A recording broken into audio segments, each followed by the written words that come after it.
and they left me to him. I don't know what I had expected. A room like Gunter's, I suppose, only larger, which it was. There the resemblance ended. Voldemar Selig's room held a hearth and a great bed, the headboard elaborately carved with a scene I recognized from one of the sagas. It held a great deal else beside, books, whole shelves full of them, and cubbies for scrolls, a steel breastplate and helmet on a stand, which I later discovered was in part the source for the legend that he was proof against arms. Most Scaldy warriors fight unarmored. Selig had won his in a bout against some tribal champion who'd fought in the arenas of Tiberium. There was a map pinned to the wall, inked on well-scraped hide, which had the Scaldic territories as its centre and showed the borders of Cerdica Unitus and Terre d'Ange in excellent detail. A desk, oft used by the look of it, with other maps and correspondence strewn about. Voldemar Selig stood in the centre of his room, tall and imposing, watching me look about. There was a book on the corner of his vast desk, worn and much mended. I picked it up. It was Tullus Sextus's Life of Kinnell Rue. "He is a great hero to me," Selig said quietly, "a model of how one should lead a people. Do you not think?" I set the book down. My hand was trembling. "He united his people to save his land from conquest, my lord," I replied softly. "I see no invaders here." It took him aback a little. His colour rose slightly. No one, I thought, answered back to Voldemar Selig, and I was in the least position of all to do it. But if ever I had a gift, it was for knowing how to engage my patrons, and I knew in my bones that Selig would not be long engaged by mere subservience. "You read Cerdici, then?" he said, turning the subject. He came over to stand beside me, pointing out other books on the shelves. "Have you read this? It is one of my favourites." It was Lavinia Calarus's tale of the wandering hero Astynax. I told him I had. "You know there are no books in Skaldic," he mused. "We've not even a written tongue to our name." "There are some, my lord." I felt like a child next to him. My head came no higher than the pit of his arm. Didymus Pontus at the University of Tiberium translated Skaldic phonetically into the Cerdici alphabet some 40 years ago, I added. I felt his gaze from above. "Truly?" he asked, startled. "I'll have to find those. Gunter did not say you were a scholar, Phèdre. A witch, perhaps. It is beyond them to understand more." "I am a slave, my lord," I murmured. "Nothing more." "You are a well-trained slave." I thought he might say somewhat more, but his pointing finger moved over the books. "Have you read this? It is a D'Angeline book." It was a Cerdici translation of the Trois Mille Joies. I might have wept. I had read it under Cecily's tutelage, of course. It is one of the great erotic texts, and required reading for every adept of the Night Court. "Yes, my lord," I said. "I have studied this book." "Ah!" He shuddered with the force of his sigh, plucking the book out from the shelf and smoothing the cover. "I learned Cerdici from this book," he said, eyes bright with amusement and desire. "My tutor was a grizzled old Tiberian mercenary who had a fancy to see the Northlands. I bribed him to stay here and teach me when I was 19 years old. It was the only book he had. He said it kept him company on cold nights." His long fingers stroked the cover. "I paid dear to keep it, but I have never found a woman who knew of such things." He set the book down and tipped my face upward. "You do." "Yes, my lord," I whispered, helpless under his touch and hating him. Still he did not act, but searched my face with his gaze. "Gunter says you are gifted by your gods, so that any man must please you," he said. "That it is marked upon your eyes. Is this so?" I could have lied to him, but some spark of defiance made me answer the truth. "I am marked by the gods to be pleased by suffering," I said softly. "That and no more. He touched my face with surprising delicacy, running the tip of one finger over my lower lip, watching intently as I drew in my breath sharply and my pulse grew faster, the inevitable tide of desire rising. "But I am causing you no suffering," he said gently, "and I see you are pleased." "Does my lord say so?" I closed my eyes, willing my voice to be steady. "I am a free D'Angeline enslaved. Do not speak to me of suffering." "I will speak to you as I please." He said it matter-of-factly, not intending to hurt. It was a simple truth. Releasing me, he tapped the book he had set upon his desk. I opened my eyes to look at him. "I would know what it is to be served by one trained to please kings in this manner. You will begin on page 1. Bowing my head, I knelt in obeisance. That is how one begins. In the morning, Voldemar Selig had a sleek, satisfied look about him. There were the inevitable murmurs and jests, which I ignored. Jocelyn took one look at my shadowed eyes and asked no questions, for which I was grateful. I had pleased him, at least, that much was sure. Unlike Gunter, his ardours were not untutored, at least in his mind. Voldemar Selig had had a dozen years or more to pore over the finer points of D'Angeline love-making. He hungered for sophistication that Gunter never dreamed existed. Selig had been married once. I didn't know it then, but learned it later. From what I gathered, she'd been nigh a match for him too, a quick-tempered and passionate Suevi chieftain's daughter. He used to read some of the Trois Mille Joies aloud to her, and they would experiment together, laughing and falling over one another in his great bed. But she got quickly with child, and it was a breech birth. The child lived only a day, and she took septic and died. Perhaps he would not have been driven to conquest had she lived. Who can know such things? It is my observation, though, that happiness limits the amount of suffering one is willing to inflict upon others. I like to think it might have been so. Despite the pervasive aftermath of too much mead, Viscoldi encampments were beginning to break up that day. Voldemar Selig rode hither and thither, speaking to one and all. He cut a splendid figure atop a tall dark bay horse, gold gleaming on the fillet that bound his hair and the tips of his forked beard. I don't deny him that. Clear-eyed from having abstained from overindulgence, he went efficiently about his business, arranging for the swiftest rider from each steading to stay encamped, setting in place a network of communications. Since I had no orders to remain in the great hall, I went out amid the camps that day, thinking to bid Hedvig farewell. I don't know why, save it was better than enduring the resentment of Selig's folk. The mood among the camps was markedly different than it had been upon our arrival.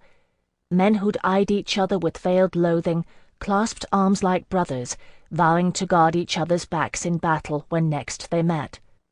Selig has done this, I thought, and wondered how Isidore d'Aiglemont could ever have been so foolish.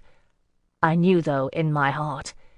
He did but make the same mistakes with Selig that the realm had made with him. "Carmelines think with their swords," I remembered someone saying dismissively at Cecily Lavaux-Perrin's fate so long ago. So we had thought, while the Duc d'Aiglemont plotted and secured his army. I wondered if he had said the same words of Voldemar Selig. Maybe not. I never heard a fellow D'Angeline credit any Scaldi with thinking, with or without a sword. Thinking these thoughts, I failed to pay heed to my course, and wandered straight into the path of a Gombrevy Thane as he emerged from his tent. He grinned, showing bad teeth, and caught my wrist, shouting, "Look, Selig's decided to give us an early taste of victory, eh? Who's for swiving like a king, lads? First luck to me, and seconds for the rest." It happened too fast, between one instant and the next. One instant I was still gaping at his rot-toothed face, drawing breath for a reply, and the next he bent my arm behind me with a quick, expert twist, and shoved me down in the snow, one hand pinning the back of my neck. Shouts of encouragement rang out, and a few cautionary protests, as my face was pressed hard against the trodden snow. Even then, it wasn't until he dragged my skirts up, exposing my bare buttocks to the cold air, that I believed it was happening. One must understand, rape is not merely a crime in Terre d'Ange, as it is in all civilized countries, and indeed even among the Scaldi for their own women. It is heresy. Love as thou wilt, blessed Eloa said to us. Rape is a violation of that sacred precept. As a servant of Nama, it was always mine to give consent, even for an onguisette, which is why no patron would have dared transgress the sanctity of the signal. Even Melisande honoured it within the bounds of guild law. What she did to me that last night, she would have ended it if I'd given the signal. I do believe that. It was my choice to withhold it. With Gunther and with Selig, I'd been taken against my will with no choice at all, and I thought I knew some measure of the horror of it. As the packed snow melted and froze against my cheek, and the Gombrivi thane fumbled with his breeches while yelling Scaldi gathered around, I knew I had grasped only the smallest part of it. And then another voice roared into the fray, and the weight was lifted from my neck. Scrambling out of the way and yanking my skirts down, I gazed up to see Knut, whose homely face looked positively beautiful to me, lifting the Gombrivi up by the scruff of the neck, landing 2 solid left-handed punches to his face. It lasted that long, and then the other Gombrivi swarmed him, all brotherly goodwill forgotten. Knut went down struggling.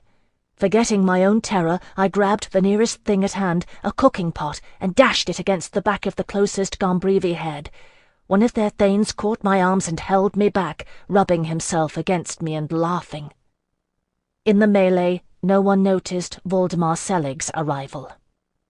He sat atop his tall horse, staring down at the struggle with supreme annoyance, drawing breath to order an end to it. What he would have said, I don't know, for Jocelyn was behind him amid the white brethren, and he was off his horse before Selig could voice a command, shouting my name like a battle pæan. It was his sword he drew. 2 Gombrivi died, I think, before anyone knew what had happened. The one who held me dropped my arms with a curse, drawing his sword and running forward. Red blood stained the snow.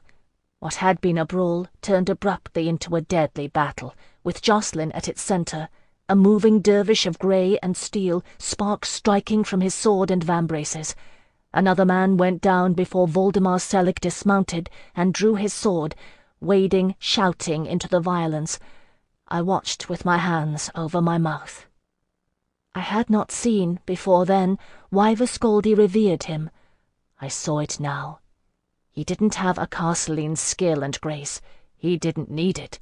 Voldemar Selig wielded a sword as simply and naturally as he breathed.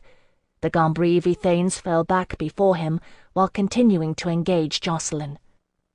"D'Angeline, I order you to stop!" Selig shouted fiercely, his face pale with rage. A Gombrivi spear darted at Jocelyn, who dodged, striking back at the thane with a well-aimed blow. It never landed. Voldemar Selig shoved the Gombrivi out of the way with one powerful shoulder, bringing his own blade up for a parry that sent Jocelyn's wide, then stepped inside the Carceline's guard and struck him on the temple with the pommel of his sword. Jocelyn went to his knees as if poleaxed, nerveless fingers releasing his hilt. He knelt there swaying amid fallen Scaldi bodies, bleeding silently onto the white snow. Some distance away, Knut groaned and climbed dizzily to his feet. No one spoke. Voldemar Selig gazed at Jocelyn and shook his head in disgust. "Kill him," he said to the white brethren. "No!" It was my voice. I knew from the sound of it. I flung myself between them, kneeling before Selig, pleading with clasped hands. "My lord, please, let him live. He was only honouring his vow to protect me. I swear it. I will do anything you wish in exchange for his life." "You will do it anyway," Selig said impassively. I did not say the words. "Not if you kill him." I thought it, though, and he saw it in my face. Kushiel's dart or no, I could have and would have, I believe. We are mostly human, Eloa's children. Like Jacqueline, who had drawn his sword, I had been pushed to the limits of my nature. It didn't come to it. Knut, blessed Knut, limped over, rubbing a lump on the side of his head. With one toe he nudged the body of a fallen Gombreve, whose blackened teeth were bared in a grimace. His breeches were undone, his phallus lying pale and shrunken on his thigh, a sorry sight. "Found him like this, trying to get atop the lass, Lord Selig," Knut said bluntly. "It's true, the boy's sworn to protect her. It's his vow. Gunther used 'em that way, one to tame t'other." Voldemar Selig considered us as we knelt, Jacqueline nigh insensible, I frozen in plea. "Who spoke against this?" he asked then of the gathered Gombreve. The leader of the steading had stepped forward and stood trembling. "No one? Would you urge a man to steal my horse, my sword? No. This woman is as much my property, and more." He reached down and gathered a handful of my hair, shaking his head. Behind me, Jacqueline made an inarticulate sound of protest, then slumped sideways. Selig released me. "For your plea of clemency and the injury you have suffered," he said formally, "I will see the boy spared and merely struck in chains. Vigfus," his gaze flicked to the Gombreve chieftain, "I will pay were guilt for the death of your thanes. Are you satisfied?" "Yes, my lord." The Gombreve chieftain's teeth chattered. No doubt he feared Selig would call him out for it. "It is just." "Good." Selig glanced around. "Go about your business," he said calmly, and the Scaldy hastened to obey. He reached down then and drew me to my feet. My teeth were chattering too, between the cold and the dawning shock. "Where were you bound?" he asked, plainly annoyed. "What in Odin's name were you doing amid the camps?" "My lord," I hugged myself, shivering, near tears at the stupid simple truth of it, "I went to bid farewell to the folk of Gunther's steading. They were kind to me there, some of them." "You should have told me. I would have given you an escort." He beckoned to one of the White Brethren. "Take her to Gunther's camp." "I'll do it, Lord Selig," Knut called out gruffly. Selig arched a brow at him, and he shrugged. "I'm fond of the lass. There'll be no more trouble once this word spreads." It was by now the last thing I wanted to do. All of my concern was for Jacqueline, now unconscious and breathing shallowly in the snow. But I had won his life, if he could hold on to it, and I feared to push Selig further. "Fine." Voldemar Selig was done with the matter, and impatient to move on. "Bring her back within the hour." He nodded to two of the White Brethren. "Take him to the smithy, and have him shackled. That should keep him out of trouble." His cool green gaze rested on me a moment. "And you too, I trust." I knelt, kissing his hand. He shook me off and strode to his horse, leaving with his remaining thanes. Knut helped me up gently, leading me away. I turned back, watching over my shoulder as the White Brethren hauled Jacqueline to his feet. He doubled over, vomiting, then straightened and staggered away with them, toward the edge of the lake where the forges blazed. One of the brethren picked up his sword, sticking it in his belt, as if it were fair-won spoil. "You've done all you could for him, lass," Knut said kindly. "He'll live if he doesn't force Selig's hand. He's a fair sight tougher than he looks, that lad. No one else I know has survived Gunther's kennels. Course no one else I know has had the pleasure." He chuckled at that, as if it were a great witticism. Perhaps it was, for Knut. All I know is that I burst into tears. With awkward tenderness he held me and patted my back, glowering over my head at the stares of the watching Scaldy. When I had somewhat regained my composure, he led me on, to bid farewell to the last folk who bore me any trace of goodwill in this enemy land. Chapter 49. It was an awkward moment, saying goodbye to the Scaldy of Gunter's steading, not merely for what had immediately preceded it, but for the fact that they had just unanimously declared war on my people. Since there was nothing else for it, I put a good face on it. Harold the Beardless, whose beard was beginning to come in and would soon need a new cognomen, would be staying as Gunter's best rider, and of a surety it wouldn't hurt to have one voice that spoke well of me. So it was that we had hugs and tears all around, and my emotions were in such a jumble that I needn't feign sorrow at their leaving. I had sorrow to spare. "If Gunter asks you a fourth time," I whispered to Hatvik, "tell him yes. He's tender feelings for you, for all his bluster, and the two of you are too well matched to settle for less. And if he's learned a trick or two of pleasing women, light a candle to Freya in my name." I had learned some little of the Skaldic pantheon, and reckoned this goddess the closest in nature to Nama. Hatvik nodded and sniffled, turning away. And then Knut gave me safe conduct back to Selig's great hall, limping gamely from the beating he'd taken on my behalf, and bid me farewell, kissing my hand when none of Selig's thanes were watching. Less cautious, I took his head in both hands and kissed him upon his brow, offering a silent prayer to Eloa that he would emerge unharmed from the coming battles. Blessed Eloa would understand. Love as thou wilt, I thought, watching Knut hobble hurriedly back to camp, a glowing smile on his unlovely features. Yeshua ben Yosef, of whose blood Eloa was born, bid his followers to love even their enemies. I understood then a little what he meant, but I could not love them all. There was no sign of Jacqueline. I dared ask Voldemar Selig when he returned in the evening, weary from a long day's labours. He told me curtly that Jacqueline was safe, and I had no choice but to take his word for it.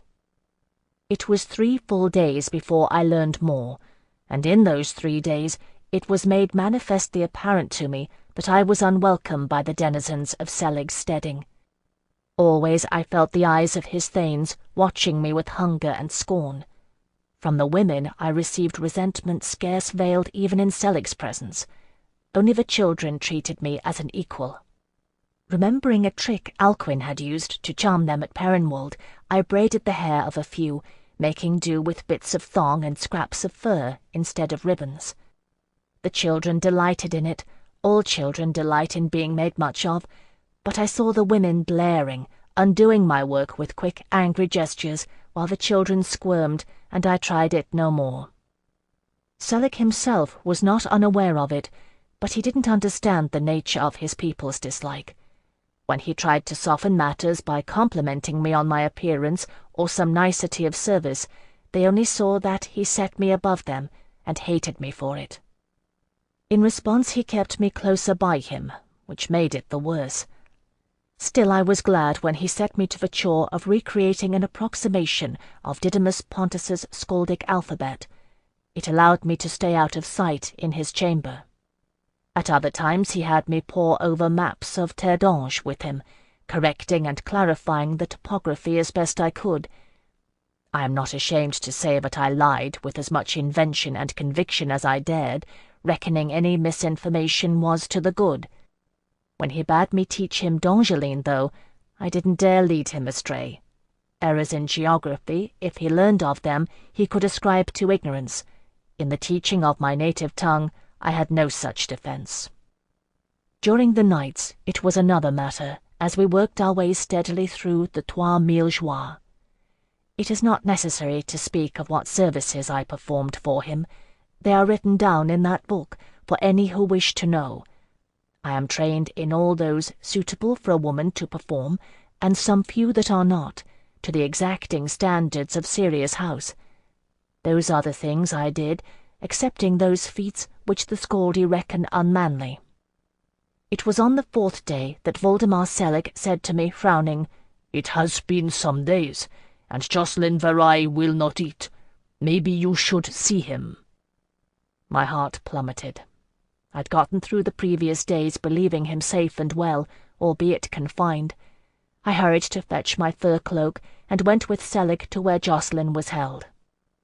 It was a mean little hut, some distance from the great hall. It had been a woodcutter's, I think. One of the white brethren was on guard, lounging before the hide strung across the door and tossing a dagger for amusement. He sprang to his feet when we approached.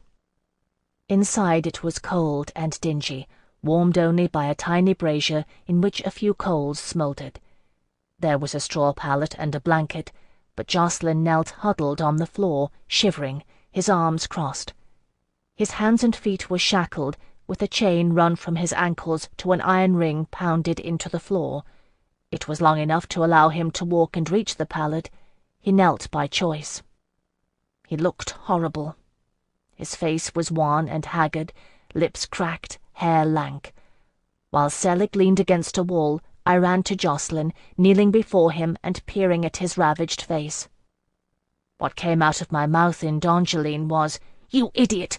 What are you doing?" Jacqueline raised his head, staring at me with bloodshot eyes. "I dishonoured my vow," he whispered in a cracked voice. "I drew to kill." "Blessed Eloah, that's all?" I sat back on my heels and pressed my hands to my face. Remembering Selig, I dropped them and glanced at him. "He grieves for his wrongdoing," I said in Skaldic. "He is atoning." Voldemar Selig nodded soberly. He understood this. "Tell him to live," he said. "I have made atonement in Wergild for the lives of the men he killed, and I wish him to teach me his manner of fighting." He paused, recalling, and repeated it slowly in Kediki to Jacqueline. Jacqueline gave a laugh that scared me, wild and half-mad. "My lord has bested me," he said to Selig in Kediki. "Why would you want to learn what I know?" "You did not expect to battle me. You have given me your pledge, and you did not expect me to step inside your guard," Selig said deliberately. "Another time it might be different." "I cannot teach him to fight like a courtesan," Jacqueline said to me in Dongeline, shaking his head over and over. "I have failed you too many times. I've dishonoured my vow. Better I should die." I shot a quick glance at Selig, then looked fiercely at Jacqueline. "How many times do you need to discover your humanity, Jacqueline?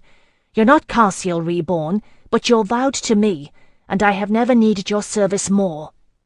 I shook his shoulders, quoting Delaunay's words at him. "Do you remember this? To fail and persevere is a harder test than any you will meet on the practice field. Keep your sword. I cannot afford its loss." Jacqueline laughed again, despairingly, then caught it with a gasp. "I can't, Phèdre. I swear I can't. I've not even a sword to keep." He gazed up at Selig from his huddled pose. "I am sorry, my lord," he said in Kediki. "I am not worthy to live."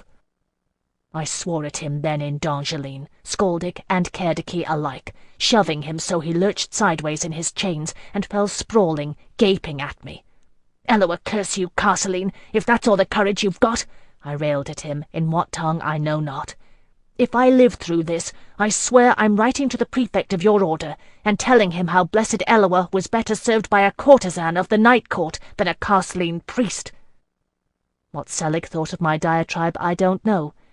If I'd thought to look at him, I wouldn't have dared, but it never crossed my mind. With scarce the strength to get upright, still Jacqueline's eyes narrowed at my harangue. "You will not," he retorted with febrile intensity, scrabbling to rise to his knees. "Then stop me." I stood up, hurling the last words at him. "Protect and serve, courtesan." It must sound, I know, as if I had no pity for him. It wasn't true. I was angry because I was terrified. But there are times when a curse is more bracing than an endearment. Dragging at his chains, Jacqueline struggled to a kneeling position, shivering, staring at me with tears standing in his bloodshot eyes. "It's hard, Phèdre," he said pleadingly. "Eloah, help me, but it's hard." "I know," I whispered. Selig stepped outside then and said something to the guard. I didn't know what, until the White Brethren Thane returned scowling some minutes later, carrying a wooden bowl of broth. Selig nodded, and he shoved it at Jacqueline. "You eat," Voldemar Selig said to him in his rudimentary Dongeline. "You live." We left him then, holding the bowl in 2 trembling hands. I looked back as Selig held the hide back from the door for me, catching sight of Jacqueline lowering his lips to the rim of the bowl. He would live, I thought with relief. It gave me one less reason to die. After that, Jacqueline continued to take nourishment and grew stronger, although he had developed chilblains on his hands and on his wrists where the manacles chafed. They itched and pained him mercilessly, but he used it as a reason to postpone teaching Castlean swordplay to Voldemar Selig. Having invested somewhat in keeping his tame Dongeline warrior priest alive, Selig acceded to my pleas to be able to visit Jacqueline once a day, rightly reckoning that once Jacqueline had chosen to live, my presence would give him incentive to continue living. He had his vow. It was the one thing I looked forward to each day. Selig had other business to attend to, so he set one of the White Brethren to escort me. It was well that Jacqueline had kept the extent of his fledgling skaldic hidden, for it aroused no suspicion when we spoke in Dongeline, and I quickly determined that, unlike Selig, his thanes had no knowledge of our tongue. Unfortunately, there was little we could do in the way of plotting an escape. The steading was simply too well guarded. Still, we spoke of survival, and kept each other's spirits from flagging. Never long on tolerance when he suspected delay, Selig grew impatient for Jacqueline's hands to heal, and sent for a priest of Odin, who was also a healer, to see him. "In truth," he confessed to me the night before, "I am curious to see what Loder will make of you. He is my oldest teacher, and I have great respect for his wisdom." I should add that by that point unrest over Selig's patronage of me had continued to grow, and it was commonly put about that I was a witch sent from Terdange to ensorcel him, as evidenced by the red mote in my left eye, a sure sign of a witch. Selig laughed at the rumour. "Loder's mother was a witch too, so they said. They said she could cure a man of any wound, mortal or no, if she found him favourable. Truth is, she was a skilled healer, as you are skilled at other things." I don't know what I said to that. Something flattering, you may be sure. If I added a touch of defiant spice sometimes, for the most part I told him what he wished to hear. So it came to pass that I rode with him and 2 of his white brethren to the home of Loder the One-Eyed on a shaggy pony Selig had given me as my own to ride. My first glimpse of the healer was of a wiry old man standing bare-chested in the snow, a fur vest over his scrawny torso. His hair was white and wild. He held a carved staff in one hand, and on the other fist a raven perched. We saw him at a distance speaking to it, but it flew away at our approach. I thought it was scaldy magic at the time. Later I learned he'd nursed it broken-winged, and it was still half tame. Loder glanced up, unsurprised, and I saw that he bore a patch over his right eye. I hadn't known then that he was called One-Eyed. "Voldemar Berenson," he said calmly, using a patronymic I'd never even heard spoken. Selig, they called him, blessed, as if the gods themselves had named him. "This is Phèdre no Delaunay of Terdange, old master," Selig said respectfully. He dismounted and bent his head to the old man, so I did the same, and noticed that his thanes did too. "She has a companion who has the cold wounds that will not heal." "Indeed." Loder came to meet us across the snow, moving with a quickness that belied his age. His one eye was a pale, fierce blue, but it did not look unkindly on me. Unlike every other scaldy male I'd seen, he was beardless, a grizzled white stubble on his leather-tanned face. "You like it, eh?" He saw me looking and stroked his chin, grinning. "I met a girl once who fancied a clean face. Got into the habit, I suppose. Priests aplenty I have known, but never one like him. I stammered some reply. No matter, he said casually, and felt me all over with firm hands, an impersonal patting. I stood still for it, bewildered. Selig looked approving. Dongeline, eh? Loder fixed me with his solitary ice-blue gaze, gazing thoughtfully at my face and my own mismatched eyes. The cold didn't seem to touch him. What do they call it, that? He nodded at my left eye. Kushiel's dart, I said softly. You're God-marked, then. Like me, you think? He laughed, pointing to his patch. One-eyed, they call me, like the All-Father. Do you know the story? I knew it. I'd heard it sung at Gunter's steading often enough. I could even sing it myself. He gave his eye in exchange for a drink from Mimir's fountain, I said, the fountain of wisdom. Loder clapped, tucking his staff beneath one arm. Selig's Thanes muttered. Me now, the old priest said conversationally. When I was a full apprentice, I took my own eye, offered it with prayer, reckoning to become wise like Odin. You know what my master told me? I shook my head. Loder cocked his and gazed at me. He told me I had gained a valuable piece of wisdom. No one can bribe the gods. What an idiot I was. He chuckled at the memory. Only a Scaldi could laugh at such a thing. But I got wiser, he added. Old master, Selig began. I know, Loder cut him off. The cold wounds. And you want to know what I think of the girl. What can I tell you, Voldemar Berenson? You take a weapon thrown by a Dongeline god to your bosom, and ask me for wisdom. As well ask the mute to advise the deaf. I'll get my medicine bag. Selig stared at me, frowning. I kept my countenance as open as I could, frankly as bewildered as he. All along I had thought myself Kushiel's victim, marked out for the awful divinity of his love. It was something else to think of myself as his weapon. The old priest fetched his medicines and mounted up behind Selig, spry as a boy. We rode that way back to the steading, through the spectacular forests. Loder hummed to himself and sang a snatch of song, but no one else spoke. Selig's brow was dark with thought. At the hut, Loder rapped 3 times on the threshold with his staff and gave a loud invocation before stepping inside.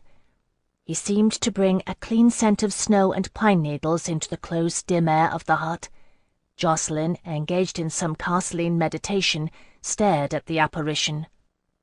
Like a young Balder, eh?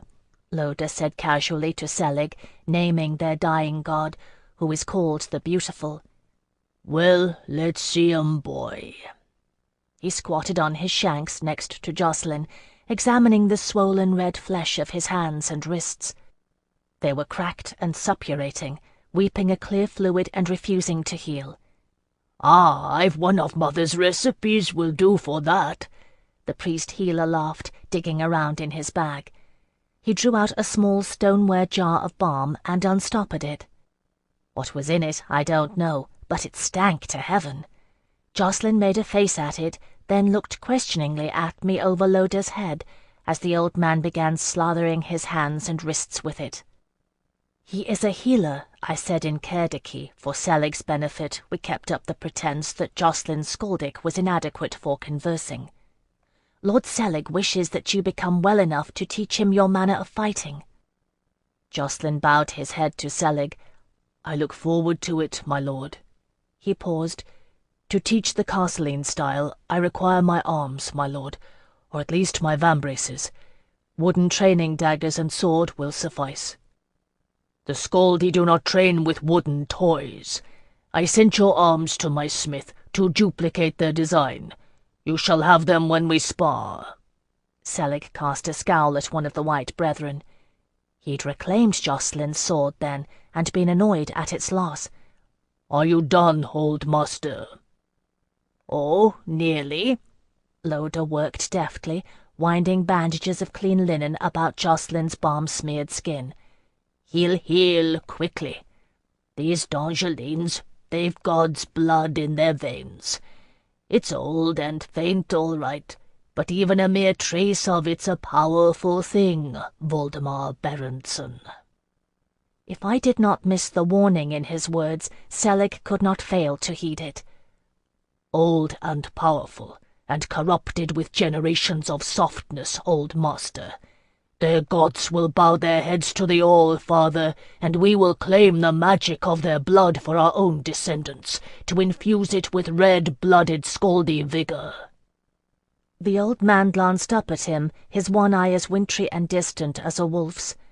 "May it be as you say, young Voldemar. I am too ancient to strong-arm the gods." I felt a chill run through me at his words. Whatever else was true, the old man had power, that much I knew.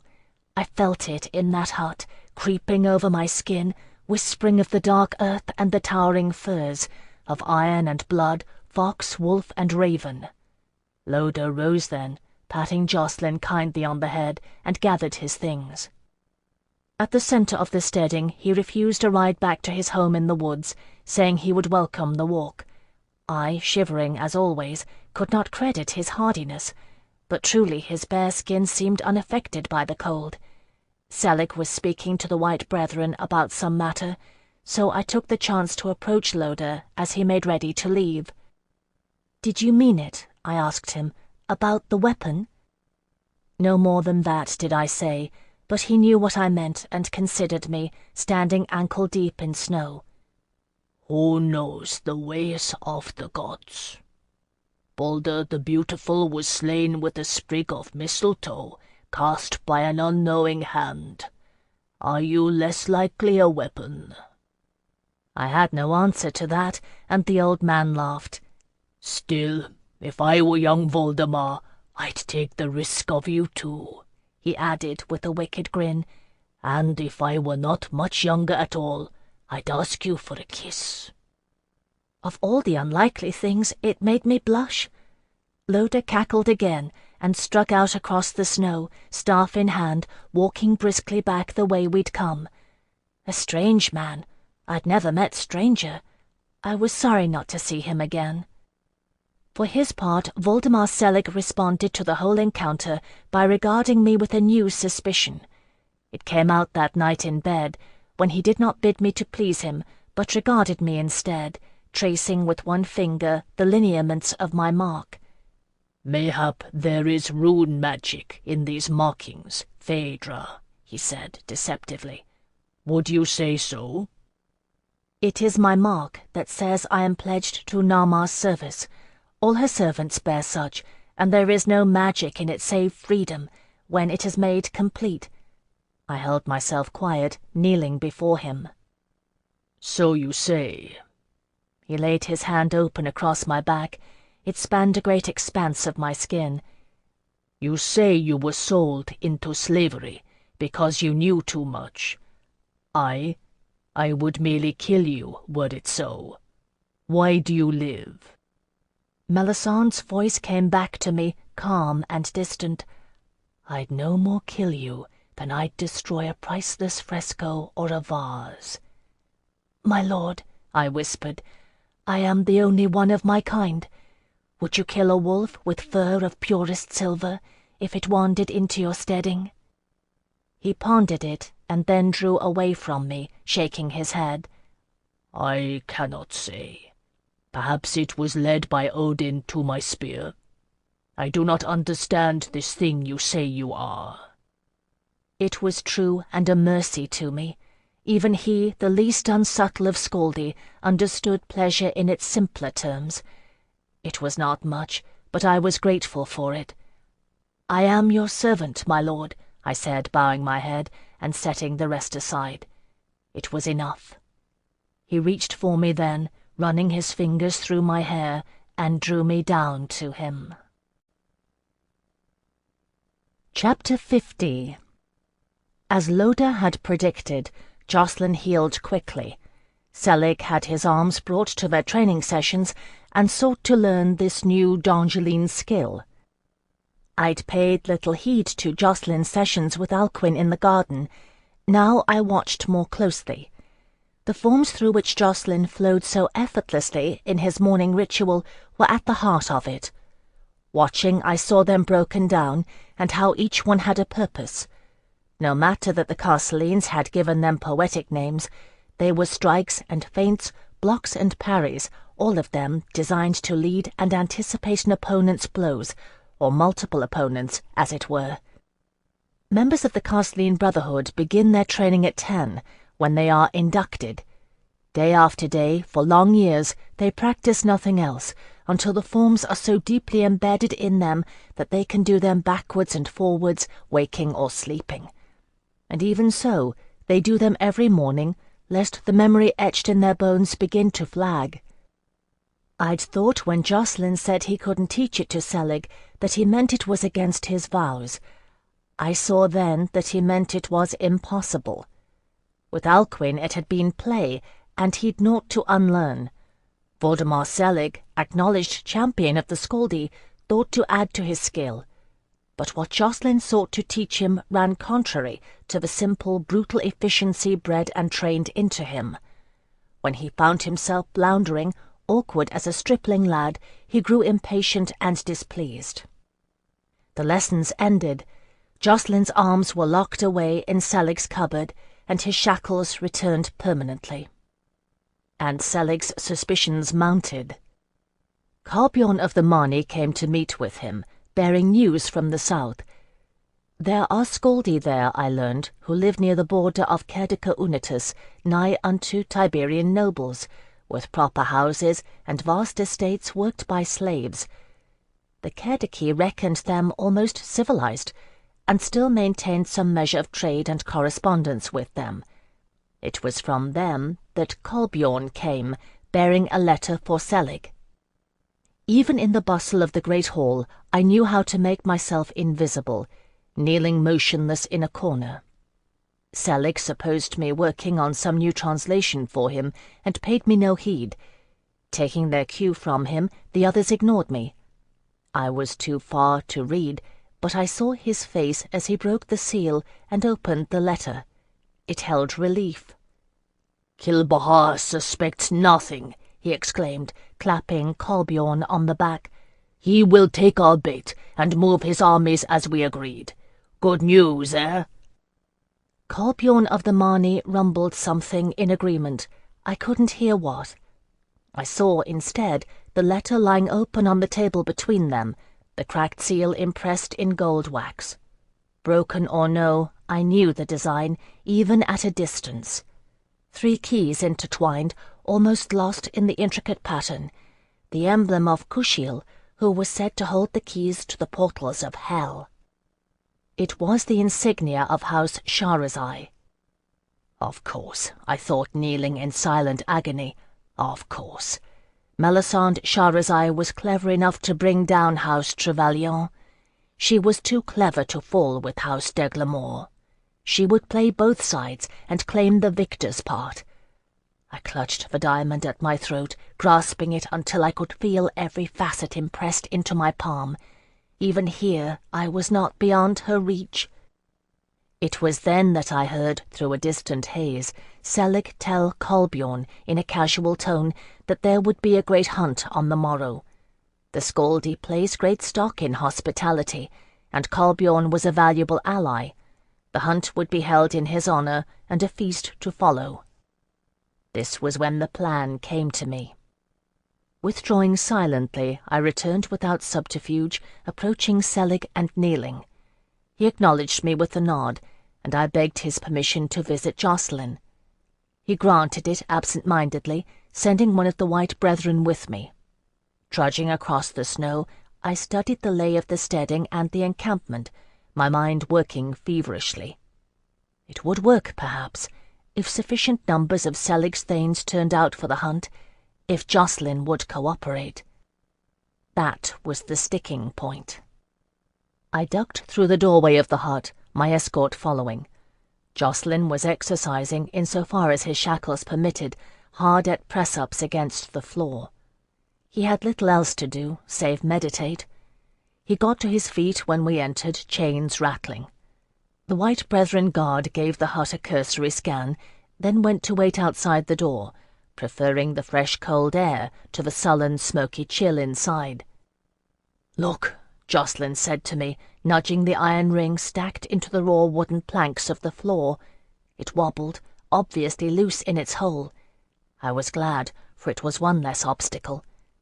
"What's been happening?" he asked me then. "I've heard the camps stirring." "Kolbjorn of the Marni is here," I said. "Jocelyn, he brought a letter from the south, routed through Cerdica Unitas. I saw the seal.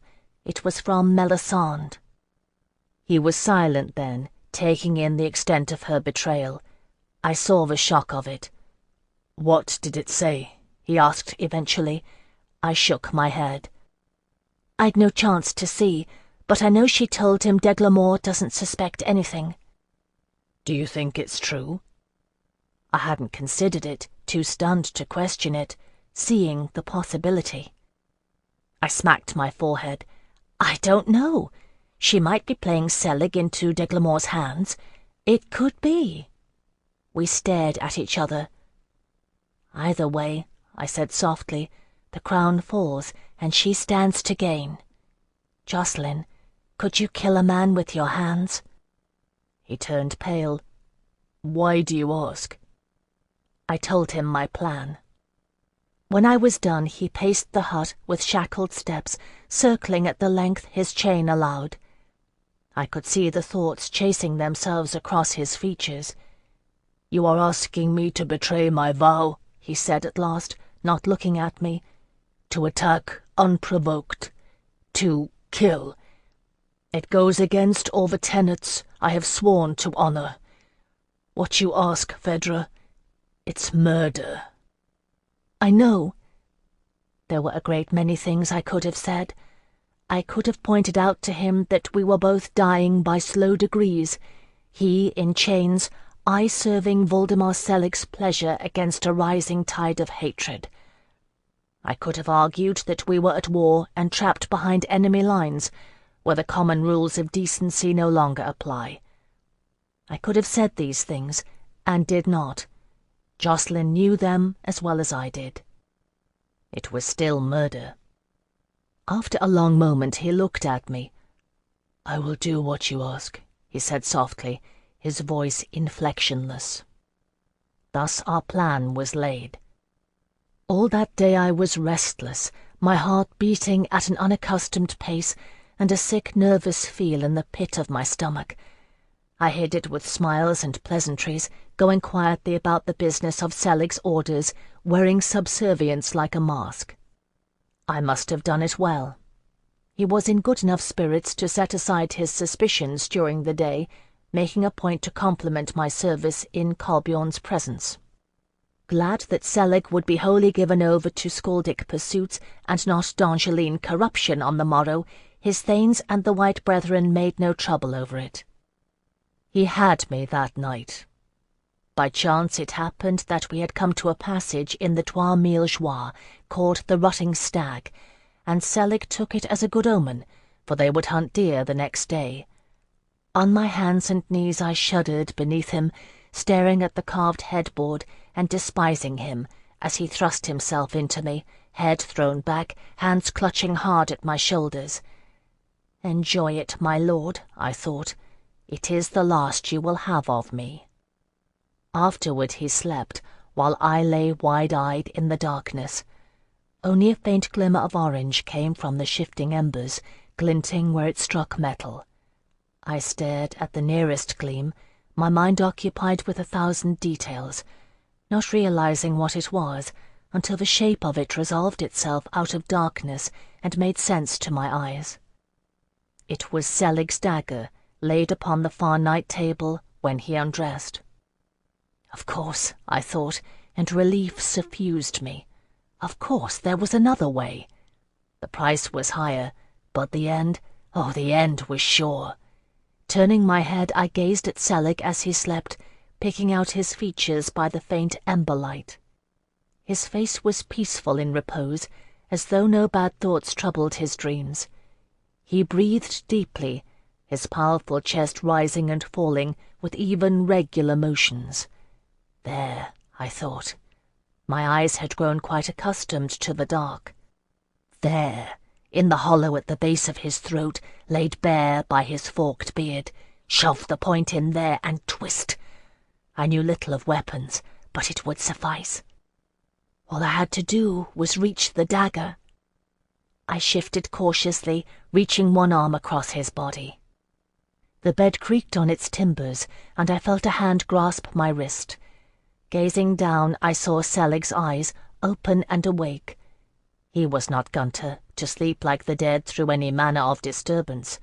Voldemar Selig, they called him, blessed, proof against steel. What I did then, I did without choice. I had nearly been caught attempting to assassinate the apparent king of the Skaldi. With a murmuring sound of protest, I shifted my arm to reach around him in embrace, laying my head upon his shoulder. It pleased him to think I had come unwilling to tenderness. He gave a drowsy chuckle, which echoed like a drum beneath my ear, and let me stay, nestled into him. His breathing settled back quickly into the rhythms of sleep.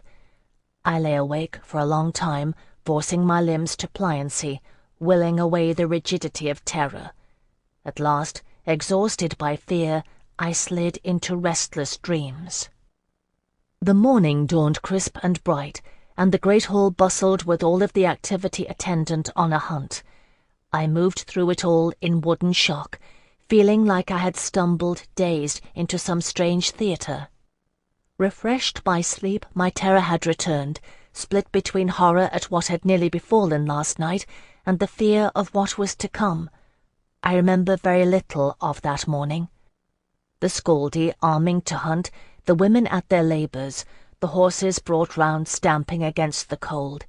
It blurs in my mind. With the morning Gunter's folk went raiding and came back singing of slain Dongelines. Even Harold the Beardless was there, fingering the new growth on his chin and giving me a cheerful wink, not knowing I was in disfavour among Selig's folk. Only the yelping of dogs was different. That and the white brethren drawing straws to see who would stay to guard me. Those were Selig's orders. A thane named Tryggvi drew the short straw, grumbling amid good-natured cheers from his comrades. He cut it short with a warning glance from Selig. I kept my eyes downcast, not wanting to look at the man whom fate and a short straw had marked for death. And then they were off, and the great hall nigh empty. The housecarls went about their work. Tryggvi sprawled at his leisure on a bench, flirting with one of the women. I withdrew into Selig's room. He saw where I was headed, and nodded, knowing I did work for his lord there. Alone in Selig's room, I took the brooch from my wolfskin cloak and opened it, taking the sharp end of its bronze pin between my teeth. With careful pressure, I bent the very tip of it into a tiny hook. It took some doing, but I was able to catch the tumbler on the lock on Selig's cupboard, opening it to reveal private correspondence, a locked coffer of coin, a jumble of clothing, and Jocelyn's arms piled at the bottom. The letter from Melisande Shahrazai was there. I sat down to read it. It was her hand. I knew it, having seen it often enough in letters to Delaunay, though she wrote now in Kerdiki. The letter itself was brief, little more than confirmation of what Selig had said aloud. "I trust we understand one another," she wrote at the end. Selig's leather saddle packs stood in the corner, unnecessary for a day-long hunt.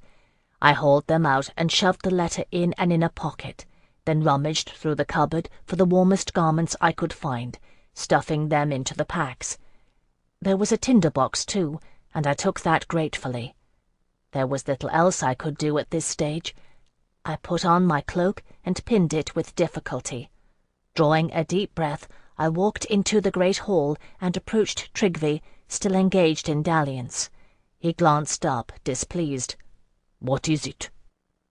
"I would visit my friend, please, my lord," I said softly. "Lord Selig permits me to do so once a day." It was true, and he knew it. Still Selig was not there. "I'll take you later," he said dismissively, turning back to the woman, resuming his interrupted tale. I knelt, keeping my eyes down. "If it please my lord, I can go alone. The steading is empty, and I will be safe. I need not trouble your day with this." "Oh, let her go," the scoldy woman, Gerda her name was, said impatiently. "She'll be back soon enough. She knows where her profit lies." Another time I might have bridled at her comment, but now I held still.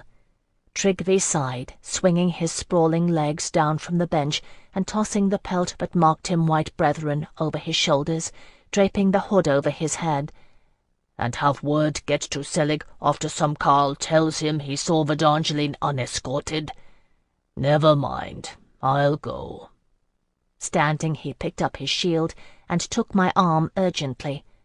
"Come on, and make it brief this time, mind." I was glad, walking behind him in the cold, that he hadn't been kind. It made it easier. The worst of the terror had passed, now that it was happening. Warriors say that the waiting is always the hardest, before a battle. I understood it that day. The grounds of the steading were as sparsely populated as the great hall, no one coming or going from the other halls, only a few figures amid the handful of tents that still dotted the broad swath of land around the lake. And then we reached Jocelyn's hut, and Tryggvi gestured for me to precede him. Drawing back the hide, I entered. My eyes were sun-dazzled, and it took a second to see that there was no one at the centre of the hut, only a hole in the planks where the ring had been pounded. Turning my head, I saw Jocelyn motionless beside the door, a length of chain in his shackled hands. Neither of us spoke. I moved away, allowing Tryggvi to enter. He got 2 steps inside the door before Jocelyn moved, looping the chain over his head and twisting it ruthlessly. I had made him do it. I made myself watch it.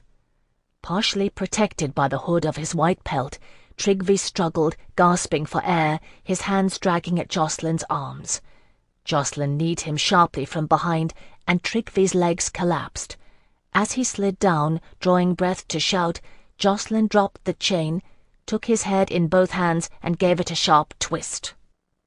I heard the sound of his neck breaking. The shout died unuttered in his mouth, and the spark of life faded from his eyes. It was that quick. "Give me your hands." I tore the brooch from my cloak, working swiftly as Jocelyn stood with arms extended. The clasps on the manacles were simple. "Thank you, Hyacinth," I muttered, kneeling to free his ankles. I glanced up. Jocelyn was rubbing his wrists, his expression tightly under control. "We need to strip him." Jocelyn nodded curtly. "Let's do it." Dead weighs heavier than living. It took some doing to undress Tryggvi's corpse, but we did it, neither looking at the other.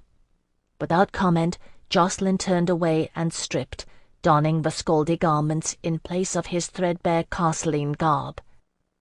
"Let me see you." Studying him, I unbound his single braid, then stooped to the brazier to gather a handful of ash. This I rubbed into his hair, altering its colour to dun, and his face, giving him a layer of grime that did somewhat to hide his D'Angeline features. I glanced at Tryggvi's hair and copied the manner of it, twining small braids in the sides of Jocelyn's hair, tugging it forward to further shadow his face. "Here," I said then, holding out the white wolf pelt. Jocelyn drew it over his shoulders, tying the skin of the forelegs together as they did, then pulled the hood over his head, the empty-eyed wolf mask low on his brow. It would work. At a distance he would pass for one of the white brethren. "Are you ready?" I asked. He took a deep breath and nodded. "The great hall will be the worst. I couldn't bring a sack without arousing suspicion, but we need clothing and a tinderbox, and Melisandre's letter is there. We can get stores from the lesser hall. There's fewer folk about." "I need my arms." "They're not scaldy. Take Tryggvi's." "I need the vambraces. I'm not trained to fight with a shield. You saw it in the home gang." He paused, then added quietly, "They were given me by my uncle, and his uncle before him, Phèdre. Let me keep that much."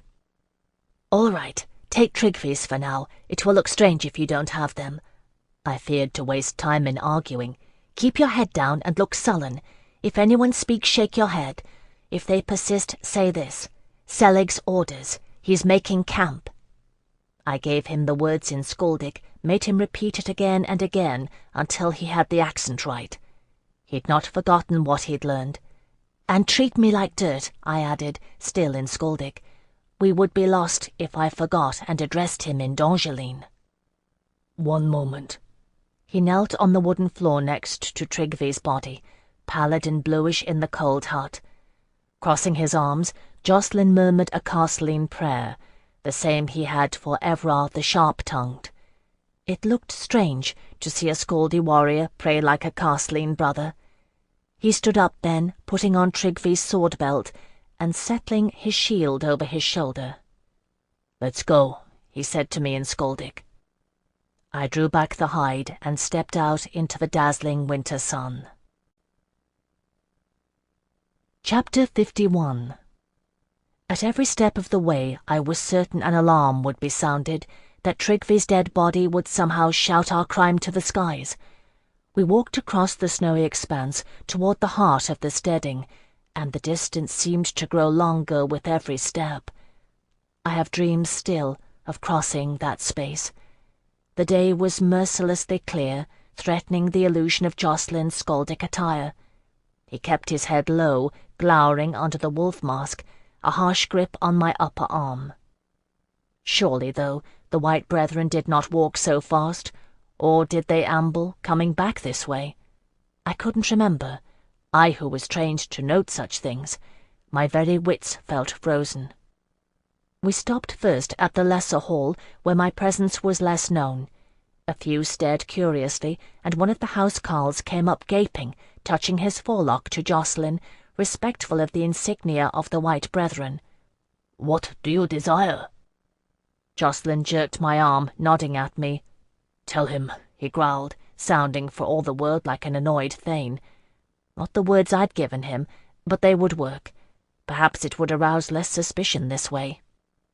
"Lord Selig has decided to make camp with Kolbjorn and a few men," I said. "He's sent for a skin of mead, 2 sacks of pottage, and a cook-pot. Bring them to the stable. My Lord Trigvi will ride to meet him." "Only 1 skin of mead?" the carl wondered aloud, then gulped with fear, glancing at Jacqueline. 3, Jacqueline retorted, giving my arm another shake, turning away as if in impatience, and drawing me after him. I wasn't sure it had worked until I heard the carl shouting for assistance. My knees trembled as we made for the great hall. When Jacqueline pushed me through the doors, I nearly stumbled and found myself angry at him for it. It gave me strength enough to stand upright, glaring at him. He glared back, following close on my heels as I headed for Selig's room.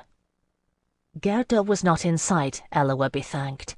In Selig's room I shut the door and pointed to the cupboard, which I'd not bothered to relock. Jacqueline threw it open and gathered up his arms quickly, buckling his vambraces in place, replacing Trigvi's belt with his own, settling the daggers in their sheaths. He took off the wolf pelt to put on his baldric, hiding his scabbard back under the pelt when he was done. I tangled the hilt of his sword with the length of his abundant hair, and prayed no one would notice a Scaldi warrior bearing Castelline-style arms. Jacqueline grabbed up the saddle-packs and nodded at the door. "Melisandre's letter!" I gasped, struck by a sudden awful realization. "I thought you had it." He stood waiting, leathern packs in one hand. "I do." I tore the packs from his hand and wrenched open the one with the letter, rummaging frantically until I found it. "Selig doesn't know we know his plan to betray Deglamore," I said grimly. "If we take the letter, it will tip our hand. He'll alter his plans accordingly, and any advantage will be lost. We'll have to forego proof." I placed the letter back where I'd found it, on a high shelf in the cupboard. My hands were trembling, and I wiped them on my skirts, taking a deep breath. "All right, let's go." We weren't so lucky in leaving. Halfway to the door, Gerda emerged from the kitchen and caught sight of us. "Where are you going now?" she asked querulously, walking toward us. "Trigvi, you promised." "Selig's orders," Jocelyn muttered it, keeping his eyes on the door and towing me forward. "I never heard anything about it." Gerda kept walking, hands on her hips, irritation in her voice. Another few yards and she'd realize it wasn't Trigvi beneath the wolf hood. I shook Jocelyn's hold off my arm and stepped between them. "And why would you?" I asked, letting my voice fill with scathing contempt. "Does Lord Selig send for you when he is minded to have pleasure? Does he send for any woman in his steading?" I swept my gaze across the hall, meeting gaping stares. At least no one was looking at Jocelyn now. "No, he does not," I continued haughtily. "He is worthy of the name king, and he sends for one worthy of pleasing a king. And if it is his pleasure to make camp this evening and send for me to join him, anyone who would remain long in his favour would be well advised not to question it." I spun on my heel and marched toward the door. Jocelyn gave a disgusted shrug in the general direction of the hall, moved ahead of me and shoved the door open, following me through it. I could hear the furor rising behind us like a kicked hornet's nest. If we were caught, there would be no mercy spoken anywhere in Selig's steading on my behalf. "Not so fast," Jocelyn said under his breath when we were outside. I had been hurrying. I forced myself to slow to a more measured pace, grateful for his sense. Selig's stables, if they could be called such, were merely a long row of lean-tos erected against the wind in a large paddock. The Scaldi do not coddle their animals, reckoning them hardy. A few horses remained in the paddock, huddled together for warmth. My shaggy pony was among them. One of the carles came running, seeing a white brethren approach. "The stocks were sent," he said breathlessly, "and we've your horse near saddled, sir. Is it true Voldemar Selig is making camp?" "Selig's orders," Jocelyn repeated brusquely. "Lord Selig has sent for me as well," I said imperiously. "You will bring my horse and see him saddled." The carle glanced at Jocelyn, who shrugged and nodded. He ran off shouting, and a couple of boys raced into the paddock to round up my pony. The carle returned, touching his forelock. "Fodder for the horses." I looked at Jocelyn. "How many did Lord Selig say? A dozen?" He gave a glare under the wolf mask. "Fodder for a dozen," he echoed. "Yes, sir." The carle gave a nervous bob and whirled off again. We watched in a kind of shock as Selig's folk made ready the manner of our escape, loading the horses with supplies. They even led the horses out of the paddock for us. Jocelyn secured Selig's saddle packs on his mount, lashing them atop the packs already in place. He swung himself into the saddle, snapping his fingers at me. It was a Scaldi gesture, but I saw the steel glint of his vambraces beneath the sleeve of his wool jerkin and held my breath. No one noticed. I mounted and took up the reins. They will put it down to the cold, I thought, waiting for Jocelyn, until I remembered that he'd no idea which way the hunt had gone. So many small details to give us away. I nudged my pony forward, leaning down to whisper in its ear. "Ride to the north end of the lake and up the mountain trail," I murmured in D'Angeline. It was enough. Jocelyn gave a curt nod to the carle and said to me in Scaldic, his tone impatient, "Go." He set heels to his horse, trotting briskly toward the verge of the lake, and I followed. We had to ride past the tents of the other steading riders, where some few remained. Only the favoured ones had been invited to the hunt. I was thankful that Harold numbered among them. Alone among those encamped here, he knew Jocelyn by sight, maybe well enough to pick out his seat on a horse, to know him in disguise by the glint of steel at his wrists, the twin daggers, the protruding hilt.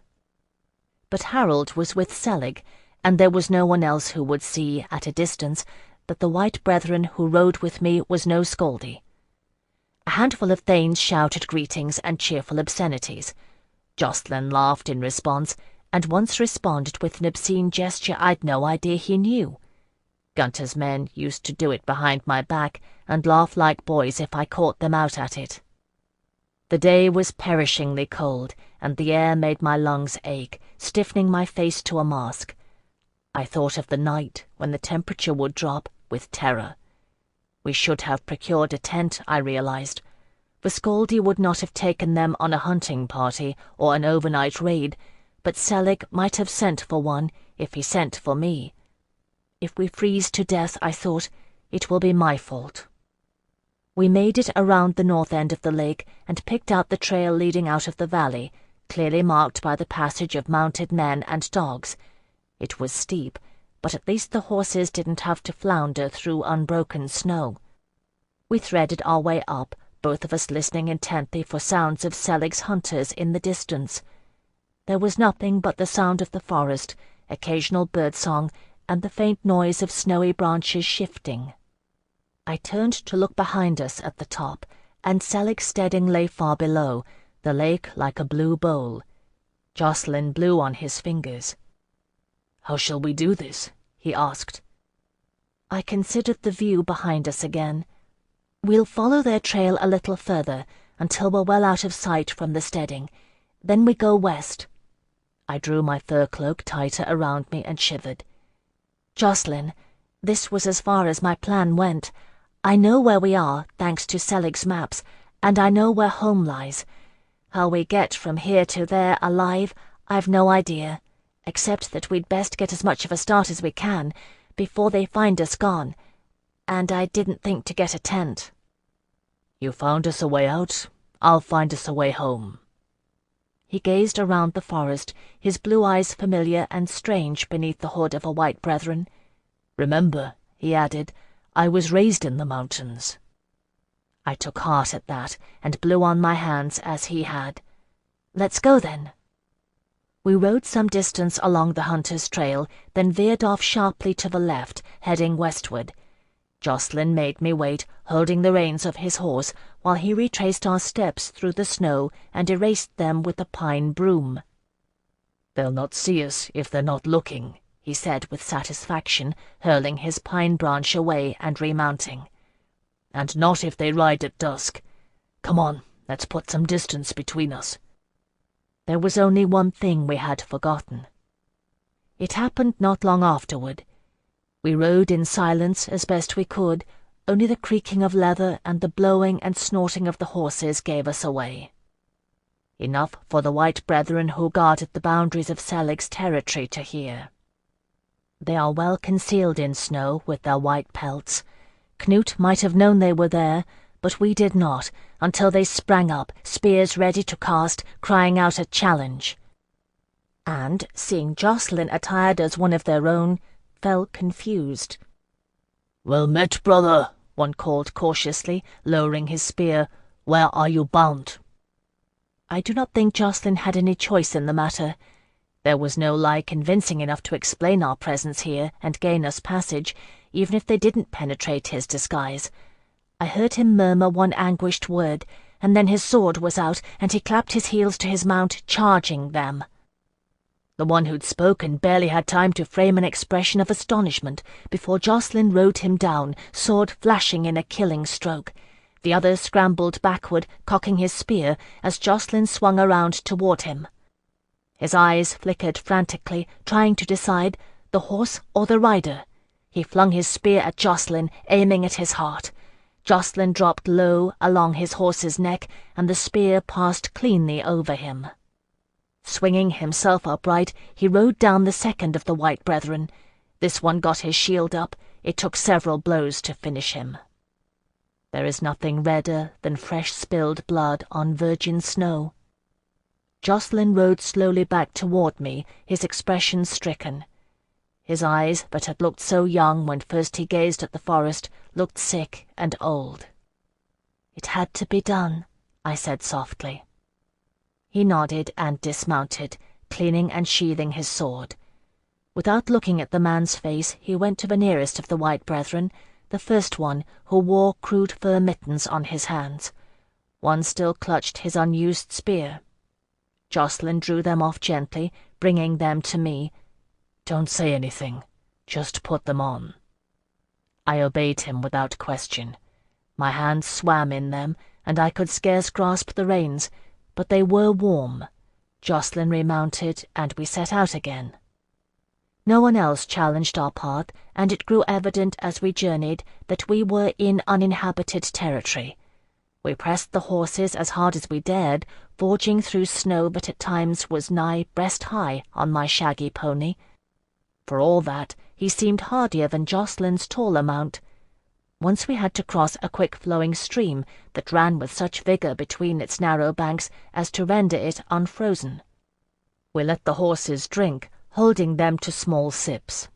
It would have given them colic, Jacqueline said, to fill their bellies all at once. He emptied out 2 of the mead-skins there, filling them with clean water. We paused only to rest the horses, and then only briefly.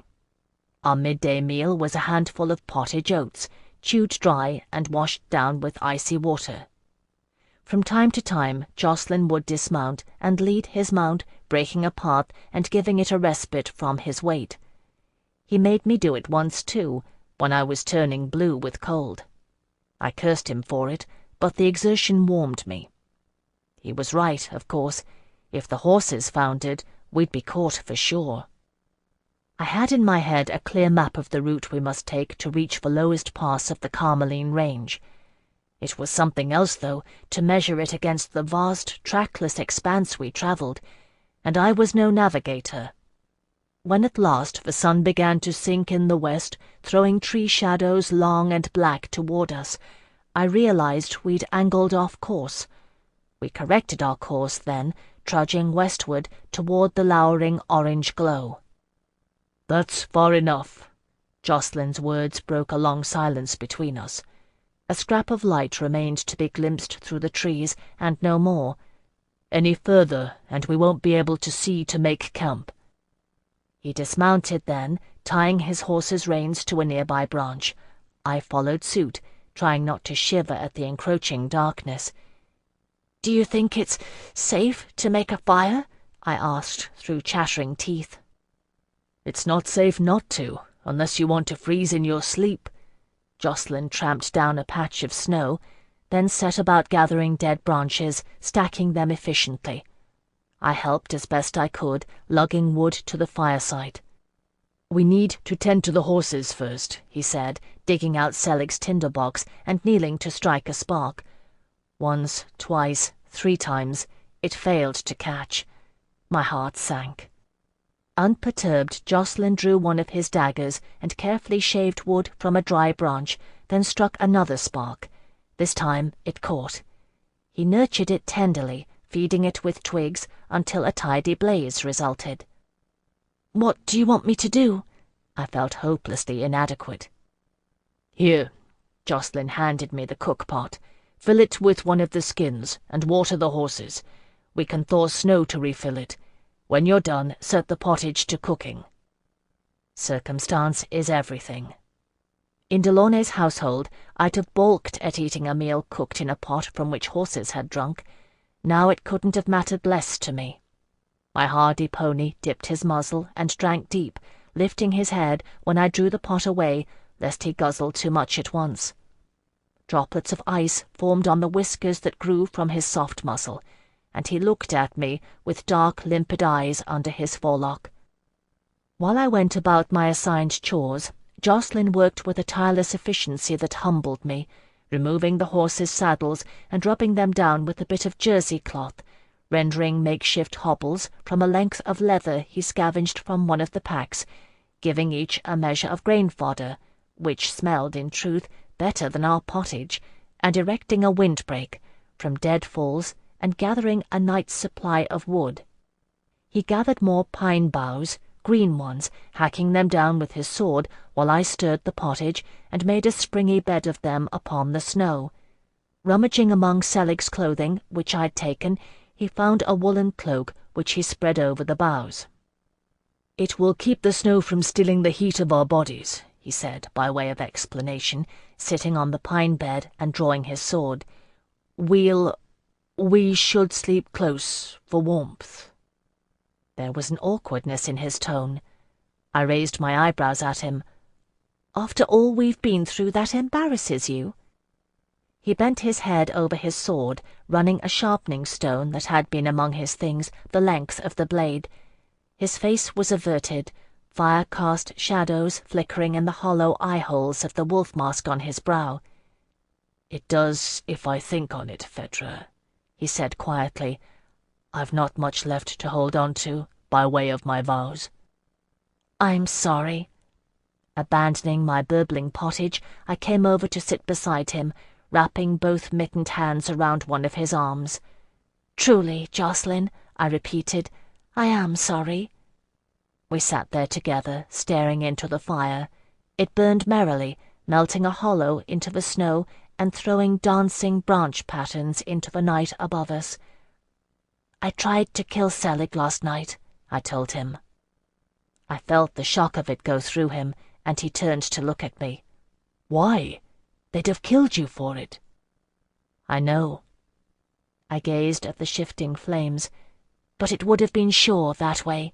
The Scaldy wouldn't unite under another. He's the one holds them together. And you wouldn't have had to betray your vow." "What happened?" His voice was soft. "He woke up," I shrugged. "Maybe it's true. Maybe he really is proof against harm. It was that old priest made me think it, who called me Kushiel's weapon. But he woke up. I was lucky. He didn't know what I was about." "Phèdre." Jacqueline drew a shuddering breath and loosed it in a sound almost like a laugh, but not quite. "Plaything of the wealthy. Ah, Eloa, you put me to shame. I wish I'd known Delaunay better, to have created such a pupil." "I wish you had too." I drew off one of my mittens and plucked a twig from his hair, toying with it to feel its fineness. "But in all fairness, when I first met you, I thought you were—" "A dried-up old stick of a courtesan brother," he finished, shooting me an amused glance. I remember it very well." "No." I gave his hair a sharp tug and smiled at him. "That was before I met you. Once I did, I thought you were a smug, self-satisfied young prig of a courtesan brother." He laughed at that, a real laugh. "You were right. I was." "No, I was wrong. The man I thought you were would have given up and died of humiliation in Gunter's kennels. You kept fighting and stayed true to yourself, and kept me alive thus far." "You did that much for yourself, Phèdre, and for me as well," he said soberly, prodding the fire with the tip of his sword. "I've no illusions on that score, trust me. But I swear I'll do what's needful now to get you alive and whole to Isandre de la Courcelle. If I'm to be damned for what I've done, I'll be damned in full and not by halves." "I know," I murmured. I'd seen his eyes when he killed the White Brethren. We sat in silence together until I broke it. "We should eat." "Eat and sleep. We need all the strength we can muster."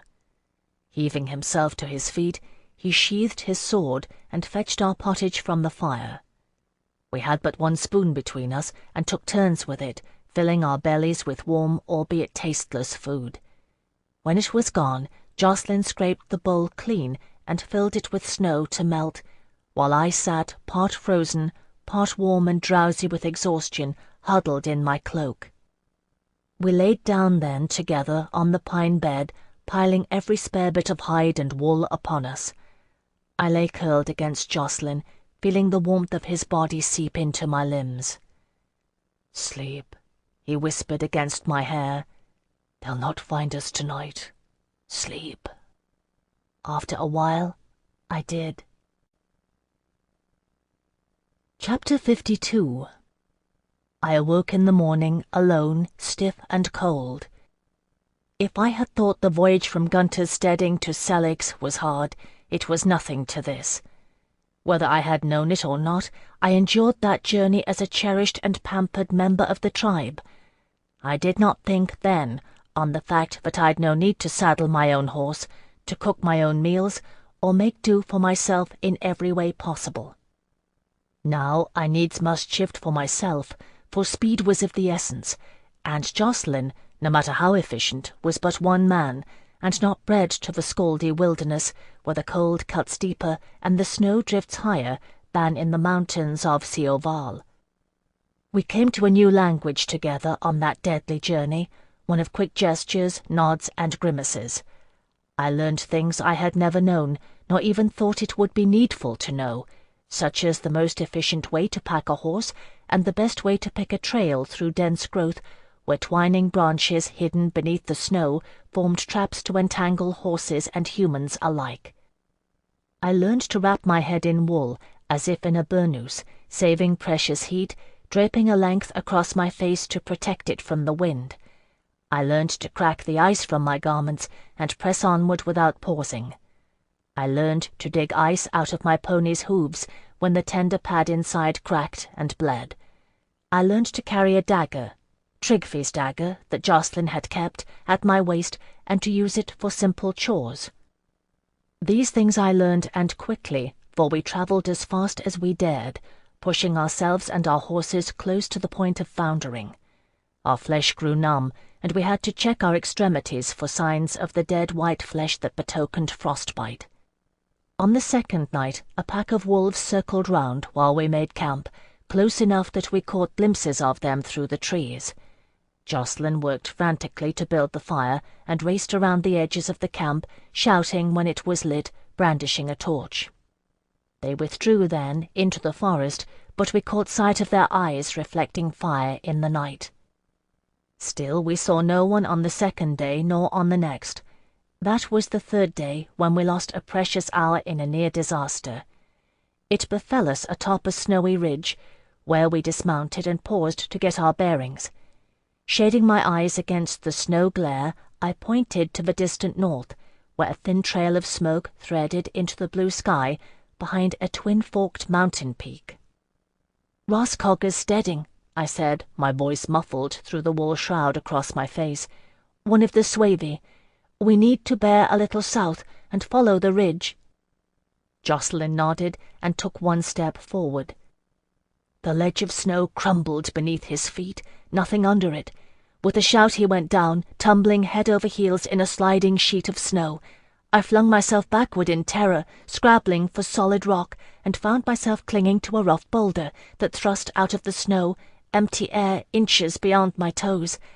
My faithful pony tossed his head and snorted in alarm, while Jacqueline's horse bolted some yards away and stopped, rolling the whites of its eyes.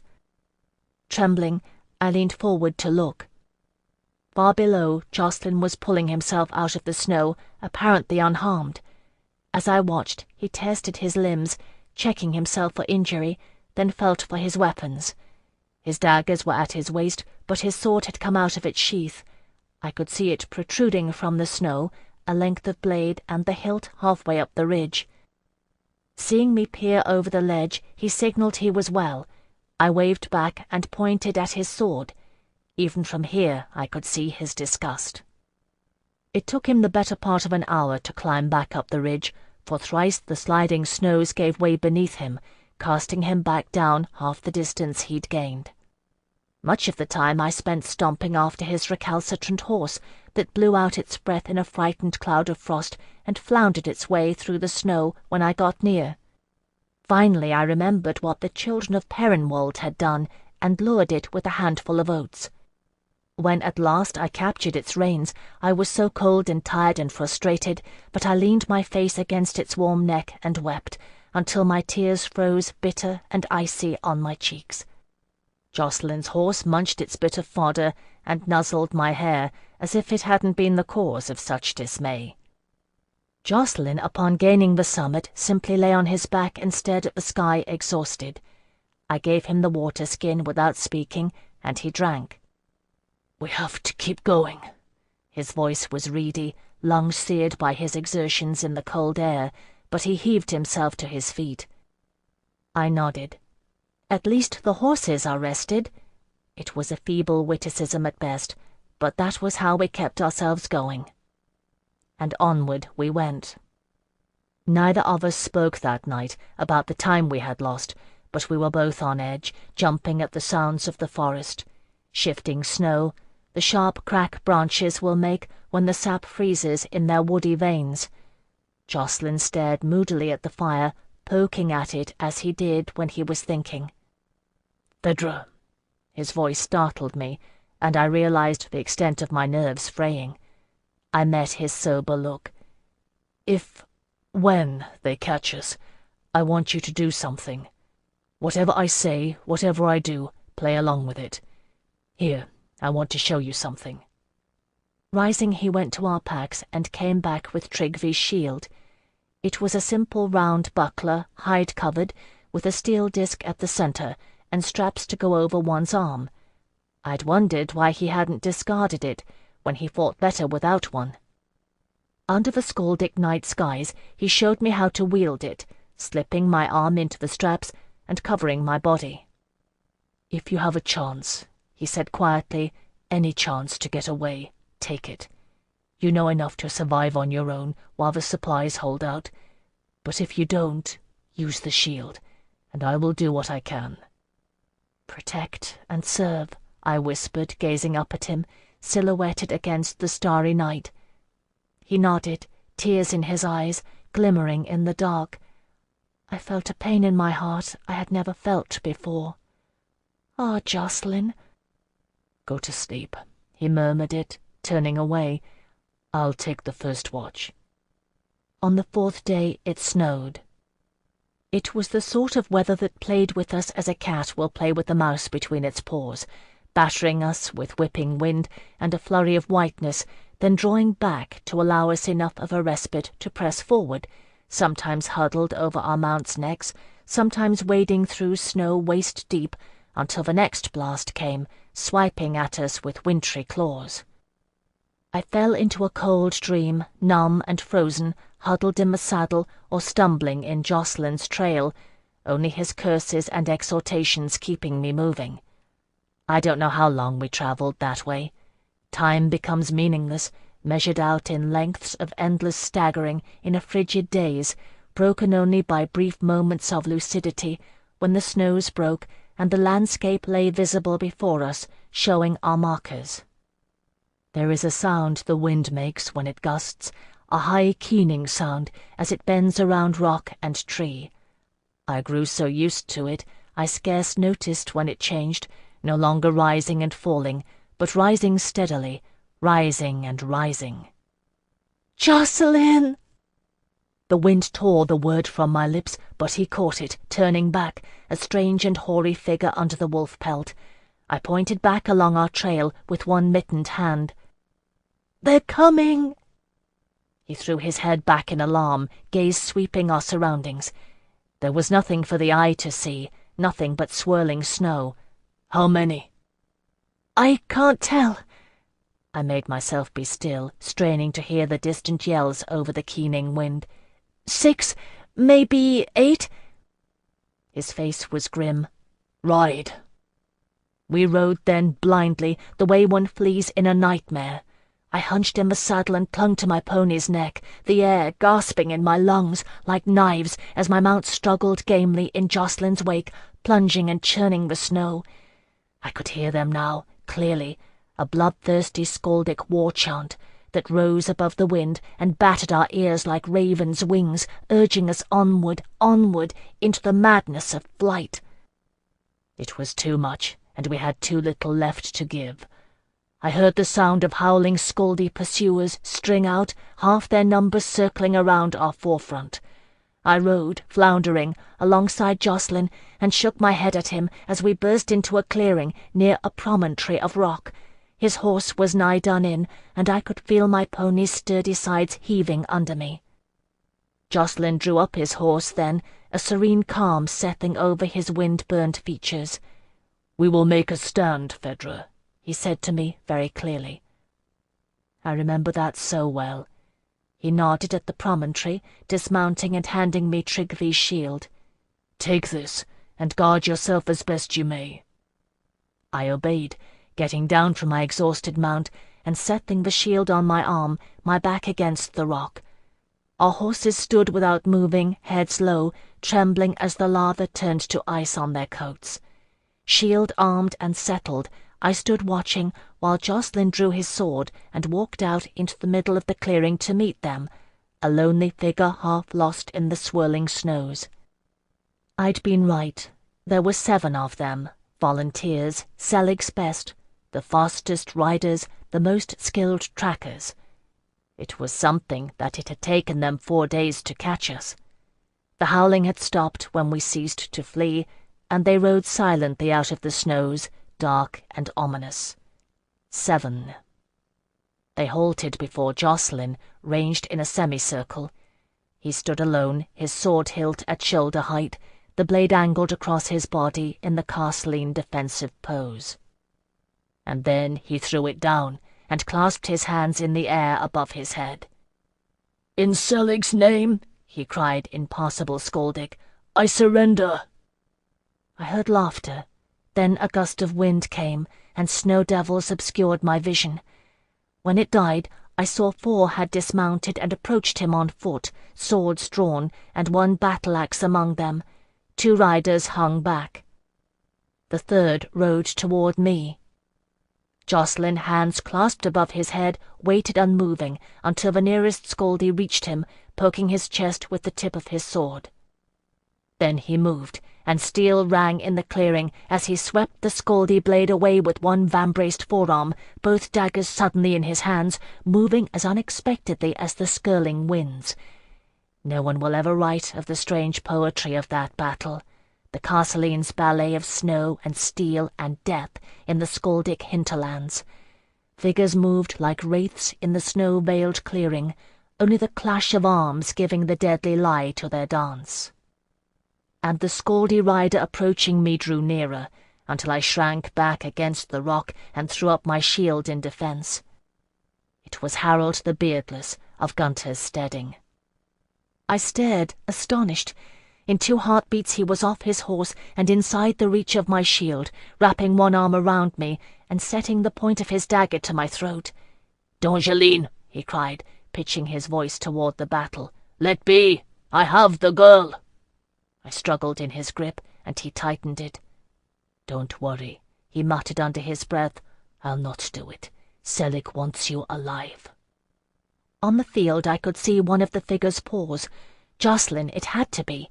He had his sword back, and I knew it by the angle at which he wielded it. 2 of the Skaldi were down, but as I watched, one of those still mounted spurred his horse forward, axe sweeping for a blow. "Jacqueline!" I filled my lungs to bursting with the shout, willing it to reach him. "Don't listen to him!" Harold swore at me, clamping a hand over my mouth. I stamped on his foot and nearly broke free, but he regained his grip, shifting the dagger so I felt its edge. From the corner of my eye, I could see that Jacqueline was down, rolling, but he fought still. The mounted Skaldi was slumping sideways in the saddle. "I traded places with one of Selig's thanes to come after you," Harold hissed. "Don't make me harm you, D'Angeline. I mean to regain the honor of our steading with your return." He held me hard against his side, my shoulders pinned, the shield awkward between us.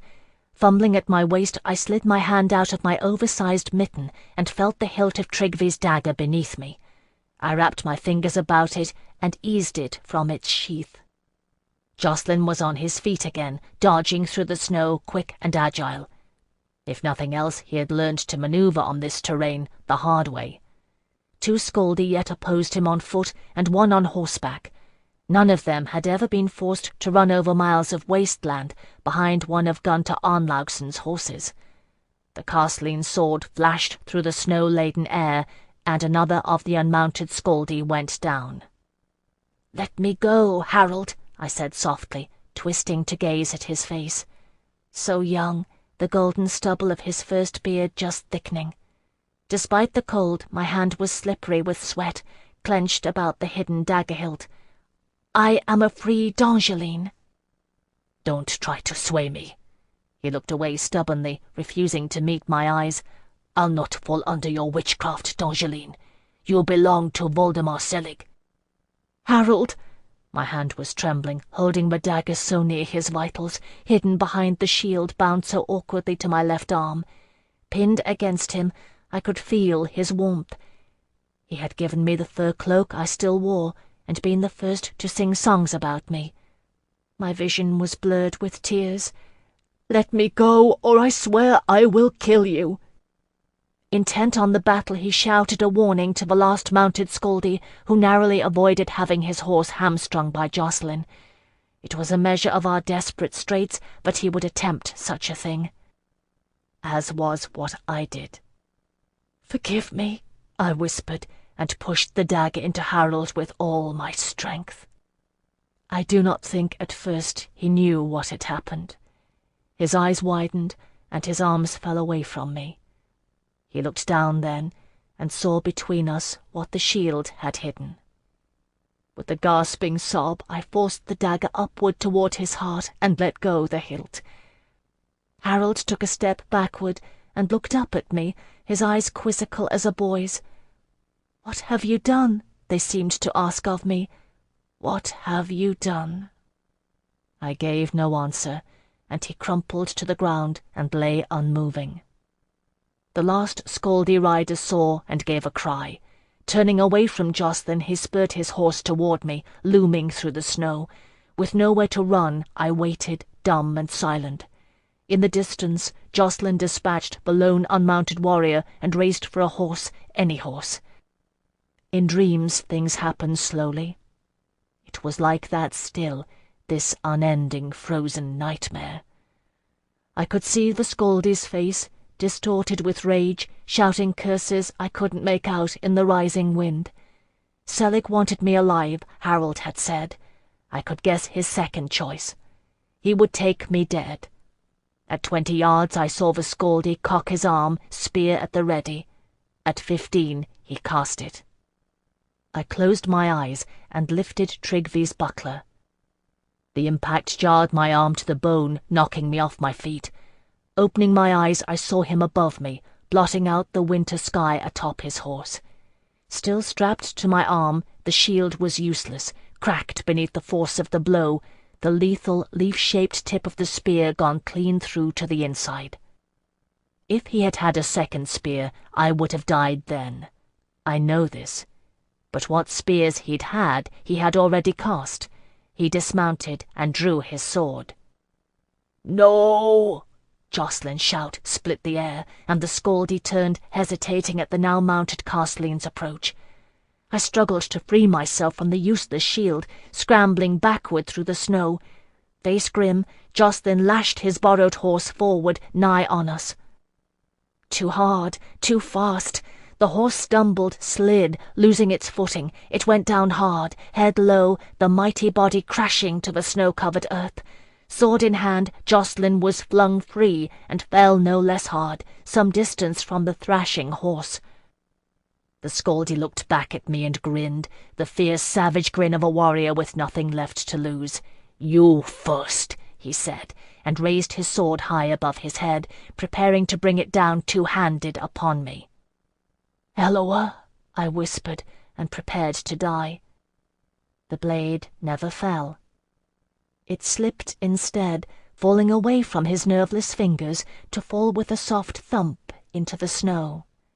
The Scaldy stared down at himself, where the bloody tip and a handspan of Jacqueline's sword protruded.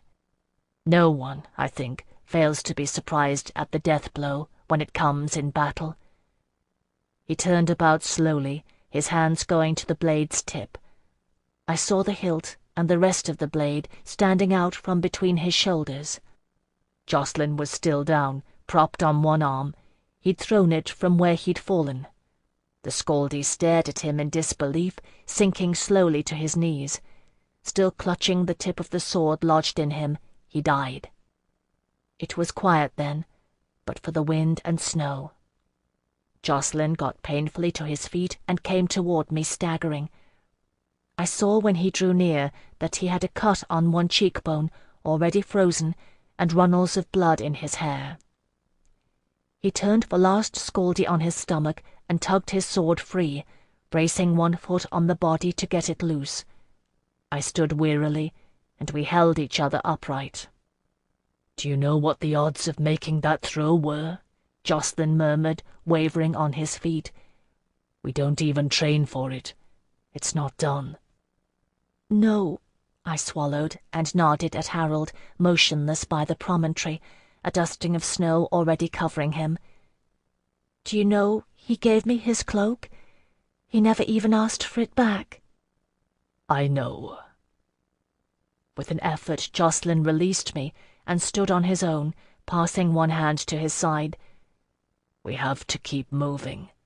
Take anything we can use. Food, water, fodder. We could use more blankets. We'll take a pack horse. Use whichever mounts are freshest. We need to gain some distance before we rest." Chapter 53. Stripping the dead of spoil is a grim business. I have heard that Scaldy women sing as they do it. I tried to imagine kind-hearted Hatevic doing it, and could not. Then I remembered how the women of Selig Stedding hated me, and I could. We did not sing, Jocelyn and I, working together in numb horror. We did not even speak, but only did what was needful. One of the Scaldy horses, the one that had fallen, had broken a leg and had to be put down. Jocelyn did it with his daggers, cutting the large vein on the neck. I could not watch. We took 2 of their horses and left the others to fend for themselves, hoping they would find their way to a steading before the wolves found them. They were nigh as tired as our own mounts.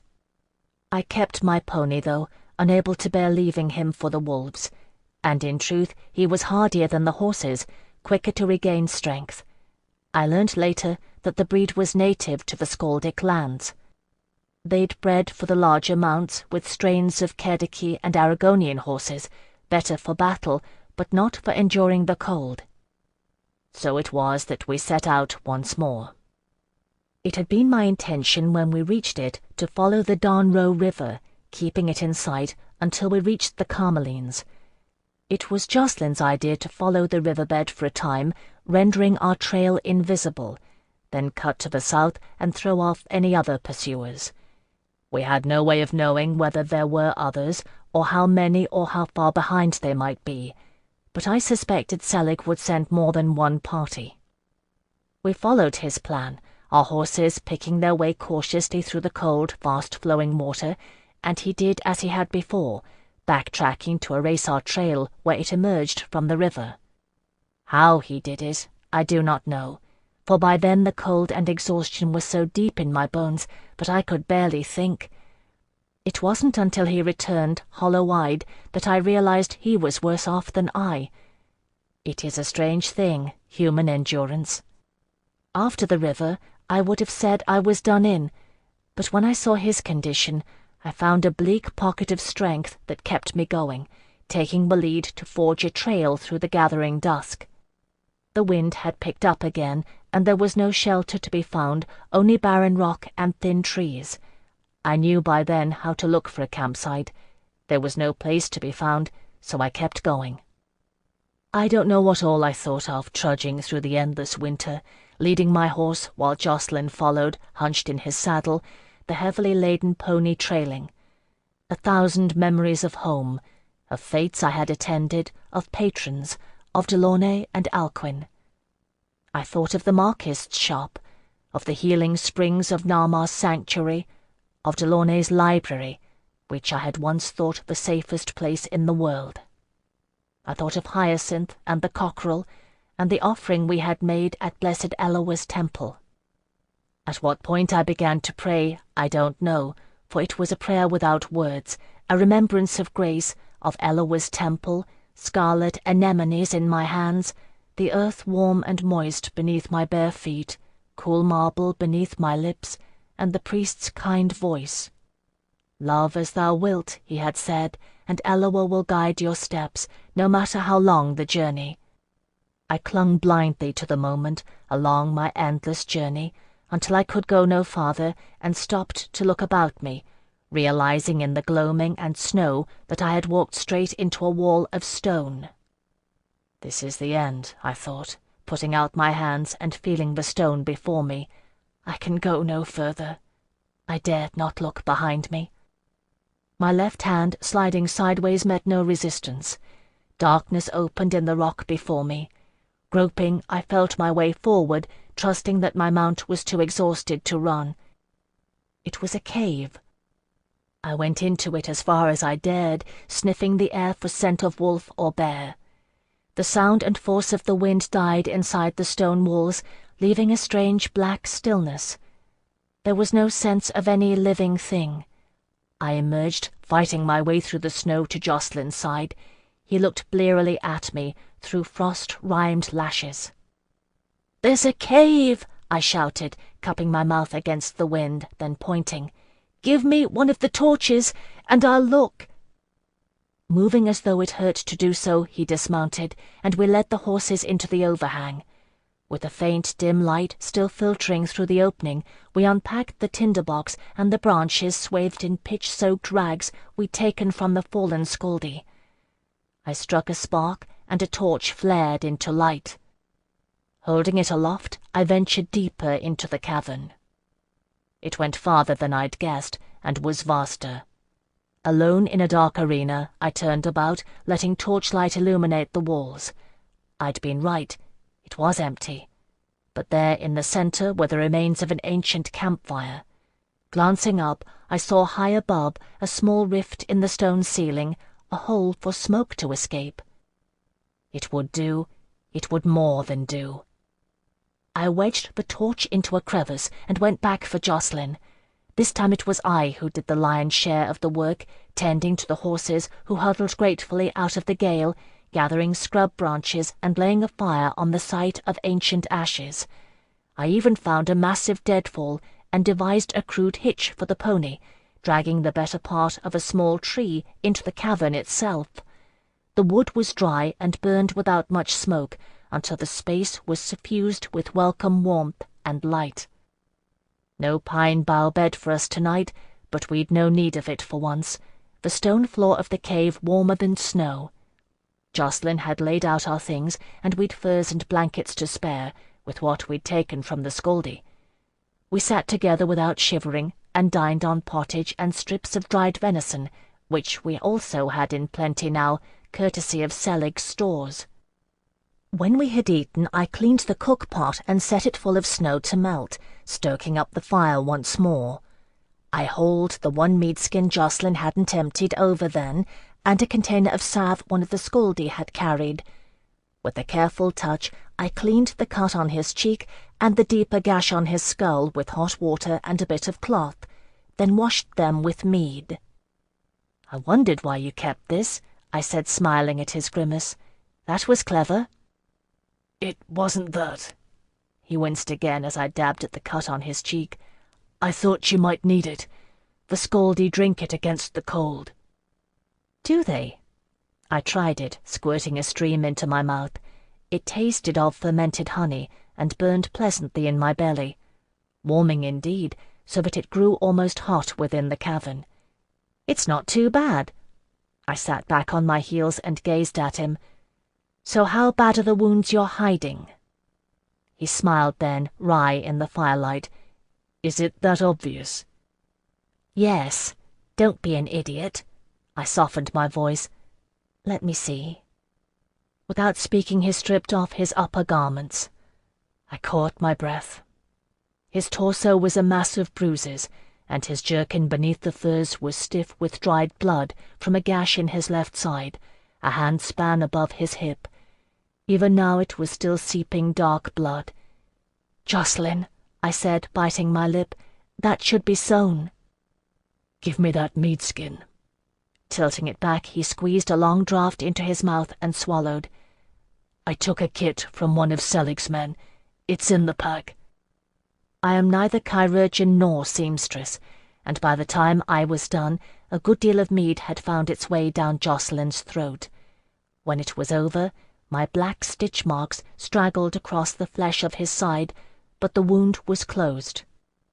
"Here," he said, handing me the meat skin as I stretched out alongside him, exhausted beyond words. "You did a good job. he said softly. "Through all of it. Phèdre." Shh. Propping myself on one arm, I laid my fingers across his lips.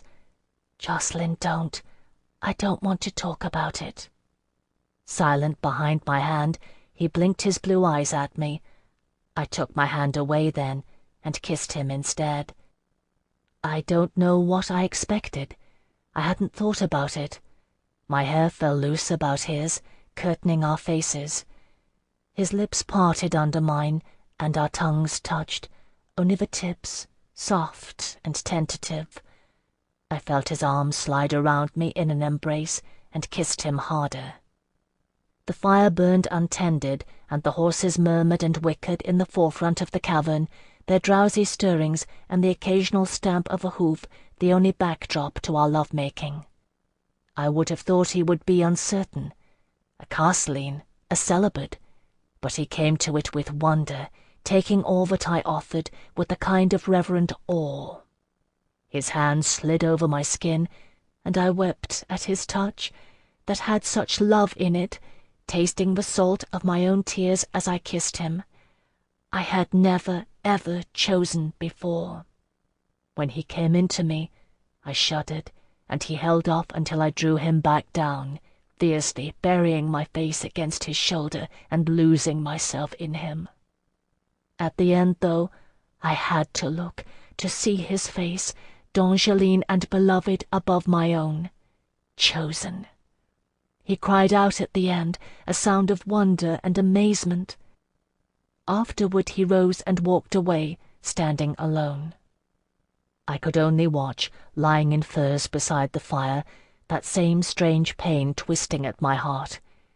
Jacqueline, my castellan, my protector, his beautiful body bruised and torn in my service. Somewhere, in the distant part of my mind, I was astonished at it all, not the least that we were here, together, like this, both of us alive, naked in this cavern, and not freezing to death. "We have dreamed this day," I said aloud. "Jacqueline, we dream still, and tomorrow we will wake from it." He turned about then, his face grave. "Phèdre, I am Kushiel's servant. I cannot cling to that vow, no matter how I've betrayed it and be otherwise. And without the strength of it, I've not the strength to endure. Do you understand?" "Yes." Tears stung my eyes, which I ignored. "Do you think I would have survived this long, were I not Narmar's servant and Kushiel's chosen? I understand." At that he nodded, and came back to sit with me on our makeshift bed. "You're bleeding again." I rummaged in our things for a length of clean cloth, making a pad and binding it over the wound in his side, not meeting his gaze as I did it. It was different now, touching his flesh. "I thought," he began to say, then stopped and cleared his throat. "It's not only pain that pleases you, then. I didn't know." "No." I glanced up at him, smiling slightly. He looked so earnest and dishevelled, naked and battered, his wheat-streaked hair tangled in skaldic braids. "Did you think that? I answered to Narmar's arts, and not Kushiel's rod alone." He reached out and touched Melisandre's diamond where it hung, still, about my throat. "But the latter calls louder," he said gently. "Yes." Unable to lie, I whispered the word. My hand rose to clutch the diamond, and I jerked it hard, breaking the knot that bound the lead. "Ah, Eloa, I would be free of it if I could," I said in disgust, hurling it away from me. It fell with a faint chink against the cavern well. Jacqueline gazed after it into the darkness beyond the firelight. "Phèdre," he said presently, "we've nothing else of value to our names." "No." Obstinacy overcame me. "I would rather starve." "Would you?" He looked soberly at me. "You made me choose life over pride." I was silent a moment, thinking on it. "All right," I said. "Fetch it back, and I will keep it. I will wear it and remember. If we need it to buy life, we will use it. My voice rose, ringing. "And if we do not, I will wear it until the day I throw it on the ground at Melisande Shahrazai's feet, and then she will have her answer to her question. It is Kushiel's dart throws truer than Kushiel's line." Jocelyn retrieved the diamond without comment, tying it back around my neck. Better him, I thought, twining my hair forward, than anyone else who'd put it there. When he was done, he brushed the length of my spine with a light touch. "I'm sorry you had to leave your mark unfinished," he murmured. "It's beautiful, you know, like you." I turned round at that to meet his eyes. He gave me his wry smile. "If I had to fall from Carciel's grace," he said softly, "at least I know it took a courtesan worthy of kings to do it." "Ah, Jocelyn." I leaned forward and took his head in my hands, kissing his brow. "Go to sleep," I told him. "We've a long way to go yet, and you've healing to do. I'll tell you a story if you like. Do they tell Nama's temptation of Carciel in the Brotherhood? They tell it in Sirius House." I told him the story then, and he fell asleep smiling before the end. As well he did, I thought, for it is one of those stories that ends without an ending, that the listener may judge for him or herself what happened. Tales of gods and angels may end that way, for they continue, we know, in the land beyond the end of the world, the true terre d'ange. Alas, for we who are mortal and are denied the luxury of dramatic license. We must live and go onward. In the morning the fire had burned down to cold ashes and a few buried embers, and we dressed shivering in the chill. Of what had befallen us in the night we did not speak. What would we have said if we did? The romancers would have it otherwise, but this I will say.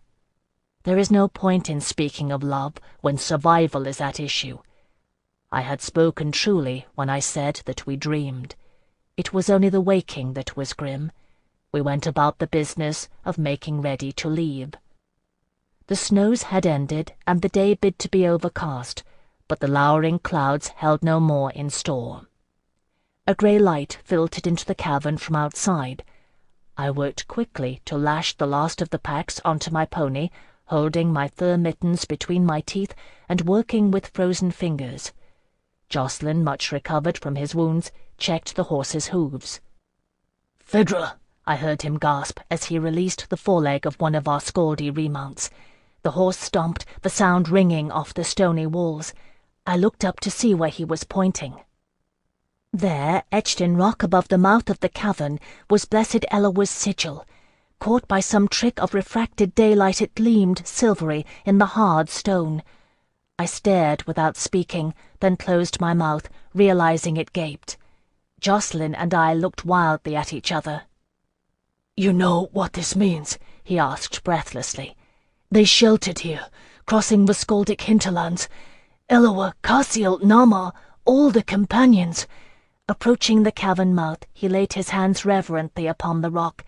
"They were here." "They were here," I echoed, gazing at the silvery lines, remembering my wordless snow-bound prayer. We had dreamed, I thought, in a sacred place. "Jocelyn," I said, "let's go home." Tearing himself away from the cavern wall, he glanced at me and nodded, settling the wolf pelt of the White Brethren in place about his shoulders. "Home," he said firmly, leading the way. A dream and the promise of our long-ago celestial begetters, who had not forgotten the distant generations of their children, in whose red blood a thin thread of ichor still ran. Home, a golden memory, from which we were separated by mile upon icy mile. Outside, the cold of a Skaldic winter awaited us. Home. Chapter 54. In the days that followed, no further pursuit came upon us. The weather was our only enemy, but of a surety it was enemy enough. With horses somewhat fresher than our own had been, we pressed harder, stopping when the light failed, and setting up camp to fall into an exhausted sleep. The times we encountered steadings along the way, But our senses had grown keen living in the wilderness, and each time either Jacqueline or I detected signs of human habitation well in advance. We gave all steadings a wide berth, and never made camp within less than an hour's ride from the nearest man sign. Once or twice more we saw wolves at dusk, and one terrifying time we disturbed a fierce bear from its winter slumber in a cave that proved not to be abandoned. I thought my gallant pony lost that time as we fled, the longer-legged horses churning snow in their terror, but he floundered in our wake, making a horrid squeal of fear, his hindquarters inches away from swiping claws the length of my whole hand. I have heard the fabled oliphants of Bodistan are the largest creatures living, but if I never see a doughtier beast than a skaldic bear, I will rest well content. In this one thing winter proved our friend, for the bear gave up the chase after a short distance and turned to lumber back into the depths of its shelter and sleep. Thus did we reach the Carmeline Range without further incident. There is no easy way to cross from the Skaldic territories into Terre d'Ange. Where the Carmelines give way in the north, the Rhenus River takes over, too deep and fast to be forded, and seldom bridged since the days of the Tiberian Empire. They, with their legions of engineers, could muster a bridge-building brigade in a matter of a day, given sufficient timber. Since then, D'Angelines have held the river border. If we dared, I would have ridden clear up to the flatlands and begged passage through Azal, for I've no doubt there were loyal adherents to the crown there, if only in the person of Guillain de Somerville, who, to the best of my knowledge, still held command of Trevelyan. But to cross the heart of Scaldy wilderness was one thing. To ride the borders during wartime, albeit a war Terre d'Ange didn't know was coming, was another. No, it had to be the mountains, and expedience demanded that we attempt the southernmost of the great passes. We rode in the shadow of the tall peaks of the Carmelines for a day, and camped beneath them at night. The snow was deeper here, and it was hard going. Still we were close enough to sense that the air of home lay on the far side of those cruel mountains, and it gave us heart. In the morning we came upon a sight that dashed our hopes. I had feared that Selig would take further measures against us, and my fears were well founded. Jacqueline, heeding them, made a reconnaissance on foot, and returned grim-faced, leading me to a secure vantage point.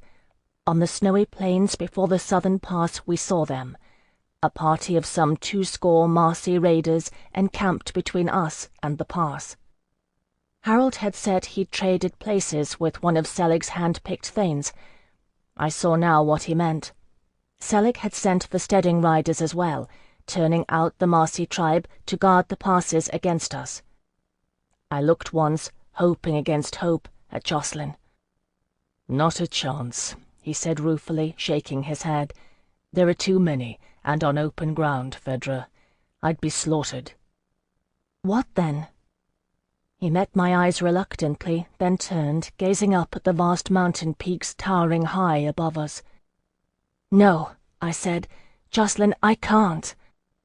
"We have to," he said gently. "There's no other way."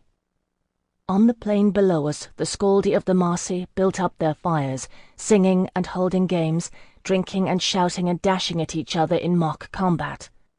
For all of that, they kept scouts posted, watching the horizons. There were probably men of Gunther's steading among them, I thought, men I'd known, men I'd served mead. We could hear them occasionally, the clear thin air carrying their shouts.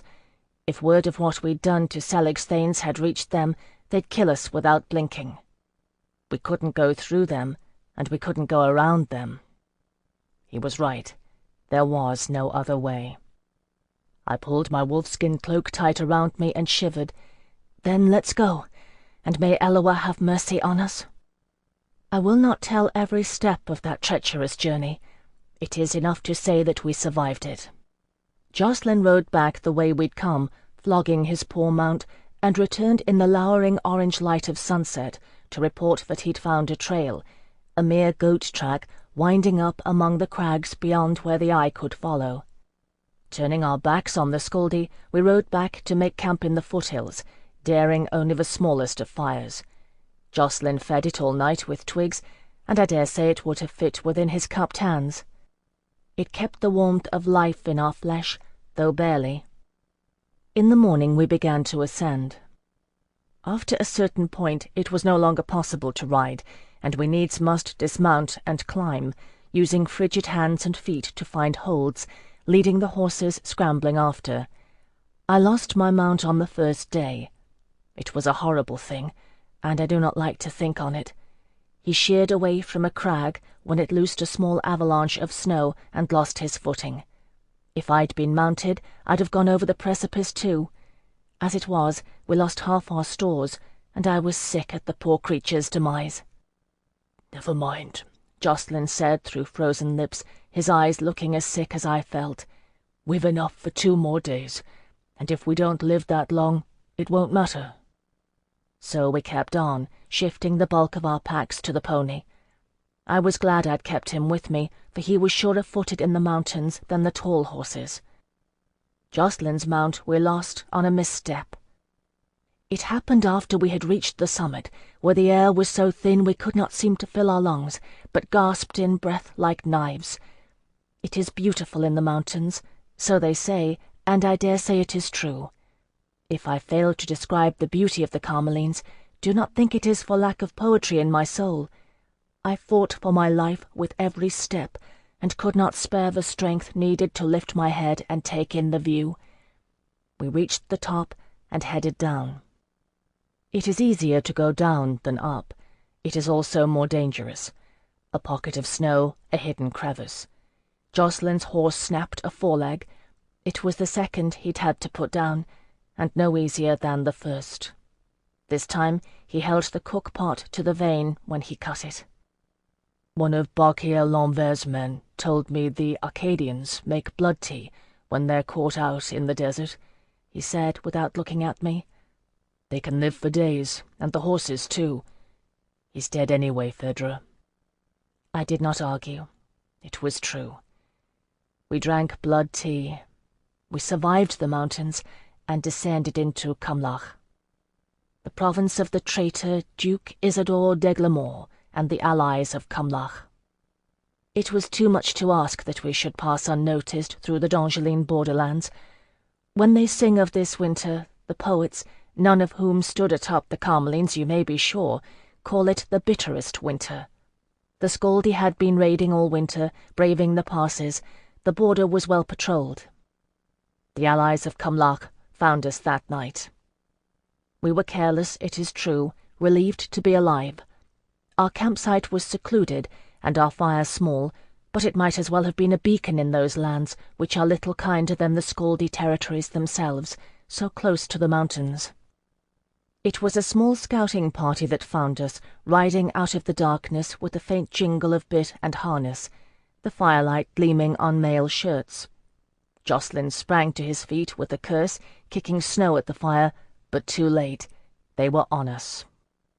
They expected us no more than we did them, less, I dare say. No more than a score of men, mounted D'Angeline warriors all, staring in perplexity at the sight of us. My heart bounded and sank all at once, and I looked frantically for their standard-bearer. There the burning sword emblazoned on sable, allies of Cumlach, not d'Aiglemont's men, though.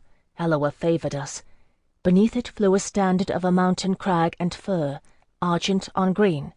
Whose house, I wondered desperately, searching the archives of my mind. From the corner of my eye I saw Jocelyn begin the sweeping Carceline bow, reaching for his daggers. With a shout I threw myself at him, cutting his knees out from under him. We rolled on the snowy ground together, while the allies of Cumlach stared. Whatsoever house they belonged to, I didn't want word out, but a lone woman and a Carceline brother were travelling through the wilds of Cumlach.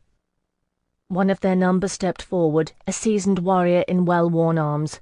"Identify yourselves," he snapped curtly. It wasn't until then that I realized how we must look, the both of us, wind and snow-burned, swathed in Scaldi furs, venturing alone through the worst of Cumlach's winter, with only a heavily laden Scaldi pony to accompany us. "My lord," I gasped, signing Jocelyn urgently to silence, I am sorry. We mean no harm. Do we trespass here?" He settled back in the saddle, eased by my tone, my voice and accent clearly D'Angeline. "No, lass. You've the right to passage, but it's not safe this close to the border. Who are you, and where are you bound?" Not to be easily swayed, then. I swallowed hard, and lied through my teeth. "Surya of Trefail, my lord. This is my cousin Jareth." I trembled, not dissembling.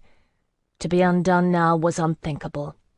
"Our village was destroyed by Scaldy raiders some days past. My cousin, took a blow to the head. I hid him in the empty granary. They never found us, my lord. We took these things from those who'll need them no longer, and fled for the city. Was that wrong?" It was a gamble. I couldn't be sure of where we were, nor how well these scouts knew all the mountain villages. One thing was sure, though. Trefail had been destroyed by the Scaldy. I knew because it was the village where Alcuin had been born. No, not wrong. The scout's face was unreadable in the shifting firelight, embers scattered across the snow by Jocelyn's attempt to extinguish it. "You thought we were Scaldy?" "You might have been." I shuddered and stole a glance at Jocelyn. He was silent under the shadow of the wolf mask on his brow. "We didn't know, my lord. My cousin got scared." Jocelyn nodded without speaking, somehow managing to make it seem a dumb show, for which I was grateful. The leader chewed at his lower lip, ruminating. I saw his gaze wander over us, assessing our garb, our gear. I kept my head slightly averted, trusting to the flame-cast darkness to hide the telltale mark of Kushiel's dart. For a moment I thought we'd get away with it, but the scions of Carmiel are too martial to trust wholly to the element of chance in a chance encounter. "There's nothing for you in the city of Elower," he said cannily. "Winter's been hard, and it's fever-stricken. You'll ride with us to Bois-Lagarde. The Marquis Lagarde won't turn away Carmeline refugees. He'll be well taken care of." He turned to one of his men. "Briss, ride on, and tell the Castellan we're coming in. Be sure to give him the details." He stressed the last words. There was no mistake. The Lagarde rider began to turn his horse's head northward. Jocelyn moved like lightning, and what's more, he did it more like a Scaldy than a Castellan, with brutal efficiency. One dagger only, flashed from his sheath as he grabbed the leader of Bois-Lagarde's scouting party, setting the blade to the man's throat. "Everyone," he said tersely, "dismount, now." They obeyed, eyes glaring fury. He set his teeth and held the dagger steady. Their leader stood unmoving. I didn't need orders. Working frantically, I stowed our gear, lashing the packs onto our Scaldy pony. "2 horses." Jocelyn held himself rigid. I could see the effort it cost him to hold a dagger on a fellow D'Angeline. He was breathing hard. "Scatter the rest." I did it, though over a dozen armed warriors stood frozen in hatred, unwilling to sacrifice their leader by interfering with me. The horses scattered reluctantly, trained to obey. I had to shout and wave my arms, slapping at their hindquarters with ferocity. They ran, then, in all directions, save the 2 whose reins I'd lashed to a tree. They tugged at their restraints, large eyes rolling to show the whites. "For Surya, mount up!" Jocelyn cursed at his near slip, jerking the dagger. The leader inhaled sharply. "You won't get away," he said bitterly. "We'll come after you." "Our kin in Marsilicos will protect us," I said defiantly. "You've no right to detain free D'Angelines."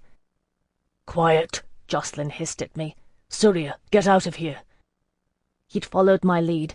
I followed his, freeing one of the Carmeline horses, swinging into the saddle and plunging headlong through the woods, trailing the pony on a lead rope. To any who've not tried it, I do not recommend a blind flight through the wilds on horseback. We blundered, crashing through the undergrowth, both animals caught by the contagion of my fear. Jocelyn caught up with us, no more than half a mile out, a dark, blurred figure on horseback, and we rode for our lives. It was a clear night, blessed Elower be thanked, the stars standing distant and frosty overhead. If not for that, we would surely have been lost, but the great plough and the navigator's star stood clear in the black skies above us, guiding our way and shedding their faint silvery light over the snowy landscape. Fixing a map in my mind, I headed us grimly south, hoping to intersect one of the great roads of the realm, Aishith's Way, that the Tiberians call the Via Paulus. Aishith's Way leads south to the coast. Marsilikos is her greatest city, founded long ago by Hellenes, even before Eloa's time, and because it is a harbour city, a great many wanderers end there. I hoped the Marquis Lagarde's men would take our bait and follow our trail south. We reached Aishith's Way come dawn, our Carmeline mounts staggering with exhaustion, foam-flecked and winded. The pony trotted behind us, sides heaving, still game. Half dead with tiredness as I was, it put me to shame. There is little trade at this time of year. Now, in the bitterest winter, the road stretched open and empty before us, gilded with the pale gold light of dawn. The allies of Cumlach could not be more than a mile behind us. "A side road," I said to Jacqueline, lifting my voice with an effort. "Any road leading west, and pray they keep on toward Marsilikos." He nodded wearily. We pressed the horses, demanding speed they didn't have to give. An hour along Aishith's Way we saw it, a nameless road, only the signpost with Eloa's sigil indicating that it led to the city. "There," Jacqueline pointed. I cocked my head and listened. In the distance I could hear hoofbeats, an erratic multiple beat. A dozen men riding horses nigh as tired as our own. "Ride!" I gasped, setting heels to my mount. Once more we fled. A mile along the route we came upon the Yeshuite wagon. We nearly ran them down, in truth, coming hard around a bend. It was a narrow road, the horses done in, balked and wheeled. The team of mules set their ears and showed their teeth. Jacqueline shouted something, I don't know what, and a young girl poked her head out of the rear of the wagon, even as the driver turned round to look at us. I'd not known until that moment that it was a Yeshuite family, but I knew him by his sidelocks, long and dangling, while the rest of his hair was cropped at the neck. I would have said something then, but Jacqueline spoke first. "Barak Hata Adonai, father," he said at once, breathless and respectful, giving his castellan bow from the saddle before I could protest. "Forgive our intrusion." "Barak Hata Yeshua Mashiach, Lo Halam." The Yeshuite driver said the words automatically, keen dark eyes gauging us. "You are a follower of the apostate, I think." He spoke to Jacqueline, who bowed again. A second face peered through the curtains at the back of the wagon, with a markedly girlish giggle. "Yes, I am Jacqueline Verai of the Castelline Brotherhood."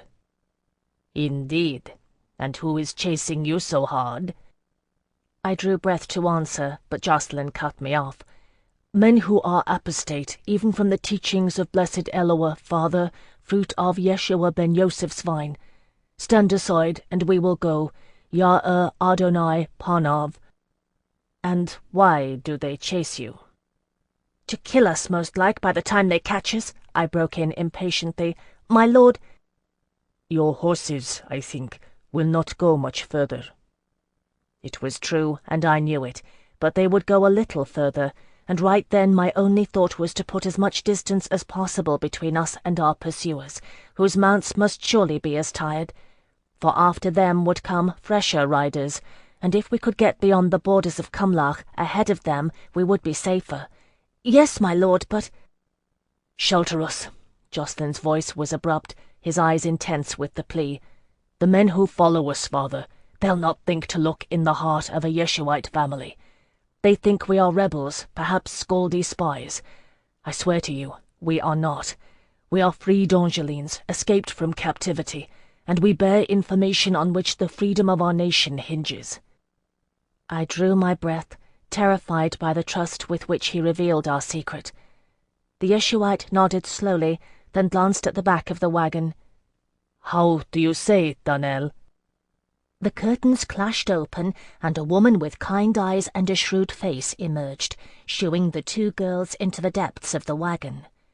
She sized up Jocelyn and me, and her face softened, especially for Jocelyn. "He is one of the apostate's own, Tavi. Let him in." Raising her voice, she called into the wagon, "Girls, make a room!" And so we came to join the Yeshuites. Chapter 55. I had not known before this of the relationship that existed between the Castlean Brotherhood and the Yeshuites. It is obvious, and I should have seen it, but it is not a thing which is discussed outside the society of Castleans. For although Kushiel was apostate, as the Yeshuites name him, he never broke faith with the one God, but only turned his face away in sorrow.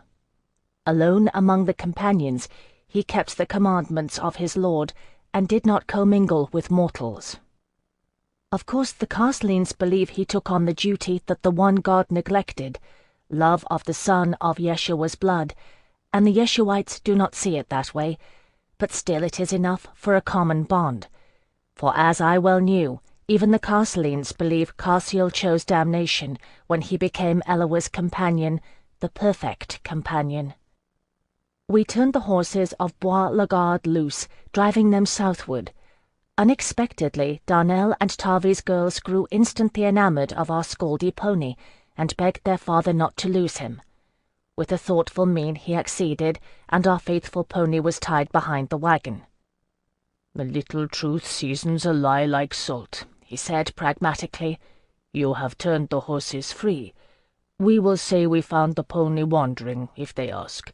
If they find us." They did. It happened a scant hour after we'd come upon them, and not long after we'd been ushered into the back of the wagon, our gear stowed and hidden. Darnell supervised our concealment with level-headed efficiency, marshalling her giggling daughters to move skeins of wool and fabric to hide us. Tavi, it transpired, was a weaver, and she had some skill as a dyer. They made space for us in the tidy, well-ordered wagon, the girls giggling and nudging each other. Jocelyn, charmed, smiled at them. They giggled all the harder. My ears sharpened by Delaunay's training, I was the one who heard the hoofbeats. For all that had befallen us, I'd never felt so helpless, crouching in the dark behind bolts of fabric while Tavi answered the riders' questions, 2 of them, by the sound of it, with disarming frankness. No, they were not bound for the city, but for La Reine, where they had kin.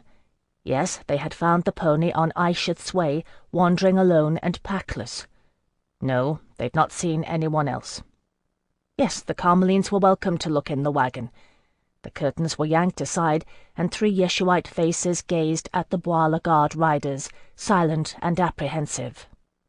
From my hiding-place, I caught a glimpse of one of the scouts' faces, weary and uninterested. The curtains clashed closed. We were free to go onward.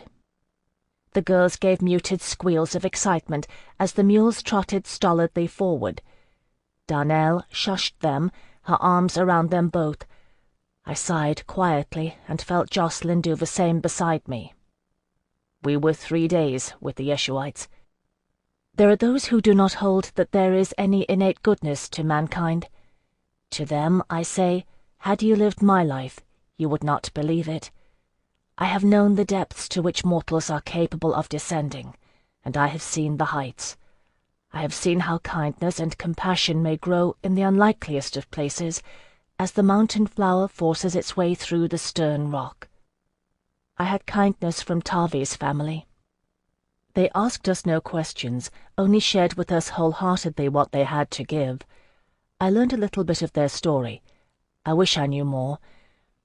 They came from one of the inner villages of Cumlach, where their families had settled a generation ago, filling a need for village weavers and dyers. But fever came to the village, and the Yeshuites were blamed, for all that a courier had clearly brought it from the city of Eloah. So it was that they fled southward, the whole of their livelihood packed in that wagon. It was a strange thing to me to see a family entire. I'd never thought before then, save at Perrinwald, how such a thing formed no part of my life. I remembered my parents vaguely, the road and the caravanserai, and after that the Dalwain of Sirius House. For Jocelyn it was different. Until the age of 10, he'd been a part of a family, a loving household. He'd had brothers and sisters. He knew how to play with children, to tease and tickle them. And they adored him for it. Tarvi and Darnell smiled, well content that they'd chosen a right in aiding us. Me they regarded with a gentle pity, and spoke to with soft words. Such kindness, such misunderstanding. I grieved at what I was. Some miles shy of the city of Eloa, we parted ways. We had discussed it, the 4 adults, over the past night's fires. They had no wish to enter the city, where it was rumoured that fever still raged. We had no choice. "We would take you to the gates," Tarvi said, worried. "It is not so far out of our way, I think, and you will be safe with us. Is it not so? No one will trouble with the poor weaver and his family." "You've done enough, Father," I said fondly. I understood by then that the title was of respect to an elder, for all that Tarvi and Darnell had but a handful of years on us. "We don't know what welcome awaits us. Go to La Reine and prosper. You've done more than enough." The girls, Maya and Rena their names were, 6 and 8 years of age, played in the background. Maya had Jocelyn's white wolf pelt on her head and chased her younger sister, shrieking with laughter, while Rena ducked behind the placid pony and giggled. Darnell watched them complacently. Such sounds of fearless innocence rising up to the dusky sky. If Voldemar Selig had his way, the laughter of children, D'Angeline or Yeshuite, would no longer ring freely under these same emerging stars. "Still, I would—" "No." Jocelyn said it gently, smiling, but with a firmness that said he would not be swayed. "We will ride with you to the crossroads, Father, and the last miles we will walk. Not for love of Kushiel himself would I put your family in any further danger." Tarvi opened his mouth for a final protest, and Darnell laid her hand on his arm. "Let be," she reprimanded him kindly. "It is their will, and for the best." He nodded then, reluctantly. On an impulse, I withdrew Melisandre's diamond from around my neck and held it out to him. The diamond glittered in the firelight. "Here," I said, "for all you have done. It will go a long way to enabling you to establish yourselves in La Reine."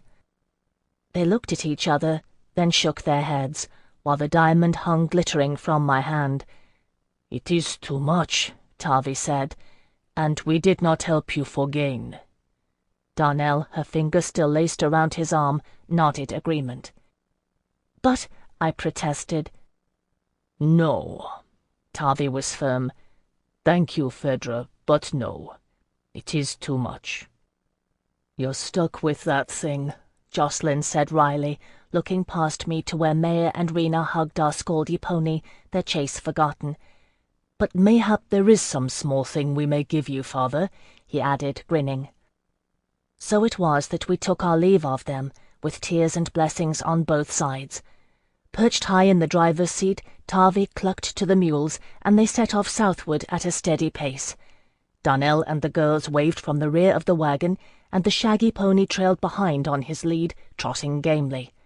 He had been the most loyal and steadfast of companions, and though it grieved me to part with him, I was happy that he would be rewarded by such tender fondness. Ahead of us to the west lay the white-walled city of Eloa, my home. Jocelyn blew out his breath, frosty in the chill morning air, and shouldered our packs.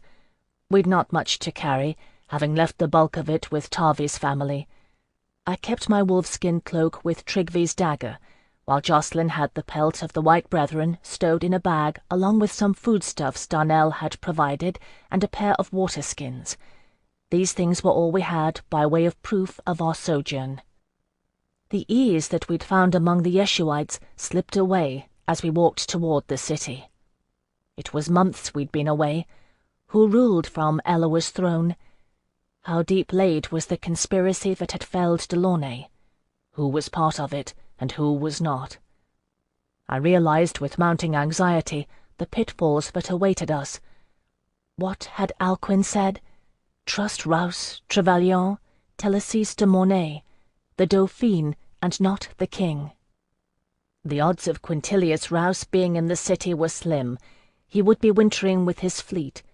Trevelyan, perhaps, but he would be quartered at the palace, as likely would Télésys de Mornay, the king's poet, and, of course, Isandre de la Courcelle. And I remembered all too well what had happened when we tried to reach her at the palace. Blessed Eloa, I prayed fervently, let Melisande Shahrazai be elsewhere. Yet even if she were, I'd no idea who her allies were, the extent of her network.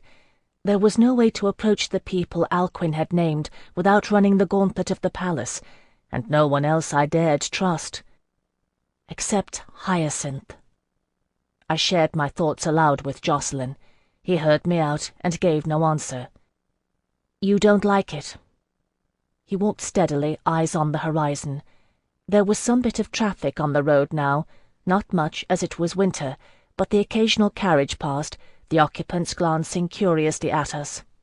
Road-worn and dishevelled, our attire a mix of rude woollens and fur pelts lashed with thongs or pinned with bronze, Jocelyn's castleen hilt protruding over his shoulder. No wonder they stared. It made me increasingly uneasy. "There is no one else," Jocelyn said finally, "that you can turn to? No patron, no friend of Delaunay's?" Not without risk. A gust of wind blew, and I tugged my cloak reflexively about me. We aren't talking about a simple favour, Jocelyn. Whomever we approach will hold our lives in their hands. I trust Hyacinth with mine, no one else. "The Prince of Travellers," he pronounced it with irony. "How much gold could he get for it, do you think?" Without thinking, I struck him across the face with my open palm. We stopped on the road and stood staring at each other. "Zingano or no," I said softly, "Hyacinth has been a friend to me, when no one else was, and never asked a centime for it. When Baudouin de Trevelyan was executed, it was Hyacinth who gave me money to make an offering in his memory at the temples. Did you know that I was Melisandre's farewell gift to Prince Baudouin before she betrayed him?" "No." Jocelyn's face was pale beneath the windburn, save for a ruddy patch where I'd slapped him. "I'm sorry." "If you have a better idea," I said grimly, "then say it. But I'll not hear you speak against Hyacinth." He glanced toward the city. It was not far now. We could see the distant glint of its walls. "I can approach the captain of the king's castleen guard. He is a brother. He would have to give me audience. He is oath-sworn and may be trusted." "Are you sure?" I waited until he looked back at me. "Are you sure beyond doubt, Jocelyn? You disappeared from the city with your charge, a notorious servant of Narmar and plaything of the wealthy, leaving behind the slaughtered household of Anarthiel Delaunay. Do you know what poison's been spread in our absence? Are you sure of your welcome by the Castleen Brotherhood?" My words struck him like blows. It had never occurred to him, I could see, that his honour as a Castleen could be impugned. "No one would dare suggest such a thing," he gasped, "and even if they did, no Castleen would believe it." "No?" I asked wearily. "But I thought of it, and if I could, others would. As for believing, what is easier to credit? A simple murder, driven by greed and lust, or a vast, deep-laid conspiracy to betray the throne into Scaldy hands, known only to you and me?" After a moment he gave a curt nod, adjusted his back, and set his face toward the city. "Your way, then, and pray your trust isn't misplaced. Anyway, we still have to make it through the gates." I looked at the distant walls and shivered. For all of our fears, gaining admittance to the city proved the easiest of our trials. Two tired-looking members of the city guard halted us at a distance, glanced up and down at our bizarre attire, and demanded our names without much interest. I gave false names and a history, citing Tarvey and Darnell's village. They asked a few cursory questions, mostly about our health, then bid us to stick out our tongues for examination. Bemused, we obeyed without protest, and one of the guards drew near enough to look, then waved us through. "It's true, then," Jacqueline said in a low voice. "There's sickness in the city." I said nothing, overwhelmed at being once again within the city walls. It didn't mean as much to him. It wasn't his home. He had not been born and raised here, as I had. The beauty of the place made me want to weep, the elegance of the cobbled streets, lined with gracious trees, now barren in winter. And the people, ah! Despite the cold and the rumoured fevers, there were people about, d'Angelines all, and the sound of their voices was music to my ears.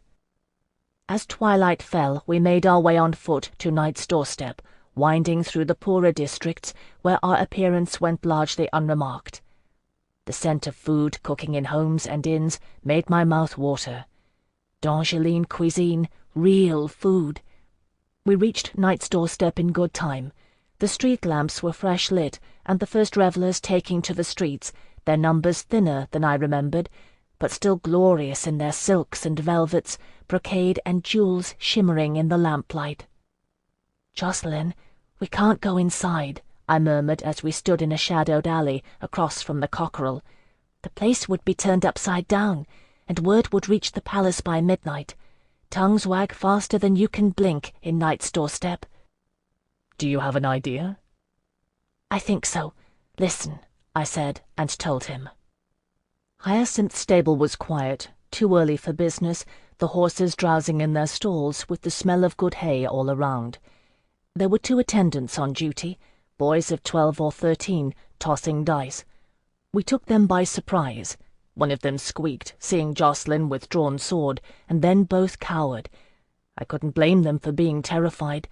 Even without the pelt of the White Brethren, with his clothing and his tangled hair, he looked more like a changeling Scaldy warrior than a Castelline brother. "You work for Hyacinth?" I asked them. They nodded. "Good. You," I pointed to the one who hadn't squeaked, "I need you to do something, and your friend's life depends on it. Find Hyacinth and bid him to come here. Privately. Tell him an old friend needs his help. If he asks who, tell him we used to eat tarts under the bridge at Tertius Crossing. Have you got that?" He nodded again rapidly. "Old friend," he said breathlessly. "Tarts, Tertius Crossing. Yes, yes." Good. I wouldn't have accorded me a title either, not in this state. If you breathe a word of it, a word, mind you, or if anyone overhears, your friend will die. Do you understand? "Yes." His head bobbed so fast his forelock flopped in his eyes. "Yes, I swear it." "Good," I repeated, adding ominously, "and if we don't kill you, you may be sure Hyacinth will, if you make a mistake in this. Now go." He was out the door like a bolt, and we heard the sound of his running feet in the street. Jacqueline sheathed his sword. "You're safe if he keeps his word," he said to the other lad, who stared white-faced at us. "Just don't think of following him." Hyacinth's stable attendant shook his head in fervid terror. We waited, strung tighter than harp-strings. Ever since I'd awakened in the covered cart, it seemed, aching and soul-sick, I'd been listening for approaching steps. I knew these. I knew the sound of Hyacinth's casual stroll, boot heels scraping against the cobblestones. And then he entered the stable and closed the door, and any pretense of ease disappeared. He turned around, his expression strained with hope and disbelief. "Phèdre?" I took 2 steps and threw myself into his arms. It fell to Jacqueline to guard the door, sword drawn once more, against both anyone seeking entrance and escape by Hyacinth's assistance. The boy we'd sent had slipped in behind him and stood staring with his fist pressed against his teeth. To my shame, I was worse than useless, weeks' worth of pent terror releasing itself in shaking sobs, my face pressed to Hyacinth's shoulder. He held me hard and made soothing noises, his voice trembling a little with astonishment. When I could, I regained my composure and stepped away from him, wiping the tears from my eyes. "All right?" Hyacinth raised his eyebrows at me. and I nodded, taking a deep, shuddering breath. He beckoned to the boys and fished in his purse. "Listen to me, you two. What you saw tonight never happened. Understand?" Both nodded, silent acquiescence. "Here." He gave them both a silver coin. "You did well. Take these and keep your mouths shut. Don't even talk to each other about it. If you do, I swear I'll call the Drummond upon you and curse you so you wish you'd never been born. Understand?" They did. He dismissed them, and they ran with fearful glances at Jacqueline. Hyacinth hadn't looked closely at him. He glanced over now as Jacqueline sheathed his sword and blinked hard. "Courtesan?" Jacqueline smiled wryly, inclining his head. "Prince of Travellers." "Blessed Eloa, I thought you couldn't draw your blade." Hyacinth shook himself as if waking from a dream. "Come on," he said decisively. "I'll take you to the house. You were right. It's not safe for you to be seen." I closed my eyes. "Do they think—" "Yes. You were tried and convicted in absentia," Hyacinth said, his voice unwontedly gentle, "for the murder of Kushiel Delaunay and the members of his household." Chapter 56. Hyacinth lived still in the same house on Rue Coupole, but alone. To my sorrow, I learned that the fever of which we'd heard rumours had claimed his mother's life. She'd taken pity on a Tsingani family whose youngest was ill, and caught it from them. There were no tenants now, and Hyacinth was grimly set against taking others until the sickness had run its course. It manifested first, we learned, with white spots on the back of the tongue. That was why the city guard had examined ours, and had little interest in anything else. It was strange to be in that house without the presence of Hyacinth's mother muttering over her cook-stove. He used it to heat water for the bath, sending one of his runners to the cockerel for hot food, with word only that he was entertaining in private that night. To be warm and clean and safe seemed a luxury beyond words. We sat around the kitchen table and ate squab trussed in rosemary, washing it down with a rather good red wine Hyacinth had procured, taking turns telling what had happened between famished bites, sketching in the events. To his credit, Hyacinth never interrupted once, listening gravely as Jacqueline and I unwound our tale. When he learned of Deglamour's betrayal and the Scaldy invasion plan, he looked sick. "He wouldn't," he said. "He couldn't." "He thinks to pull it off." I gulped a mouthful of wine and set down my glass. "But he has no idea of the numbers Selig can muster. We have to talk to someone, Hyacinth, the Dauphine, or someone who can reach her." "I'm thinking," he murmured, reaching for his own glass. "Your lives are forfeit if anyone knows you've set foot in the city." "How? Why? Why would they think we did it?" Jacqueline had had a bit of wine too, and was impassioned with it. "What possible gain would there have been?" "I can tell you the popular theory." Hyacinth swirled the wine in his glass, gazing into its depths. "Rumour has it that Barquier L'Envers paid a fabulous sum for you to betray Delaunay, and you your oath, Courtesan, and admit his Arcadian guard into the house to settle the old score for Isabel, and set you both up in Kebel-i-Makard.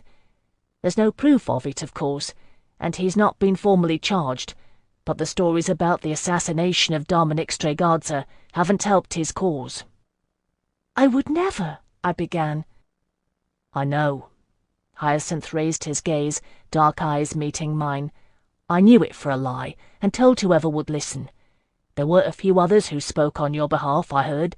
Gaspard Trevelyan and Cecily Laveau-Perrin both did, and the prefect of the Castellan Brotherhood sent a letter protesting his order's innocence." He inclined his head to Jacqueline. "But Parliament wanted a conviction, and the courts obliged. It won't do to have people thinking Dongeline nobles could be slain out of hand, and their killers go unpunished."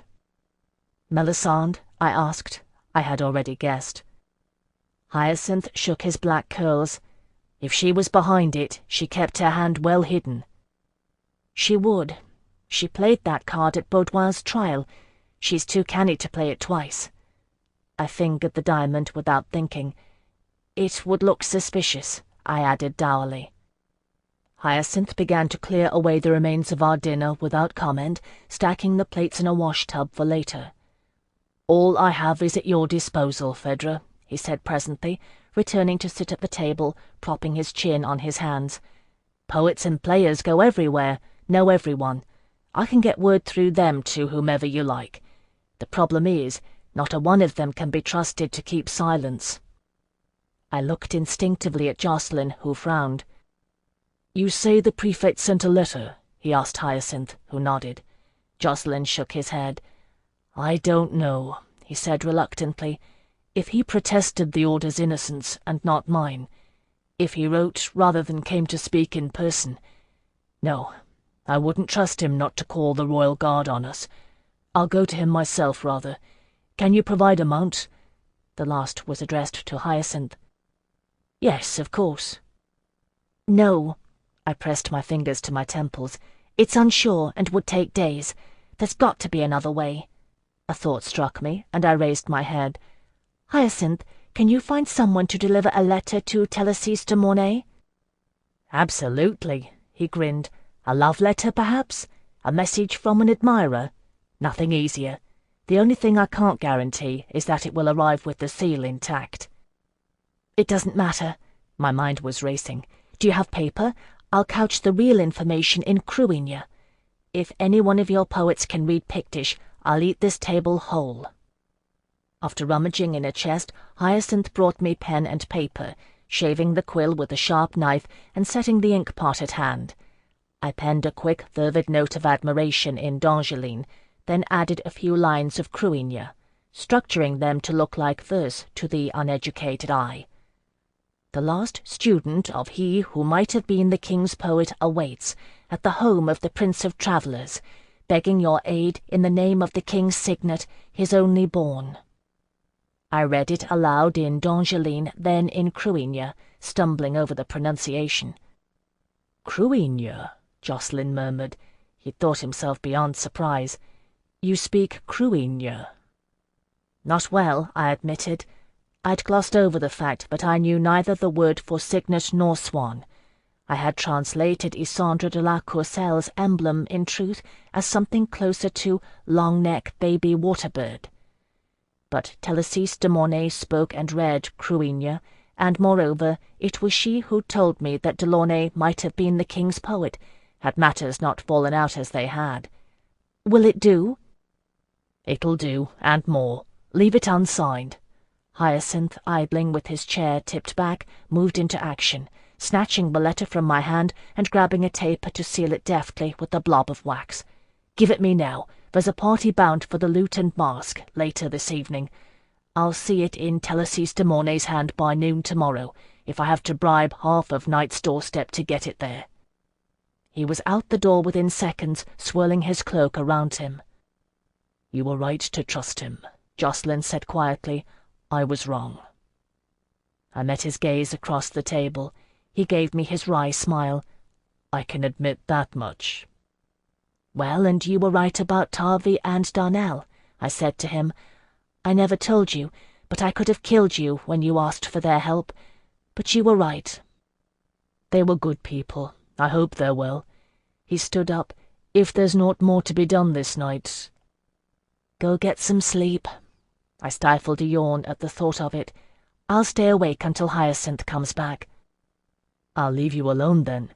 I'm sure you want a chance to talk with him." The same wry smile, but something caught at it, twisting at my heart. "Jacqueline," I looked up at him. It seemed impossible to believe, here in this childhood haven, all that we'd been through together, all of it. "Jacqueline, whatever happens to us, you did it. You kept your vow to protect and serve. You brought me home safe." I said softly, "Thank you." He swept his castelline bow and left me to wait. Hyacinth was some time returning, and entered the house quietly, turning the key carefully in the lock. I started, having fallen into a doze, slumped at the kitchen table. "You're awake." Hyacinth came to sit with me, taking my hands in his. "You should be in bed." "How did it go?" "Fine." He inspected my hands, turning them gently. "Telacy should have the letter by tomorrow, unless young Mark Baptiste has a terrible quarrel with Japheth no Eglantine Varden, which is not likely. He thinks I'm sheltering Safiel the Reclusive, who is indeed mad enough to send the Prince of Travellers with an unsigned love note to the king's poet. Telesys was ill, you know, but the king's own physician attended her, and she's on the mend. Phèdre, it looks like you've been working as a galley slave."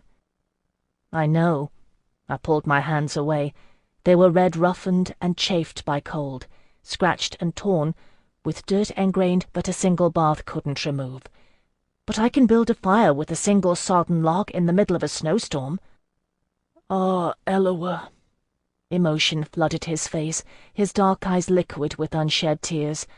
"I thought I'd lost you truly. Delaunay, Alcuin. Phèdre, I never thought to see you again.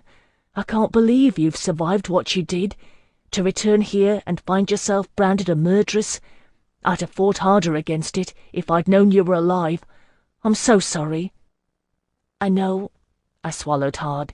"At least it's home, though, if I have to die anywhere. Oh, Hyacinth, I'm so sorry about your mother." He was quiet a moment, gazing unthinking toward the cook-stove that had seemed so eternally her domain, rife with muttered prophecy and the chink of gold coins. "I know. I miss her. I always thought she would live to see me claim my birthright among the Tsingani, and not this sham I play at in night's doorstep. But I waited too long." He rubbed at his eyes. "You should sleep. You must be exhausted." "Yes. Good night," I whispered, kissing him on the brow. I felt his gaze follow me as I made my way to a warm and waiting bed. There is a point beyond exhaustion where sleep is hard in coming.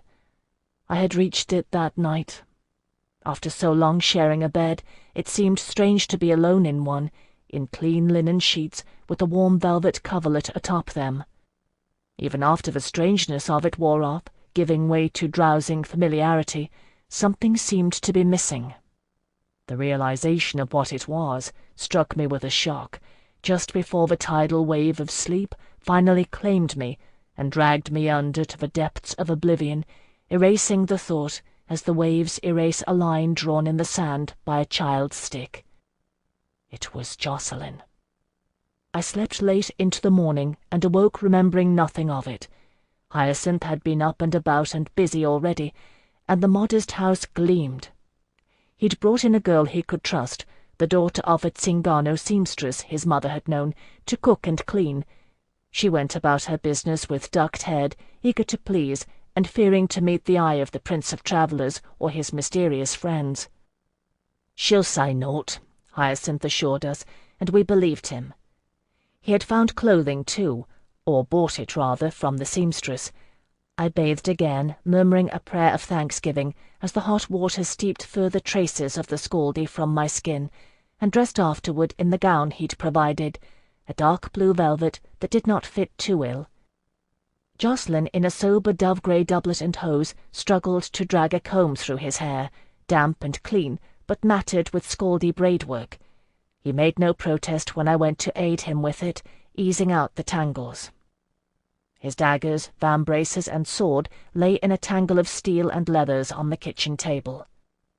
"You're not—" I began to ask. He shook his head, hair sliding over his shoulders. "I may have kept you alive, but I've broken my vows nonetheless. I don't have the right to bear arms." "Do you want me to put it in a single braid, then?" I gathered his hair in my hands, feeling the fair silken mass of it. "No," he said resolutely. "I'll put it in a club. I've still the right to that much as a priest." He was that, though I had forgotten it. I watched as his hands moved deftly, binding his hair into a club at the nape of his neck. Even without his arms, he looked a castellan again. Hyacinth observed it all without comment, only the arch of his brows reminding me how far it was from where we'd begun. "We should burn those," he said aloud, wrinkling his nose at the pile of garments, furs, and woolens we'd shed. "No, leave them," I said quickly. "Eloa, the smell alone will testify to our story, and we've naught else to prove it." Jocelyn laughed. Shaking his head in bewilderment, Hyacinth glanced out the window onto the street and tensed. "There's a carriage drawing up to the doorstep," he said, his voice tight. "You'd best get in the back. There's an exit out the postern gate. If it's not Delaunay, I'll hold them off as long as I can." We moved quickly, Jocelyn sweeping his gear off the table, and hid ourselves in the scullery, where there was a passage to the rear of the house. It didn't take long. I heard the door open and one person enter, Hyacinth's courteous greeting. The voice that answered was unmistakable, fainter than I remembered, but rich and feminine. Thélassise de Mornay. I remember that I stumbled out of hiding, weeping, even as she drew back the hood of her cloak, revealing the familiar plain features illumined by her dark eyes, which held grief and welcome alike. She took me in her arms, her embrace quick and fierce, unexpectedly strong. "Ah, child," her voice whispered at my ear, "I'm so glad to see you alive. And our fiel Delaunay would be proud of you." She grasped my arms then, shaking me a little. "He would be so proud," she repeated. I gulped back my tears, gathering myself, fighting the shudder in my voice. "Thélassise, we need to speak to the Dauphine, to Gaspard Trevelyan, Admiral Rouse, to whomever you trust. The Scaldi are planning to invade. They've a leader, and the Duc d'Aiguemont plans betrayal." "Shh." Her hands at my arms steadied me. "I got your message, Phèdre. I knew you were no traitor. I'm taking you now to an audience with Isandre de la Courcelle. Are you ready to bear that much?" It seemed sudden, too sudden. I looked around for an instant, frantic and uncertain. Jocelyn stepped up to my side, empty-handed, but armed in Castelline rigor. "She will not go alone," he said in his softest, most deadly tone. "In the name of Kushiel, I will bear witness to this." "And I." Hyacinth bowed gracefully in his best Prince of Travellers manner, but his eyes when he straightened were cold and black. "I have lost Phèdre no Delaunay once already, my lady, and protested too little. I do not propose to let the same mistake happen twice, and mayhap it will be that my small gift of the Dromond may be of service in this matter." "It may be, Zingano." Thélassise de Mornay gazed at him with her intent dark eyes, laying one small hand upon his sleeve. "I pray that it may." Chapter 57. It was at once like and unlike the old days, a covered carriage bearing me to the palace to meet in secret with one of Elowa's line. But no longer was I the darling of Nama's patrons, garbed in exquisite finery, awaited in breathless anticipation. Now I was a condemned murderess and an escaped Scaldi slave, awaiting the judgment of the heir apparent of the realm, the very gown on my back there only by courtesy of the scapegrace of night's doorstep. Only the scarlet mote in my eye and the unfinished mark that twined my spine gave tongue to what I was, Delaunay's Anguissette, the only such born in 3 generations. We told our story, Jocelyn and I, to Thélassise de Mornay in her carriage. Not the whole of it, nor the details of our escape, but the gist of what mattered to the throne of Terre d'Ange. She listened intently, turning aside now and then to cough. She believed, of that I had no doubt. But would Isandre de la Courcelle? I had not met her, and could not guess. The carriage drew round to a seldom-used entrance to the palace, where we were met by guards in House Courcelle livery, midnight blue, with the silver insignia. Delaunay's lessons were not lost on me. I looked closely, and observed somewhat. Each of them bore on the small finger of his left hand a silver ring. "The Dauphine's personal guard," Thélassise said, stifling a cough. She'd seen me looking. "They may be trusted." The Courcelle guards checked us for weapons. Jocelyn handed them the bundle of his Castelline arms with a curt bow, and Hyacinth gave them the dagger at his belt, sliding another out of his boot, and gave it over with a shrug. I bore no weapons, but I had Tryggve's dagger in a sack with the other skaldic items, and protested its removal, for those were our only proofs. "I will take custody of these things," Telesis said firmly, and the guards did not demur, nor did they search her. She was the king's poet and the Dauphine's confidant, and above suspicion. Thus were we issued into the presence of Isandre de la Courcelle. I had seen her at a distance from hiding, and at the trial of House Trevelyan. Still I knew not what to expect. It was a formal audience room to which we were conducted, albeit a small one. I learned later that we were in the king's quarters, and not the Dauphine's. I learned why, too. But for now, my worst fear was allayed. No other d'Angeline nobles were present. We would be heard at least, and not seized upon entry. Isandre de la Courcelle sat on a high-backed chair, flanked by a half-dozen guards in royal Courcelle livery, all bearing the silver ring. Her face was cool and impassive, with all the pale beauty of her L'Anvers mother's line. Only her long slender neck bore the stamp of House Courcelle, who took the swan as their emblem. "Your Highness," Telesis made a deep curtsy, "from the bottom of my heart, I thank you for granting this audience." "We appreciate your service to our house, King's Poet. Who do you bring before us?" Isandre's voice was, as I remembered it, light and controlled. She knew. The question was a formality. "Phèdre no Delaunay, Jacqueline Carey of the Castlean Brotherhood, and—" Telesis de Mornay hesitated at Hyacinth, not sure how to name him. He stepped forward and bowed. "Hyacinth, son of Anastasia of Marnoge's Compania." A Tsingani designation. I'd never heard him use it before. I'd never known his mother's name, but I'd no time to sorrow, for Isandre de la Courcelle's gaze was fixed on me, deep violet eyes burning like embers in her pale face. If we were guilty, mine was the gravest betrayal in her mind, that was clear. "You," she said, "you to whom Anathiel Delaunay gave his name, stand convicted of killing him, who was oath-sworn to ward me with his life. How do you plead to that, Anguissette?" It gripped me like a wave, a nameless emotion rising from the soles of my feet to lift the very hair on my head. I had lost nearly all that I loved, had been through torture and slavery and the brutal killing cold of scaldy winter to meet this accusation. I held her gaze and gave it back, a wash of red filming my vision, the words I'd been entrusted with so long ago coming to my tongue.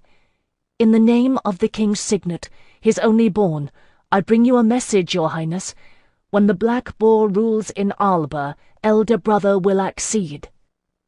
The words rang in the small room, oddly resonant.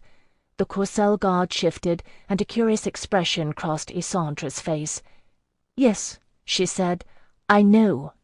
Quintilius Rouse sent another messenger. Is that all you have to say?" "No." I drew a deep breath.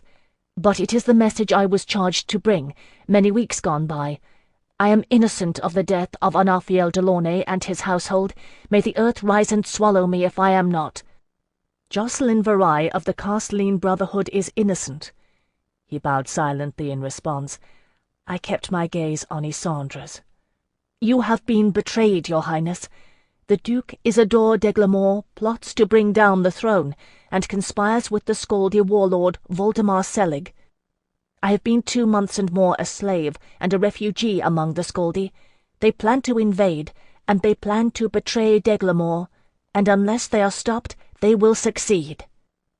Whether or not she believed, I do not know, but the blood drained from her face, leaving her like a marble statue in her high-backed chair. Only those eyes continued to blaze. "You charge Isidore d'Aiglemont, hero of the realm, leader of the allies of Cumlach, with this terrible crime?" "Not alone." I held my ground in the face of her awful stare. "I charge the Lady Melisande Charizai of Kushiel, who is d'Aiglemont's ally. It was her word that betrayed Delaunay, and it is her word conveyed in writing that assures Voldemar Selig of the Scaldi that his plan will succeed." Isandre turned away, whispering something to one of her guards. He nodded and then departed. She turned back to me expressionless. "Tell me what you claim to have witnessed." We told the whole story then, Jacqueline and I both, beginning with the longest night, telling of the slaughter at Delaunay's house, Melisandre's betrayal, and our sojourn among the Scaldi. The Dauphine of Terre d'Ange listened and stared into the distance, her chin propped on one fist. Télésise de Mornay spilled the contents of our pack on the marbled floor at the appropriate time, displaying our worn Scaldi pelts and Tryggvi's dagger.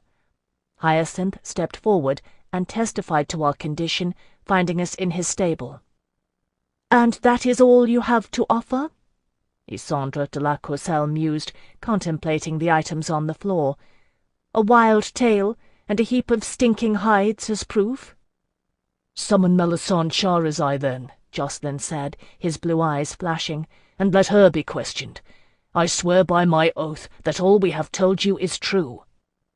The guard sent on an errand returned unobtrusively, slipping through the door and closing it carefully behind him. Isandre arched her fair brows at him, and he shook his head.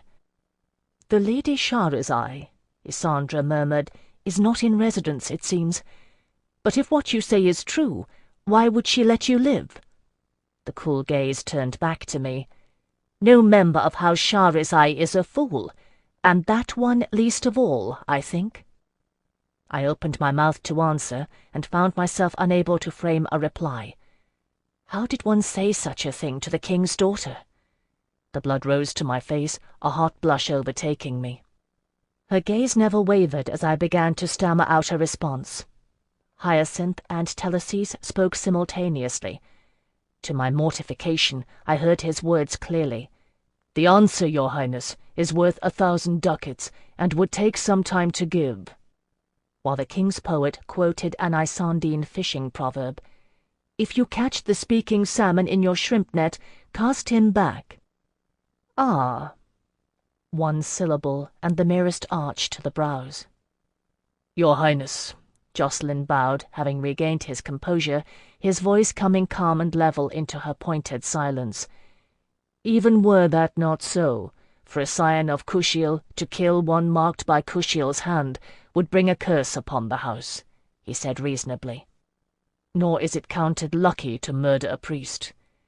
Melisandre Charizai did not kill us, but she deemed our survival a slender chance at best. That we would escape and return uncaptured, she never dreamed. No one in their right mind would have dreamt it," he added soberly. "That we stand before you is a measure of blessed Eloa's grace." "So you say. You have naught else?" Télésise de Mornay stepped forward. "They have my word, Your Highness. I knew Anathiel Delaunay. I knew him well. He trusted his pupils with his life." "Did he trust them with his secrets?" The arched brows turned toward the king's poet. "Did he tell Phèdre no Delaunay that he was my oath-sworn protector?" Télésise made a slight helpless gesture, glancing at me. She knew, I think, that he had not. The feeling returned, the wave lifting me out of myself. "No, my lady," I whispered, "he did not.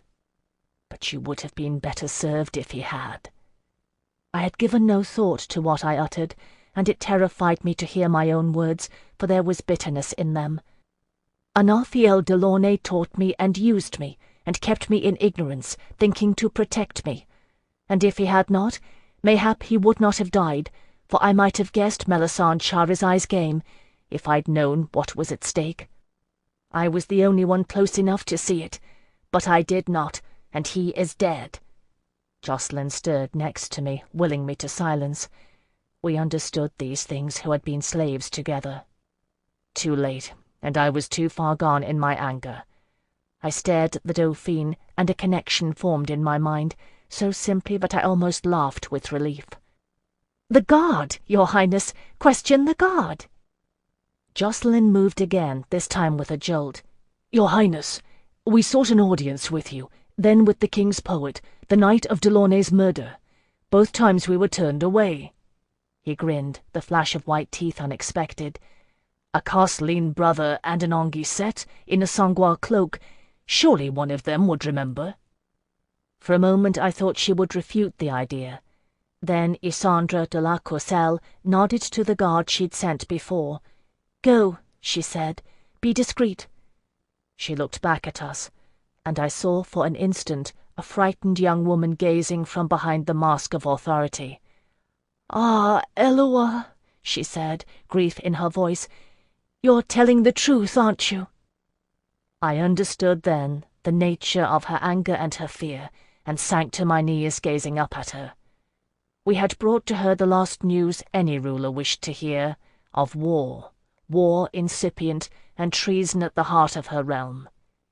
"Yes, my lady," I said softly, "it is true." She was silent a moment, accepting the truth of it. I saw in that moment something else surfacing in her, a dreadful resolve that she drew from some inner depths, hardening the planes of her lovely young face and firming the line of her mouth. Isandre de la Courcelle would stare unblinking at this terror. I remembered then that she was the daughter of Roland de la Courcelle, whom Delaunay had loved. "And my uncle?" Isandre asked, coming back to herself. "The Duc L'Envers?" Still kneeling, I shook my head, then rose in the fluid movement I had first learned at Sirius House. "To the best of my knowledge, Barquiel L'Envers had naught to do with it, your highness. He and Delaunay had settled the score between them." "Is it true that he had Dominic Straygarde killed?" Isandre de la Courcelle would be ruthless in acknowledgment of the truth. I saw that much. "I believe it to be true," I said quietly. "The name of your mother's murderer was the coin Delaunay paid for the truce between him and the Duc L'Envers. He reckoned it worthwhile to protect you from the same fate, your highness." She absorbed it without blinking. "And you gathered this intelligence for him?" I had a companion. We both did. Grief sank its claws into my heart, fresh again now that I was home in the city. "His name was Alcuin no Delaunay. It was he who garnered the Straygarde's name. He died with my lord Delaunay." "You weep for him." Isandre looked curiously at me, saddened. "I wish I had known him better. I wish there had been time." She glanced at the door through which the guard had left, then rose, beckoning. "Come here." We followed her then, the four of us and her guard, through 2 doors into a cloistered bedroom. It was heavily guarded, and 2 elderly Castellines stood aside, at her command, opening the door. Jocelyn took care not to meet their eyes. The Dauphine stood in the doorway and looked within. Pressed close behind her, we gazed over her shoulder. Ganelon de la Courcelle, the king of Terre d'Ange, lay in a canopied bed, his face waxen and unmoving, fallen into deep lines. He was more ancient than I remembered. At first I thought he slept the long sleep of death. Then I saw his breast rise and fall, disturbed by a long breath. "So lies my grandfather the king," Isandre said softly, twisting a heavy gold ring on the finger of one hand. I knew it. It was Roland's signet, on which Delaunay had sworn his oath. "So lies the ruler of our fair realm." She backed out of the doorway, and we hastened to get out of her way. "He suffered a second stroke in this bitterest winter," she murmured, closing the door and nodding to the Castellines, who took up their pose, arms crossed at ease. "I have been ruling in his name. Thus far the nobles of the realm have endured my pretence. If we stand upon the brink of war, I do not know how long I can last before someone wrests the reins of control from my hands. I do not even know if it is a mercy or a curse that he lives still. How long can this last? I do not know." Someone gasped for air. I glanced, startled, at Hyacinth. He leaned against the wall, fumbling to unfasten the velvet collar of his doublet, and his skin beneath its rich brown tone was a deadly grey. "Hyacinth!" I uttered his name in fear, hurrying to his side to aid him. He waved me away, doubling over, then straightening with a great indrawn breath. 3 days, he said, his voice faint. He steadied himself, reaching for the wall, and repeated it. "The king will die in 3 days, your highness." His gaze slid over toward Telesise. "You did bid me to use the Dromond, my lady." "What do you say?" Isandra's voice had gone as cold and hard as a scaldy winter. "You claim the gift of prophecy, son of Anastasia?" "I claim the Dromond, though I do not have my mother's skill at it." He passed his hands blindly over his face. "Your highness, when blessed Eloa was weary, he sought sanctuary among the Tsingani in Bodistan, and we turned him out with jeers and stones, predicting in our pride that he and his companions would ever be cursed to wander the earth, doomed to call no place home. It is not wise to curse the son of Earth's womb. We were punished, the fate we decreed sealed as our own, condemned to walk the long road. But in her cruel mercy, the mother of all granted us the Dromond, to part the veils of time, that next time we might see truer." Isandra stood unmoving, then turned purposefully to the Castelline brothers on guard. "You will say nothing of this.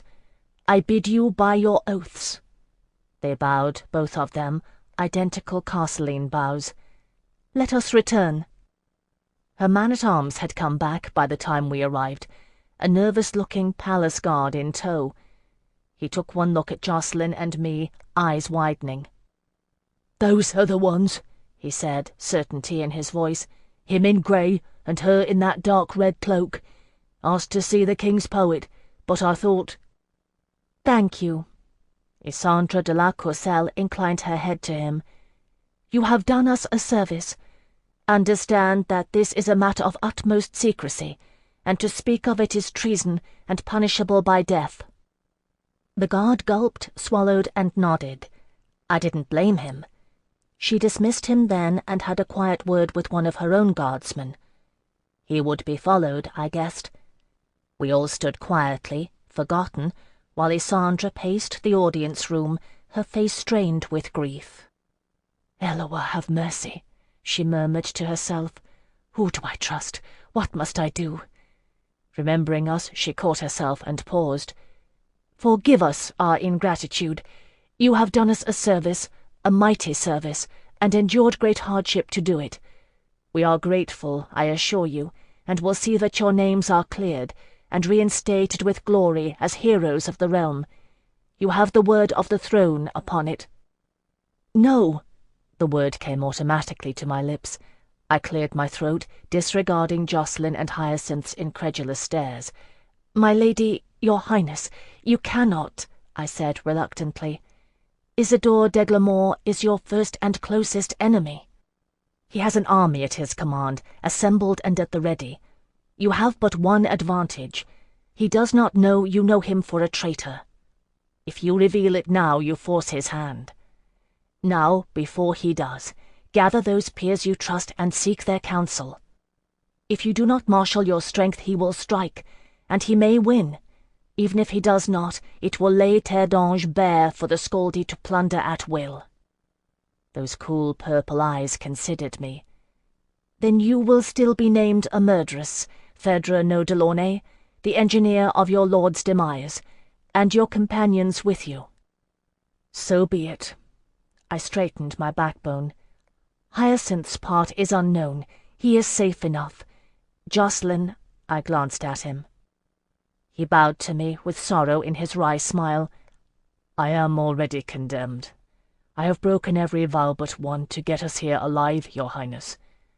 I do not fear the judgment of Terre d'Ange, when a greater judgment awaits me," he said quietly. Isandra stood silent, then nodded. "Understand that I am grieved at this necessity." There was dignity in her words and her bearing. I understood and believed. I could see in her the echo of the crown prince that Delaunay had revered. I wondered what he had made of Roland's daughter. Then a calculating light lit her eyes. "But you are too valuable to discard into safe exile, and you no less than the others, if your gift tells true, Tsingano. In the name of my grandfather, I place you all under the custody of the throne." so it was done. Chapter 58. Hyacinth had spoken truly. Ganelon de la Kushiel, king of Terdange, died in 3 days' time. I have little first-hand knowledge of what it was like in those days, being cloistered in the palace under the express care of Ysandra's personal guard. Some news we gained from them, and from her chirurgeon, who examined us, treating Jacqueline's half-healed wounds and prescribing a rich diet to counter the toll of deprivation our long flight had taken. But for the most part it felt as though I were confined in a dream, while the real world passed by me. We heard the morning bells toll that had not rung since I was a child at Sirius House. We saw the solemn faces of the guards and their black armbands. For all of that, it seemed unreal to me. One thing was sure, though.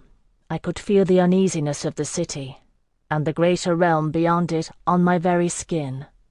Although they knew not the true threat that awaited, reports of Scaldi invasion increased, and Isidore d'Eglamour and a half-dozen other Carmeline nobles begged off attendance at the king's funeral and Ysandra's coronation, claiming they dared not leave the province unguarded.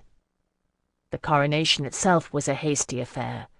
After so long, no one truly believed Ganelon would die, and, too, illness had thinned the ranks of D'Angeline nobles as well as the common folk. There were 5 empty seats or more in Parliament alone, and among those who remained to fill them there was grave mistrust of the worth of a young and untried queen, who yet stood unwed and alone. These things I learned in some detail from Télésise de Mornay, who was permitted to visit us. She continued to mend from her bout with the fever, but slowly, and I cringed to hear her racking cough. Above all, I dreaded to hear word of Melisande Shahrazai. Though she was reported to be in Kushiel, one of her cousins, Fanchon, came bearing flowery condolences on the part of House Shahrazai. It was within the palace walls that I had last encountered her, and it preyed on my mind in that place. I fingered her diamond that lay still at my throat, a talisman of vengeance that somehow I dared not discard, and thought of her too often. Survival in a hostile land takes up all of one's thought. Now I had too much time to think and remember. I had withheld the signal, it was true, but with Delaunay's blood as good as on her hands, I had given up everything else. She had played me like a harp, and I had sung to her tune. I could not forget, and it sickened me. It was Jacqueline who found a way out for me. He knew. He had walked with me into her hands, and been there when I'd awakened from it, retching and soul-sick. And he was that thing I ever forgot with Carcelines, a priest. What he said somberly, not quite meeting my eyes. "Phèdre, you give Eloa his due, and Nama, whose servant you are. But it is Kushiel who marked you, and Kushiel whose will you challenge when you despise what you are." He looked at me then, expression undecipherable. "You will break, to challenge the will of the immortals. I know, I have been at the verge of it, and it was you who drew me back. But I cannot help in this. Beg leave to attend the temple of Kushiel. They will accept your atonement." This I did, and Ysandre de la Kushiel granted me leave, provided I went hooded in the attendance of her personal guard. Of that I will say little. Those who have had need of Kushiel's harsh mercy know. Those who have not need not know. Of all of Eloa's companions, Kushiel's disciples can be trusted beyond death with their vows of secrecy. Were it not so, no one would atone. Even his priests wear robes and full bronze masks, so that their identity cannot be discerned, nor even their gender. They looked at my face through the eye-holes of their masks when I raised my hood, saw the mark of Kushiel's dart, and took me in without question. It is a terrifying place, though a safe one, from all but the evil that one carries within oneself. I endured the rituals of purification, and then, cleansed and purged and stripped naked, knelt at the altar before the great bronze statue of Kushiel himself, serene and harsh, while 2 priests bound my wrists to the whipping post. There I made my confession, and was scourged. I am what I am. I can say now without shame that I wept with release at the first blow of the flogger, the iron-tipped lashes searing my skin. Pain and pain alone, pure and red, flooded me, washing away my guilt. Before me, Kushiel's stern face swam in the blood haze of my vision. Behind me, the same face was echoed in the bronze mask of the priest wielding the flogger, with a cruel and impersonal love. My back was ablaze with agony, awful and welcome. I do not know how long it lasted. An eternity it seemed, and yet not long enough. When the priest stopped, the leather straps of the flogger were wet with my own red blood, and drops of it spattered the altar. "Be free of it," he murmured, voice muffled behind the mask. Taking up a dipper, he plunged it into a font of salt water, pouring it over my flayed skin. I cried out as the pain multiplied 5-fold, salting my open weals. Cried out and shuddered, the temple reeling in my vision. Thus did I make my atonement. When I returned to the safekeeping of the palace, I was calm with it, empty of the terrible sickness that had eaten at my heart for many days, suffused with the simple languor of childhood after the Dawain's chastiser had done with me. Jocelyn glanced at my face once, then looked away. At that moment, I did not care. I was content. "News," Hyacinth informed me. It wasn't news that would wait. The Dauphine, the Queen, I mean, has given out that she's retiring to one of the Courcelles estates to mourn for a fortnight. She's summoning a council of the peers she dares to trust, and we're to attend it. We went. The numbers, I sorrow to say, invited to attend that council were pathetically small. If it were a simple matter of state, I dare say Isandre would have trusted others, but the matter of d'Eglamour's betrayal was too grave. Télésise was there simply because the Queen trusted her. Gaspard Trevelyan, whom Delaunay had trusted. Percy de Somerville, who looked older than I remembered, and less hardy. Barquiel L'Anvers, whom would not have trusted, were the choice mine. There were 2 only whom I did not know by sight, for they came seldom to the palace, though I had heard Delaunay speak of both with respect. The Duchesse Roxane de Merelio of Isande, who is called the Lady of Marsilicos, and Thibaut of Sioval, the scholarly Comte de Toulard. Were it not for Ganelon's funeral and Isandre's coronation, they would not likely have been summoned so quickly. Also present was the prefect of the Castelline Brotherhood, tall and severe, with a face that looked carved of ancient ivory, and eyes like a stooping hawk's. Bound in a tight club, his hair was entirely white, with the yellow tinge that age sometimes brings, but his carriage was erect as a young man's. The estate that Isandre de la Courcelles had chosen was one of the king's hunting lodges in Lagnasse. It was well done, I thought, for it was gracious and secluded, with a discreet staff that was removed from the arena of politics. Also it was not far from de Somerville's estate, and his long history of loyalty to the throne was beyond reproach. Lagnasse in the person of de Somerville, Azal in the person of Trevelyan, and de Somerville's son Guillain by proxy. Namur represented by L'Anvers, and Isande and Sioval. Cusheth, I thought, was not represented, nor was Cumlach. There was no one Isandre had dared trust. These tallies I made later, when the council had begun, for they assembled first, waiting on the Queen's arrival. She had chosen one of the larger rooms, comfortable and well-appointed, but informal. There were chairs and couches both, that guests might situate themselves as they chose. Light refreshments were served, and the wine poured, and then the servants withdrew. I was there when Isandre de la Courcelles entered, for she kept the 3 of us in attendance, not wanting word to leak in advance of her arrival. She bid her Castelline guards, for she had inherited those who served the king, to await her outside, then stood before the doors and gathered herself, schooling her features to calm. No older than I am, I thought, and pitied her. But she was the queen. Isandra entered the room, the unlikely three of us in tow, and the queen's council was met. It was strange, standing behind her, to see these 7 peers come instantly to attention, offering deep bows and curtsies. "Rise, gentles," Isandra said. "We will not stand on ceremony here. You may find it difficult indeed when I have told you why I've asked you here." "Phèdre!" Gaspard Trevelyan's voice rang out with unadulterated surprise, and to my gratitude, joy. He crossed the room with long strides, embracing me. "You live," he said, taking my shoulders and looking to make sure it was I. "Blessed Eloa, you live!" Barquiel L'Envers approached, with a smile that did not reach his eyes. "Delaunay's Anguissette," he drawled, "and the Carceline.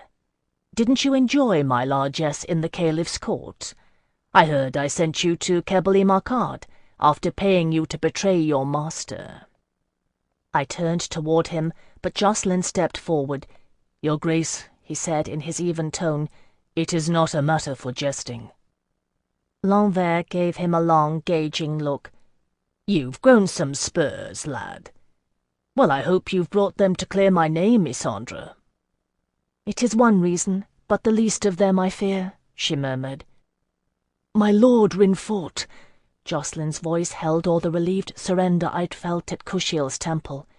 I looked and saw why. He had recognized the prefect. He went to kneel at the prefect's feet, crossing his forearms and bowing his head. "My Lord Rinfort," he said formally, "I am in violation of my sworn vows. I remand myself to your justice." "You stand condemned of betraying the household you swore to protect and serve, Jocelyn Verai," the prefect said grimly. "That is no mere violation, young brother." "Of that he is innocent," Isandra de la Courcelle raised her voice. It carried clearly, reminding them that they stood in the presence of the Queen. "My Lord Rinfort, the integrity of your order is unbreached. Believe me when I tell you that I wish it were not so. Hear their story and judge." And so we told it once more. They listened in silence and varying degrees of disbelief. For that I did not blame them. Isandra had been right. They took to their seats as the tale unfolded. I didn't blame them for that either. It was a long story and hard to hear. When we were done, there was silence. I could not read most of their faces, not even Gaspard Trevelyan's, who'd been like an uncle to me. Those I could did not bode well. "Surely, Isandra," Barquiel L'Envers said with deceptive insouciance, "you don't expect us to believe this ludicrous confabulation?" Of all of them, he lounged at his ease on a couch, dangerous as a hunting leopard, toying idly with the ends of his burnous that lay unwrapped about his neck. I could see only the danger in him, but he was Isandra's nearest kin. "Not on their word alone." Her voice held firm, and she lifted her chin on her elegant Courcelle neck. "My guard has asked questions as discreetly as they dared. There are 4 among the palace guard who saw them that night, seeking audience as they claim, and one indeed who saw them in the presence of Melisande Shahrazai. They were examined by my own personal physician, who has attended me since childhood, and he will testify that their condition was consonant with the hardship they claimed to have endured, from exposure to direst cold, down to the wheels on Jocelyn Verai's wrists, where he was confined in chains." "And yet these things may have other explanations, and other causes," murmured the Comte de Toulard, his expression thoughtful. "They may," Isandra said, "yet the most damning piece of evidence in their conviction was their absence. Here they stand before us." "Is there no other evidence that we may consider?" Roxane de Merelliot inquired. Past the age when suitors battened the walls of Marsilicos, she retained a lush, rounded beauty, streaks of white in her coal-black hair. I liked her, for her dark eyes were both kind and clever. "Yes, my lady," I said, curtsying to her. "You may send to the Comte de Bois-le-Garde of Cumlach, whose men came upon us in the woods. Or," I added, glancing dourly at Barkiel Lambert, "you may venture into the Scaldy lands, if you wish. I can point out Gunther Arnlaugson's steading on a map. It is no difficulty. Ask him about the D'Angeline slaves he bought from Carmeline soldiers, if you so desire." "And if it's true, either way we show our hand to d'Aiglemont, if we're not killed for our troubles," Barkiel remarked, scratching his cropped fair hair, so odd to see on a D'Angeline nobleman. But whether I trusted him or no, he was no fool. "A pretty trap, if you've laid it. Delaunay taught you well.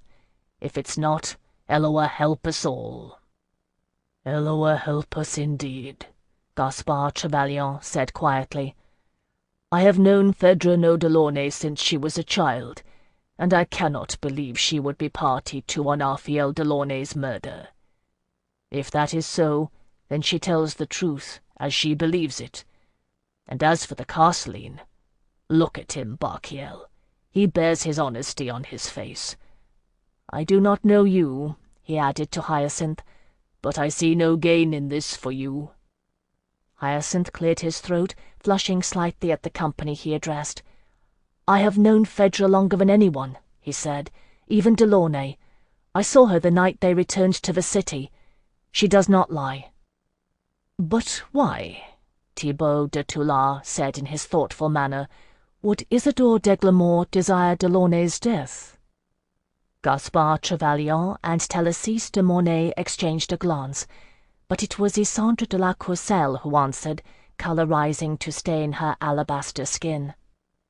"Because," she said with dignity, "I asked his aid in a certain matter, which d'Aiglemont may have believed dangerous to his plans." "No." Barkiel Lambert came upright on his couch. "Oh, no. You can't mean to abide by it." "I can," she said, eyes blazing at him, "and I do." "No." He glared back at her. "If there's a measure of truth to this tale, Isandre, I can arrange a union with the Prince of the Royal House of Aragon, who can bring 2,000 spears to your aid." "The Lioness of Arzal," Gaspard Trevelyan remarked conversationally, "came a great deal closer to overthrowing the crown than anyone realized. If she had succeeded in bringing the army of Maelcom the Usurper, the old Cruach's son, across the strait, they would have swept across the country like a scythe." Percy de Somerville shook his gold-grey head, speaking for the first time. "They'd have taken us unprepared, but they wouldn't have made it across. Guillain tried near the same tactic at the king's command. The Master of the Straits left no vessel unturned." "No one can say why the Master of the Straits chooses as he does," Thibaut de Toulard mused. "He let the old Cruach cross, and no one knew why. If they had succeeded—" A thought came to him, and he paled.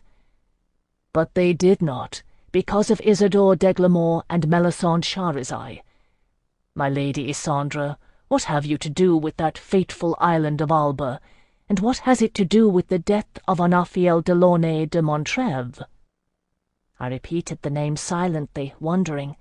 Montrève? Isandre de la Courcelle folded her hands in her lap, lifting her chin again. "At the age of 16, she said quietly, I was promised to the Cruach's heir, his sister's son, Drustin mab Nectanar, the Prince of the Cruinia.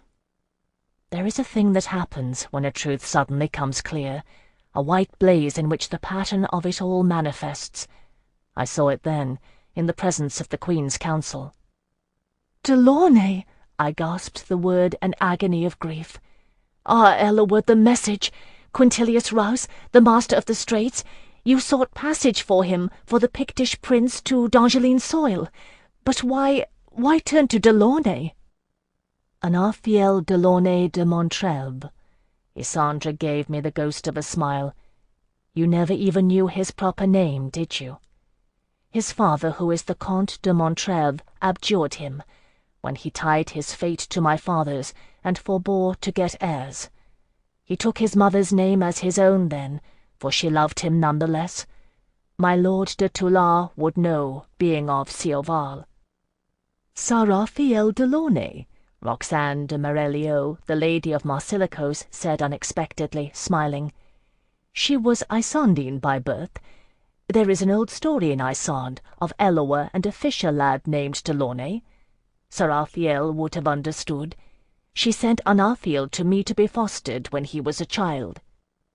Blessed Eloa! It was almost too much information to bear, and I pressed the heels of my hands to my eyes. I felt Hyacinth steady me, gripping my arms, and was grateful for it. My grandfather was already using Delaunay, Isandra said, continuing ruthlessly. He didn't favour him, but he knew the strength of his oath and the extent of his discretion. It was his will to learn if there was any merit left in an alliance with a deposed heir. I wanted somewhat else. Her composure slipped a little bit, and she whispered the last words, Drustin Mab Nectana. Her words created a silence almost as great as Jocelyn's and mine had, broken by Barquiel L'Enver's abrupt laugh. "The blue boy?" he asked, disbelieving. "You really want to wed the blue boy?" Isandra's eyes flared into life. "I want to wed the rightful heir to the kingdom of Alba, to whom I am betrothed. Yes, uncle, and it is to that end that Anarfiel Delaunay worked, and it is to prevent it that he was killed." "But what—" It was Lord Rinfort who spoke, the prefect of the Castelline Brotherhood, his jaw working as he attempted to make sense of what had been said. "What has this to do with the Scaldi and the Duke d'Eglamour?" "Nothing," Isandra said gently, "or everything." It was then that I knew we would be a long time meeting. A very long time. Chapter 59. I will confess, like the others, I could not fathom Isandra's will in honouring her betrothal to the Prince of the Picti. A year ago the romance of it might well have swept me away, but I had since been a barbarian lord's bedslave, and my blood was soured on the romance of the exotic. Still, when she spoke of it, I came to some sympathy, for she spoke with precision and passion, rising to pace restlessly. "All my life," she announced, her hands clasped behind her back as she walked, chin tilted, "I have been a pawn in the game of alliance by marriage. I have been courted and besuited and fated by Dongeline lordlings, who saw in me only a path to the throne, grasping inbred creatures, jaded to everything but power. The Cruinia did not come for power. They came following a dream, a vision so strong it swayed the master of the straits to allow them passage." Isandra glanced at Télésise de Mornay as she said those words, and a memory sparked in me. Delaunay's courtyard, after the audience with the Cruarch. I heard Alcuin's voice echo in my mind. "Still I heard somewhat of a vision of the king's sister, a black boar and a silver swan." A black boar. I mouthed the words to myself, repeating them silently in Cruinia. Black boar. The Queen's Council stirred, most of them uncomfortable with talk of visions. "Drustin Mab Nectana does not desire rulership of Terre d'Ange," Isandra said firmly. "We spoke of it, laughing in broken tongues. A dream of the two of us grown, ruling our kingdoms in tandem. The idle dreams of romantic youth, yes, but there was truth in it. And I saw in him somewhat that I could love, and he in me. When he spoke of Alba, his eyes lit like stars. I am not prepared to abandon this alliance for mere political expediency." "You are the Queen, my dear," Roxane de Merelio murmured. "You may not have the luxury of choosing." "The House of Aragon," L'Envers began. The lady of Marsilicos cut him short. "The House of Aragon will send aid if we are invaded by the Scaldi, for they know where the Scaldi would turn next if Terre d'Ange falls. But the immediate danger lies within our own borders. She looked at Isandre, her dark eyes rich with sorrow. "The simplest solution, my dear, is for you to marry Isidore d'Eglamour." "And set a traitor on the throne?" The Comte de Somerville was outraged. "If what they say is true." "If it is true," Roxane interrupted, "and our first duty is to determine if it is, then we have no choice but to bind his loyalty by any means possible. It is that or conquest." There were murmurs, grudging ones, of agreement. Isandre paled, the blood draining from her face. "No," I said, whispering the word. Conversation halted, and they stared at me. "That would not be the end of it. The Scaldy threat remains, and it is 10 times more dire than anything Isidore d'Eglamour could muster. And there is Melisande. She has a private correspondence with the Scaldy, with Voldemar Selig, routed through Cedica Unitas. I have seen their numbers. If they know themselves betrayed, not even the full loyalty of the allies of Cumlach can save us." "Then we will take Melisande Charizai into custody," Lord Rinfort, the prefect, said brusquely. "It is a simple enough matter." I laughed hollowly. "My lord, oh my lord, there are no simple matters with Melisande Charizai. Do you think it is an accident that she is in Kushiel and not the city? I would not wager upon it." "But why?" Thibaut de Toulard pulled at his braid, a scholar's abstract gesture, frowning. "Why would she betray the realm? What stakes are worth such risk?" They looked at me then, all of them. My hand stole up to close around her diamond, and I closed my eyes. "Not one realm, but 2 lie at stake. But it is the game, and not the stakes," I murmured, "when you come to it. The Charizai have played the game of houses since Eloa's footsteps echoed across the land, and Melisande plays it better than anyone." I opened my eyes and gazed back at them. "She has made her mistake. I am the proof of it, and this slight advantage we bear as its sole outcome. Do not count on her to make another, and if you take the Duc d'Eglamour to be our greatest foe, I fear it will be our undoing. Voldemar Selig is no fool either." "We cannot ignore a province in revolt," Percy de Somerville protested. "And we cannot know for sure that Cumlach is in rebellion," Barquiel L'Anvers said pragmatically. "That, then, is our first order of business, establishing the truth of this confabulation. Without, of course," de Toulard reminded him, "tipping our hand." "Of course." L'Anvers inclined his head, only slightly sardonic. Gaspard Trevelyan scratched his chin.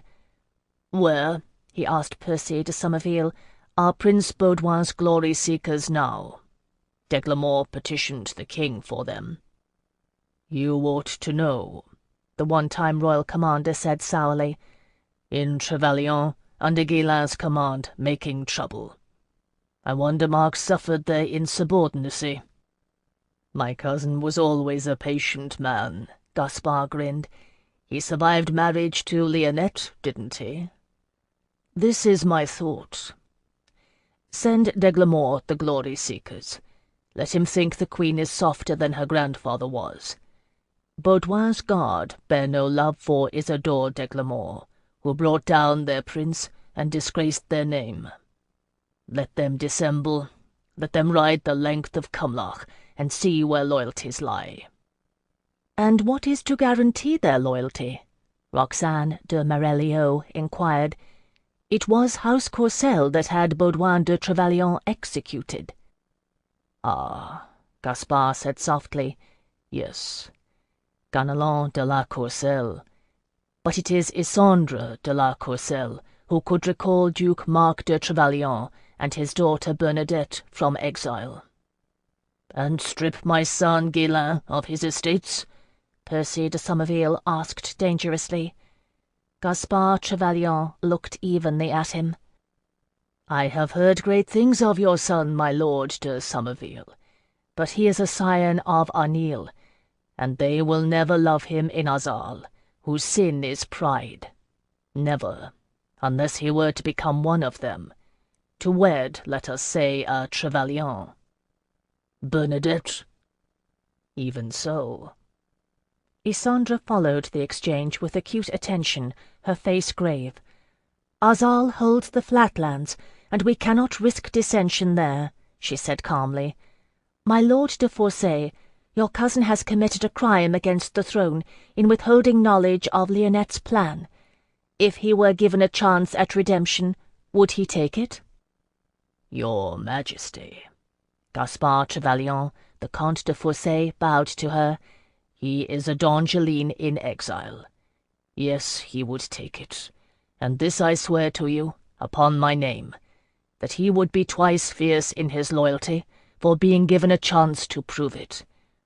Never while you live will House Trevelyan give you cause to regret this clemency. She was young. She bit her lip, then nodded. Let it be so, then. You know where he resides? She glanced at Gaspard, who inclined his head. We will communicate with him, then. But let the offer be made to Baudouin's guard first, and let them understand that upon their loyalty and their discretion rests the redemption of their house. Will you undertake this, my lord? I will, Gaspard said firmly. Good. Isandra looked stronger for the resolution. Now I have spoken with Prince Benedict of these matters, in so far as I dared. You should know he and my uncle the Duke have made peace between them. She glanced at Barquiel L'Anvers, who nodded curtly, no mockery in his expression. It was well done, I thought, impressed that she had brought them to concord.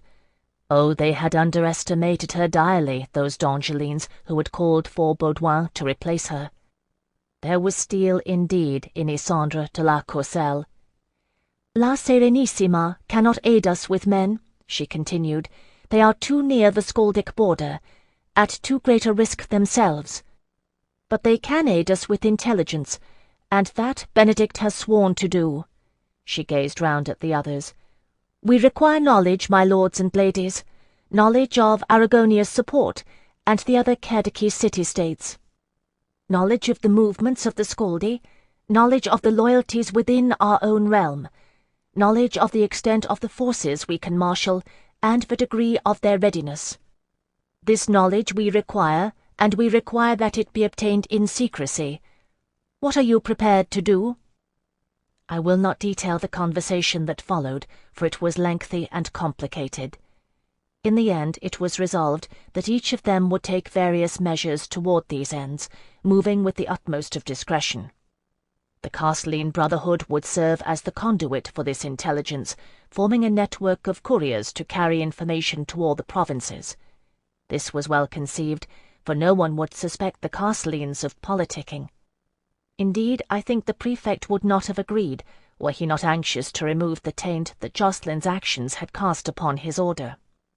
It was resolved, too, that no word would be given on the matter of the alleged traitors, until such time as there was proof at hand, and an advantage to be gained in revealing it.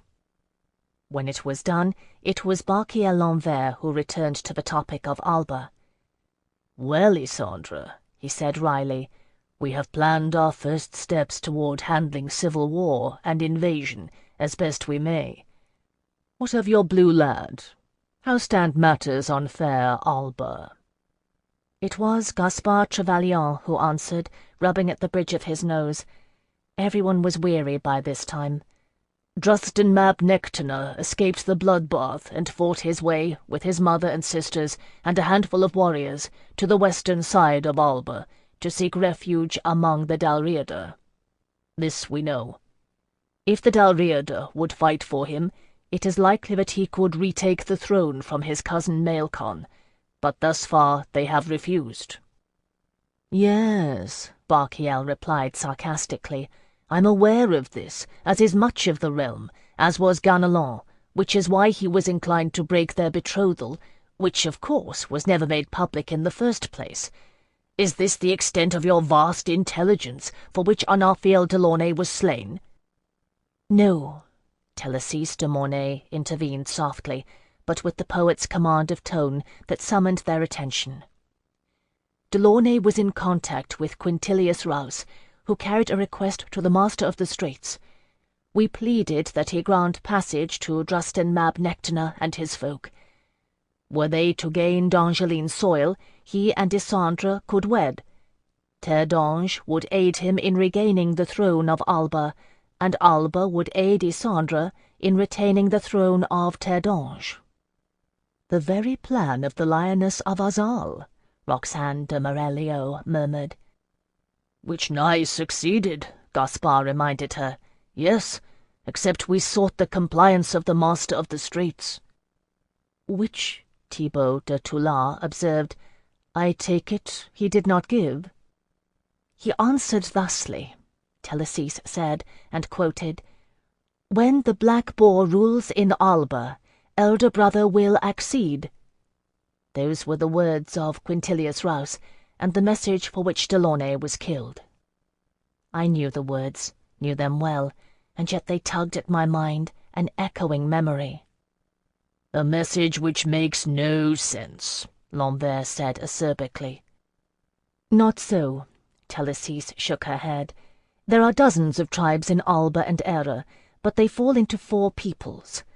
The folk of the Red Bull, to whom Maelcon and Fochleder are born. The folk of the White Mare, whom the Dalriada follow. The folk of the Golden Hind to the south, and the folk of the Black Boar, to whom Drustin Mab Nectaner was born, Kinnel Rue's line. The Master of the Straits is saying that he will grant our request if Prince Drustin can reclaim Alba." "Ah, well then," Lambert shrugged. "Likely he would grant our request if blessed Eloa returned from the Terdange that lies beyond and ask him a boon. It is a moot point." The memory that had evaded me at last came clear. "Do not discount the Culloch Gorrim," I said aloud.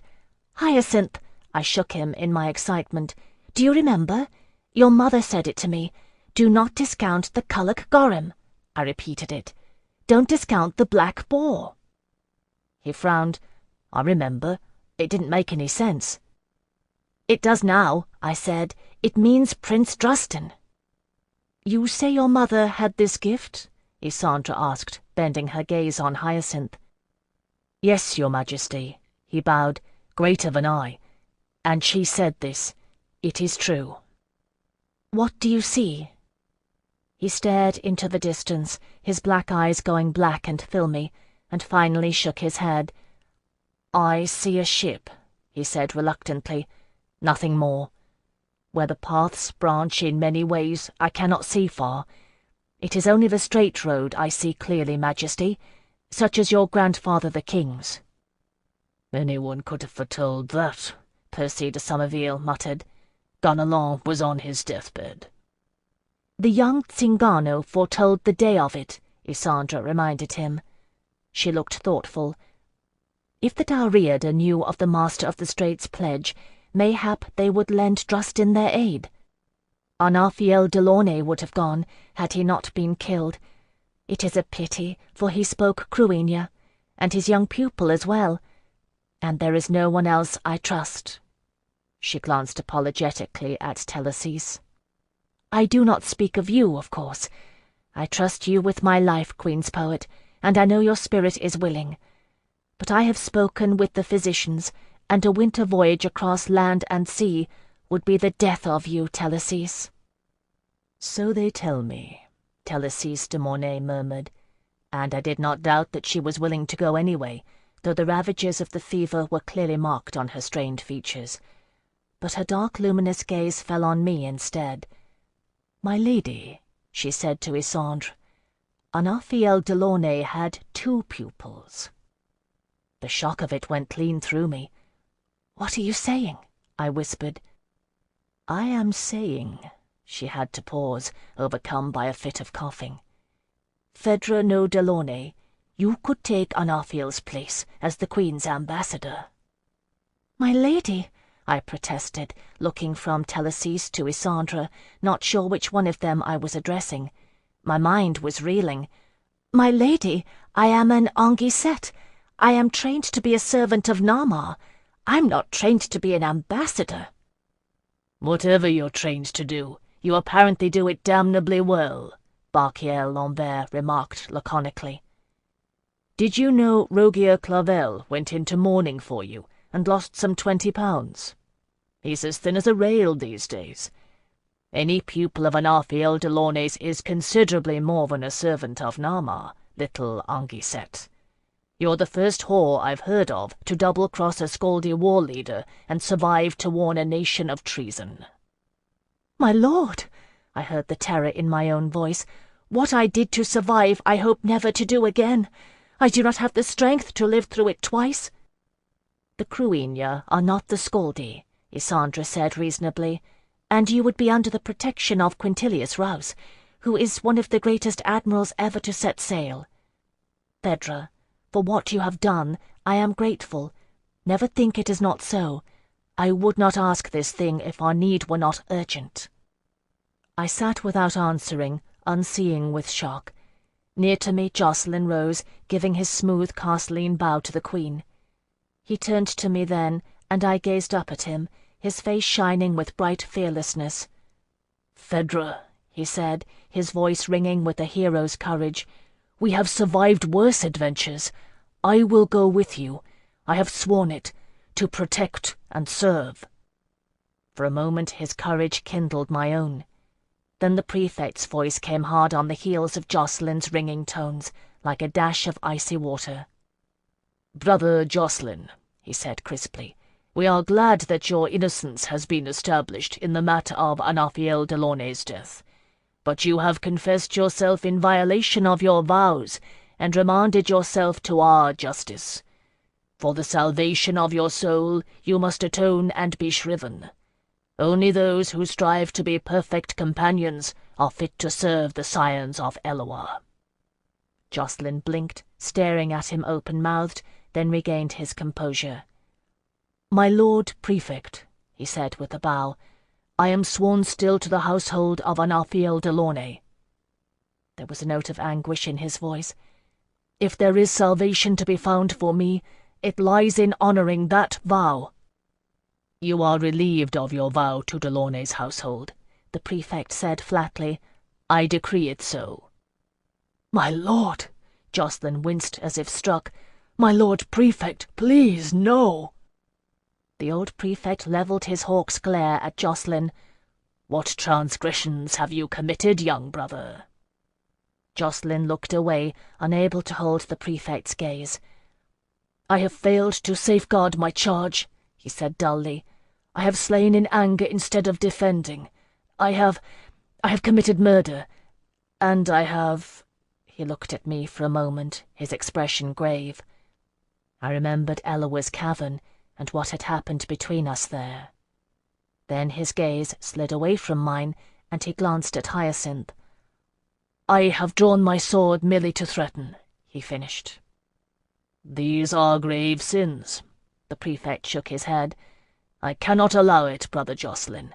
Another will go in your stead. It was very still in the king's hunting lodge. No one, not even Isandra, would intervene in a Castelline matter. Jocelyn stood alone, lost in thought. He raised his blue gaze toward the ceiling, then looked once again at me. I remembered him standing alone in the deadly veils of snow, casting down his sword before the Scaldi. He had made choices no other Castelline ever had faced. He had been tempered by chains and blood and ice, and not broken. I did not want any other protector to stand in his stead. Your Majesty, Jocelyn turned to Isandra with a bow, speaking with the utmost formality. Will you accept my sword in your service as the protector of Phèdre Delaunay? Do it and be damned, young brother, the prefect said harshly. Cartiel's vows bind for a lifetime and beyond. Isandra de la Courcelle sat in consideration, her face expressionless. At last she inclined her head. "We accept your service," she said formally.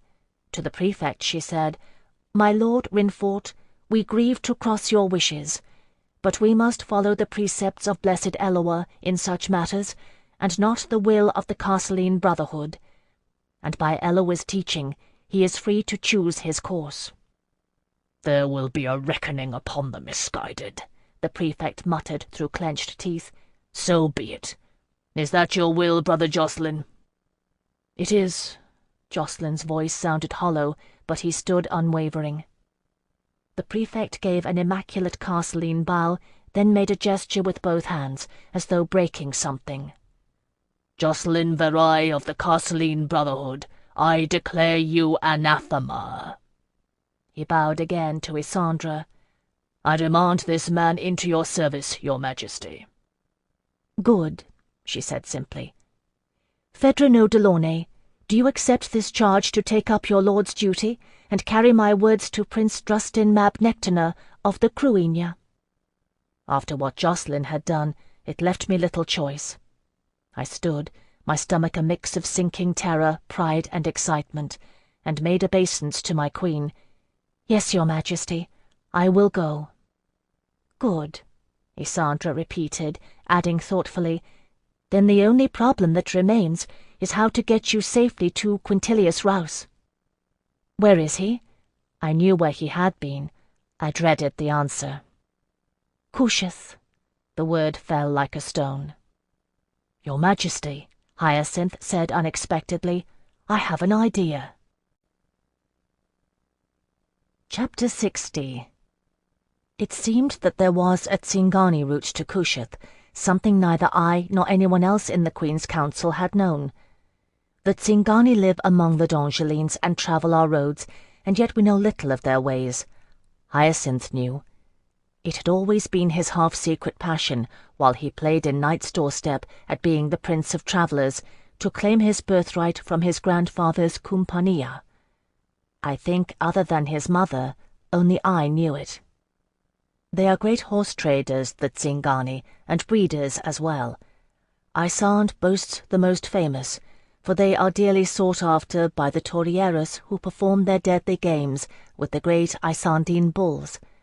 But inland, Cusheth holds another great centre of Tsingani horse breeding, and some few of the Kumpanias journey there in early spring to have their pick of the first foaling.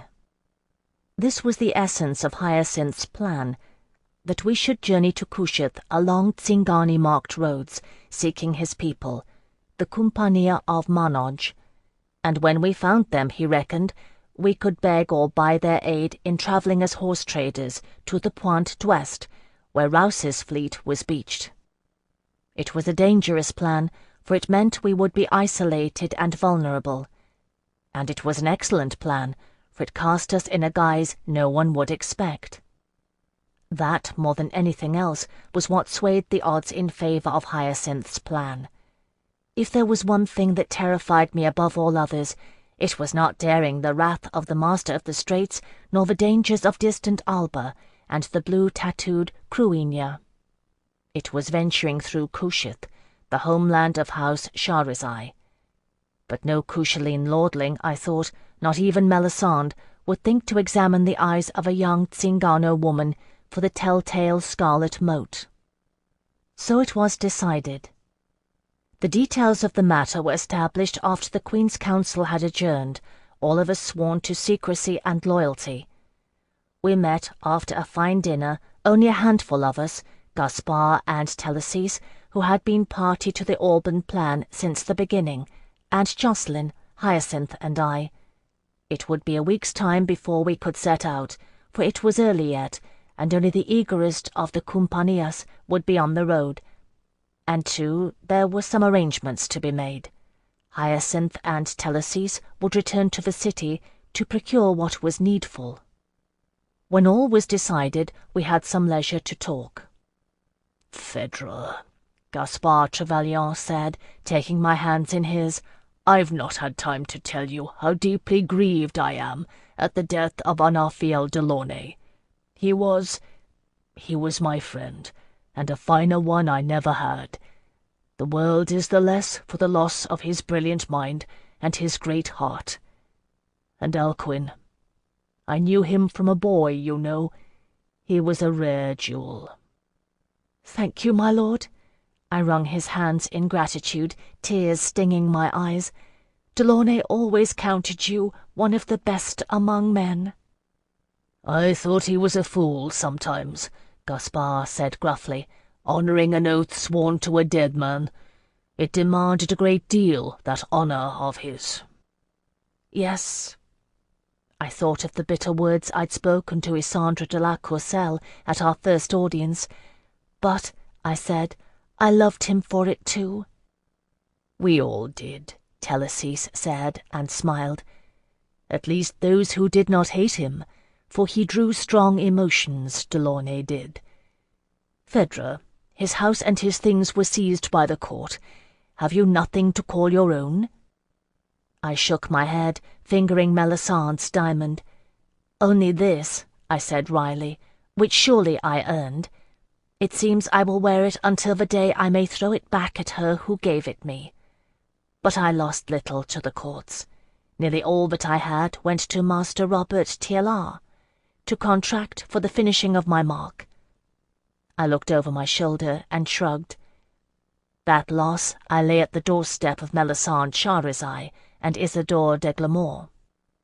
"I swear," Gaspar Trevelyan said solemnly, giving my hands another squeeze, "on the memory of Anafiel Delaunay. While I live, you will never lack for aught, Phèdre. And when this matter is done, I will see your name cleared." He glanced at Jacqueline. "Both of yours." "Thank you." I leaned forward and kissed his cheek, which had grown seamed with age since I had known him. Jacqueline, silent and introspective, nodded his gratitude. "It seems to me," Hyacinth remarked, "that we might claim a considerable reward from the Queen for this service, yes?" He looked at our startled faces and grinned. "If you are to travel among Tsingani, you must begin thinking like one." I could see the distaste on Jacqueline's face. "Better than thinking as one of the White Brethren," I said to him in Skaldic. His blue eyes widened for an instant, shocked to hear words in our slave tongue. Then he smiled reluctantly. "Will you teach me to speak Cruinia, as you did Skaldic?" he inquired lightly. "I don't know," I said. "Do I have to have you chained in a kennel to make a willing pupil of you?" "No," he said wryly, and ran his hands absently over his hair, which fell wheat gold and loose over his shoulders, unbound from its carceline club. "I think I have learned the merits, and the dangers, of paying heed to your words, Phèdre no Delaunay. Your lord would be proud of you." "Mayhap." I met his eyes. "Thank you," I said softly. We had not spoken of the choice he had made. Jacqueline looked away, picking with his thumbnail at a flaw in the carven arm of his chair. "Well," he murmured, "I could not leave you to suffer the guardianship of some dried-up old stick of a castelline." He looked at Hyacinth and smiled. "And the brothers would despair of you, Tsingano. I may at least hope to survive our companionship without being driven mad." "I hope so." Hyacinth flashed his imperturbable grin. "You've come a long way since Phèdre had to rescue you from the degradations of Eglantine tumblers, Castelline. I hope we face nothing worse together." "Eloa grant that it's so." Jacqueline stood bowing, catching himself out with crossed arms. He shook his head. "Forgive me. It's late, and I've need of sleep." We bid him good night and watched him go. "You know," Telesis said in her soft, compelling voice, "I had a great-uncle who was a Castelline. There is a name for what he did today." She looked at me with those darkly luminous eyes in her wasted face. "They call it Cassiel's choice." I did not need her to explain. I understood. The days that followed passed in relative isolation, as our forces dispersed to the four corners of the realm. At my request, Isandre had several volumes sent from the Royal Library, texts on Alba and books in Cruinia, and treatises on the Master of the Straits. I wished I had Delaunay's library at hand. I remembered how Alcuin was studying the history of the Master of the Straits, and wished he were there. I wished, too, that I had been present at that fateful audience when Ganelon de la Courcelle had received the old Cruach. But no, Alcuin had gone with Delaunay, and I had been glad of it, going instead to Valerian House to dote over flagellaries and pleasure chambers. Such things seemed as child's play to me now. I knew first-hand the ravages that could be perpetuated against the soul. The torments of the flesh were as nothing to them. On the 4th day, Isandre summoned me into her presence. "I have brought someone to see you, Phèdre," she said judiciously. "Someone whom I have gauged worthy of trust." It was my first thought that it was Cecily Lavaux-Perrin, for I had missed her sorely since returning to Terdange, and Télésise had confessed to me that she had confided in Cecily, who had wept tears of joy to hear that I was alive. But Isandre beckoned, and the frail figure that stepped forth was not Cecily. It was Master Tierlar, the Marquist. I knelt at the sight of him, my eyes blurred with tears, grasping his gnarled hands and kissing them. He drew them back, fussing. "Always this," he complained, with Anguissettes. "My grand-père warned me it was so. Well, child, we have a contract unfulfilled between us, and my queen commands me to see it finished. Will you disrobe, or have these old bones make this journey for nothing?" Still kneeling, I gazed through tear-flooded eyes at Isandre. "Thank you, your Majesty." "You should thank me," she smiled faintly. "Master Tierlar was not easy to persuade, but it is best to start a journey with all unfinished business concluded, and Télésise de Mornay told me of yours." She left us then, and the servants of the lodge led us to a private room, where the Marquist's things had been laid out for him. They even had a table made ready. I stripped naked and lay down upon it. He grumbled at the nearly healed weals left by the priests of Kushiel's temple, but it seemed I would do. "Where is your apprentice, Master Tierlar?" I asked him as he pottered, muttering among his things. "Gone," he said shortly. "The fever took him. You will be my last great work, Anguissette. I am too old to start anew, training one to take my place." "Nama will surely bless you for the service you have given," I whispered. Master Tierlar grunted an unintelligible response and laid the tapper against my spine, striking it smartly. 100 needles pierced my skin, bearing pigment to limn it indelibly. I closed my eyes, awash in pleasure at the exquisite pain of it. And no matter what else happened, this much I was granted. My mark would be made. No matter that I ventured forth into certain danger, I would do it as that which I had claimed to be to Voldemar Selig, a free D'Angeline. "At least you've learned to lie still," Master Tierlar said irascibly, and struck the tapper again. Pain blossomed like a red flower at the base of my spinal column, suffusing my limbs. I gasped, clutching at the corners of the table, and proved him wrong. If Isandre had told him I was a hero of the realm, it made no difference. Master Robert Tierlar was an artist, and I was his canvas. He swatted irritably at my writhing buttocks, ordering me to stillness. "Damned Anguissettes," he muttered. "Grand-père was right." Later I had time alone in the room I'd been given to consider it. It was a well-appointed room, if a bit dark and frowsty for my taste, but it was a hunting lodge after all. Still, there was a great oval mirror, gilt-edged, in which I could gaze at my finished mark. I stood naked before it, twisting my hair out of the way and gazing over my shoulder. In truth, the finished mark was stunning.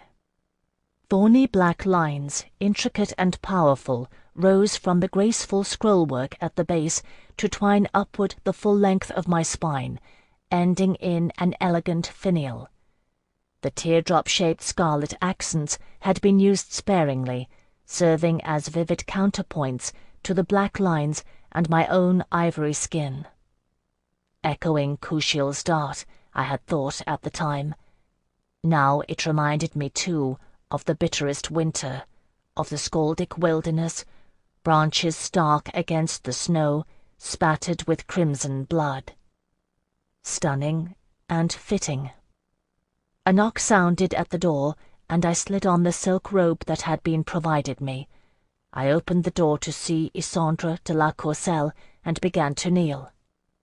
"Oh, stop," she said restlessly. "I've ceremony enough in my life, and we're near bed-cousins, after all, between Delaunay and my father." It was a startling thought, but Isandre gave me no time to dwell on it. "Was it done to your satisfaction?" "Yes, Your Majesty." I stepped back from the door, allowing her to enter. "It was a great kindness. Thank you." Isandre eyed me curiously. "May I see it?" One does not refuse such a request from one's sovereign. Silently I undid the sash of my robe and slipped it off, turning.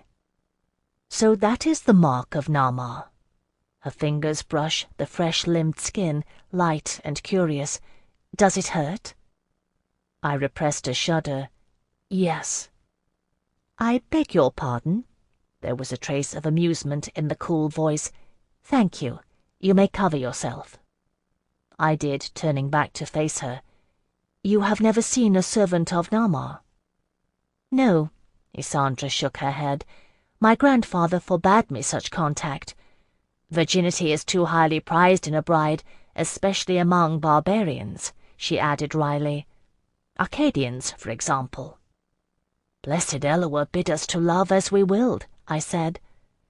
"Not even the king can violate that precept." "No." She moved restlessly around the room, her pale hair like a flame in the dim light. "But you should understand. When you were a bond-slave to an Raphael Delaunay, you could not spend the coin of your love as you willed, no? I am bond-slave to the throne, Phèdre. Still I would obey Eloa's precept, and that is why I am sending you to Alba, to bear word to Drustan Mab Nectana. If you fail, I will still have the coin of my unsullied bridal bed. Eloa grant I have somewhere to spend it." "I will do my best," I whispered. "You have a gift for survival." Isandre levelled her violet gaze at me.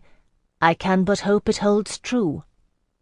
Her tone changed back to one of curiosity.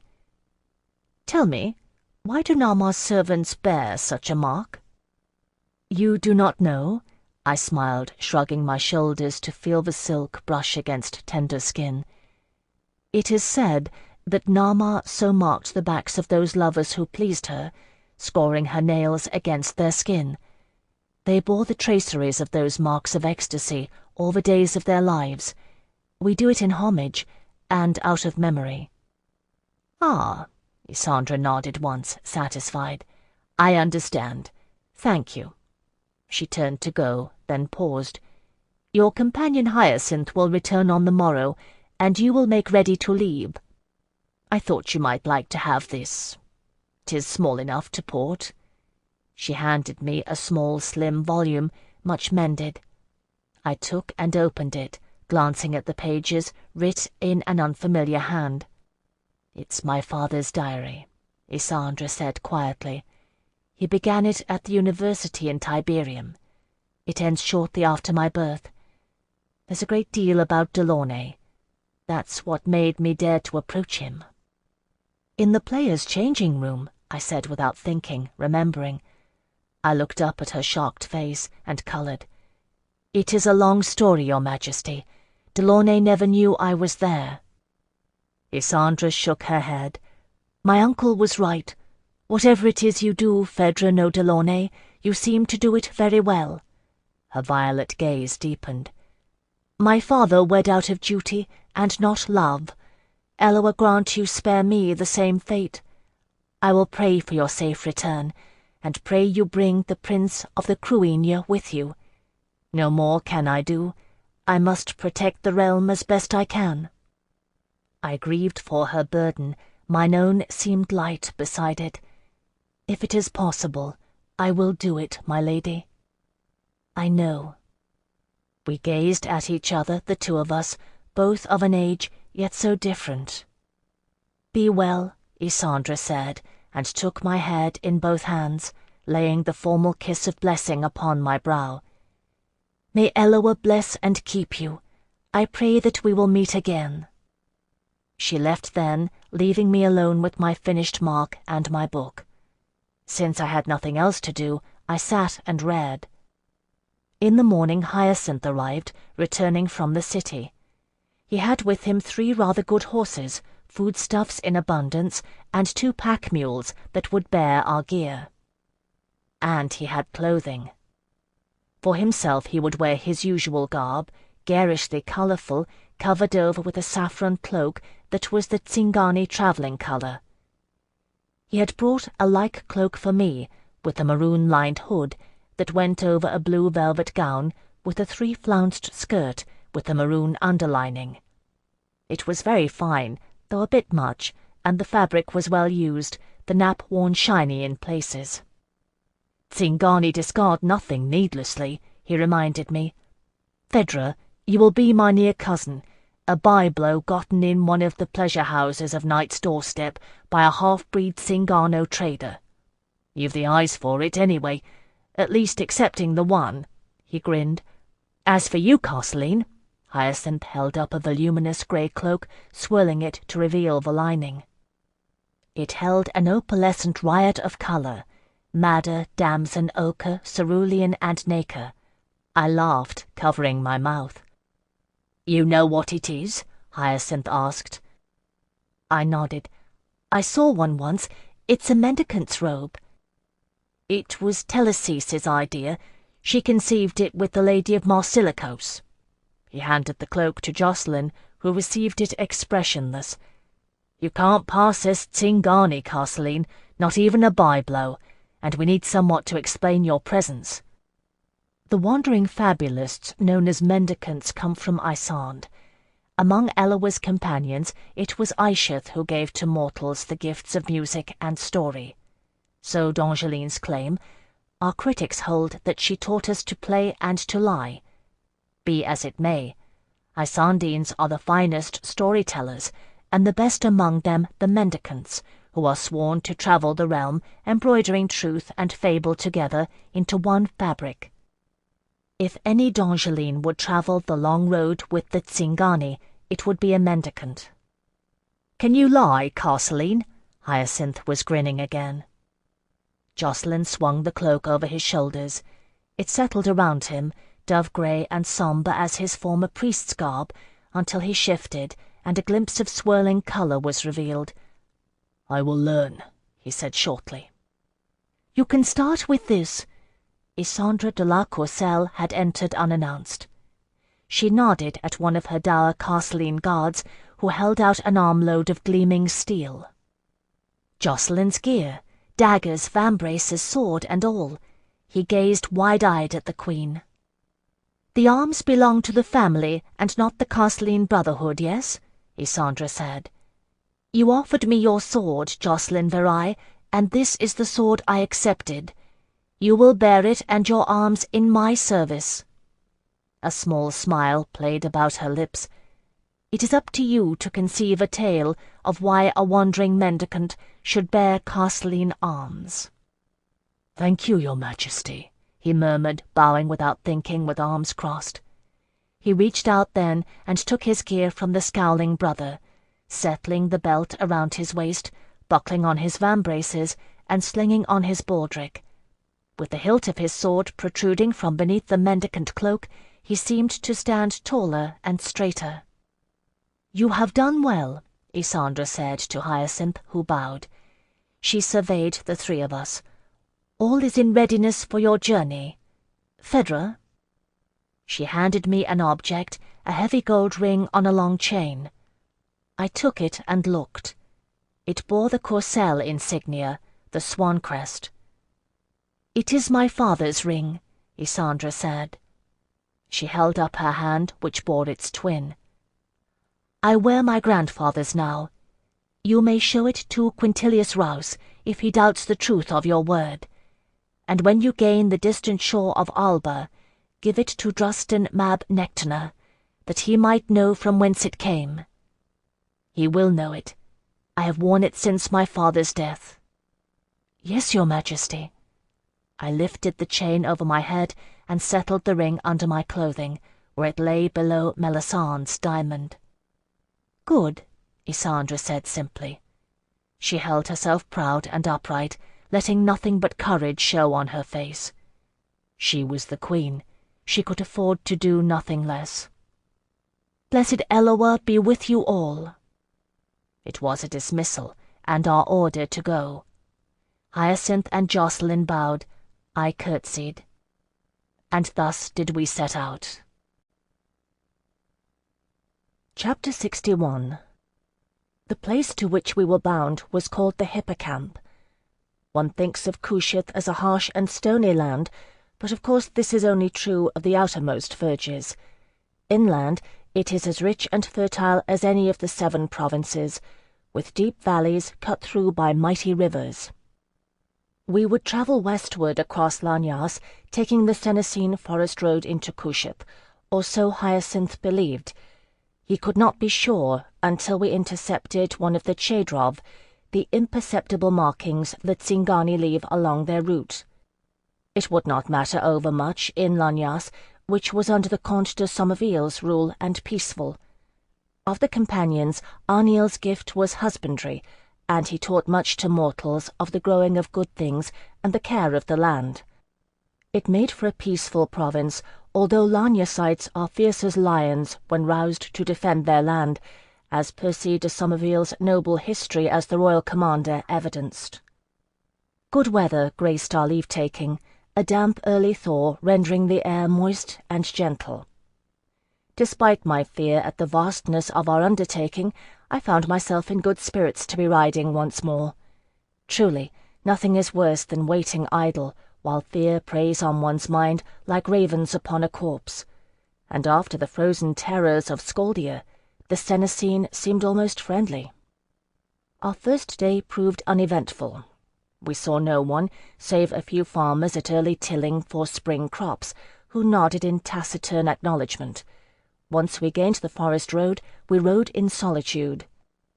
Hyacinth made for a cheerful companion. He had brought a hand-held timbrel, which he played as he rode, his nimble fingers drumming and jangling out a merry rhythm. After our terrible journey of desperate, hurried silence and secrecy, it seemed odd and dangerous to Jacqueline and me, but I saw the wisdom in it. Tsingani do nothing quietly, and there is as much deception in noise as there is in silence. It was after we had paused for a luncheon that we saw the first sign of Tsingani on the road, passing a campsite near a forest stream. Scorched earth and scraps of metal gave evidence that a travelling forge had been erected there, and that Tsingani are known to be smiths. Hyacinth scouted the area and loosed a shout of triumph. We hurried to his side, and he pointed to a split twig planted in the ground, one side bent westward. "A Chedrov," he said, nodding. "We are on the right route."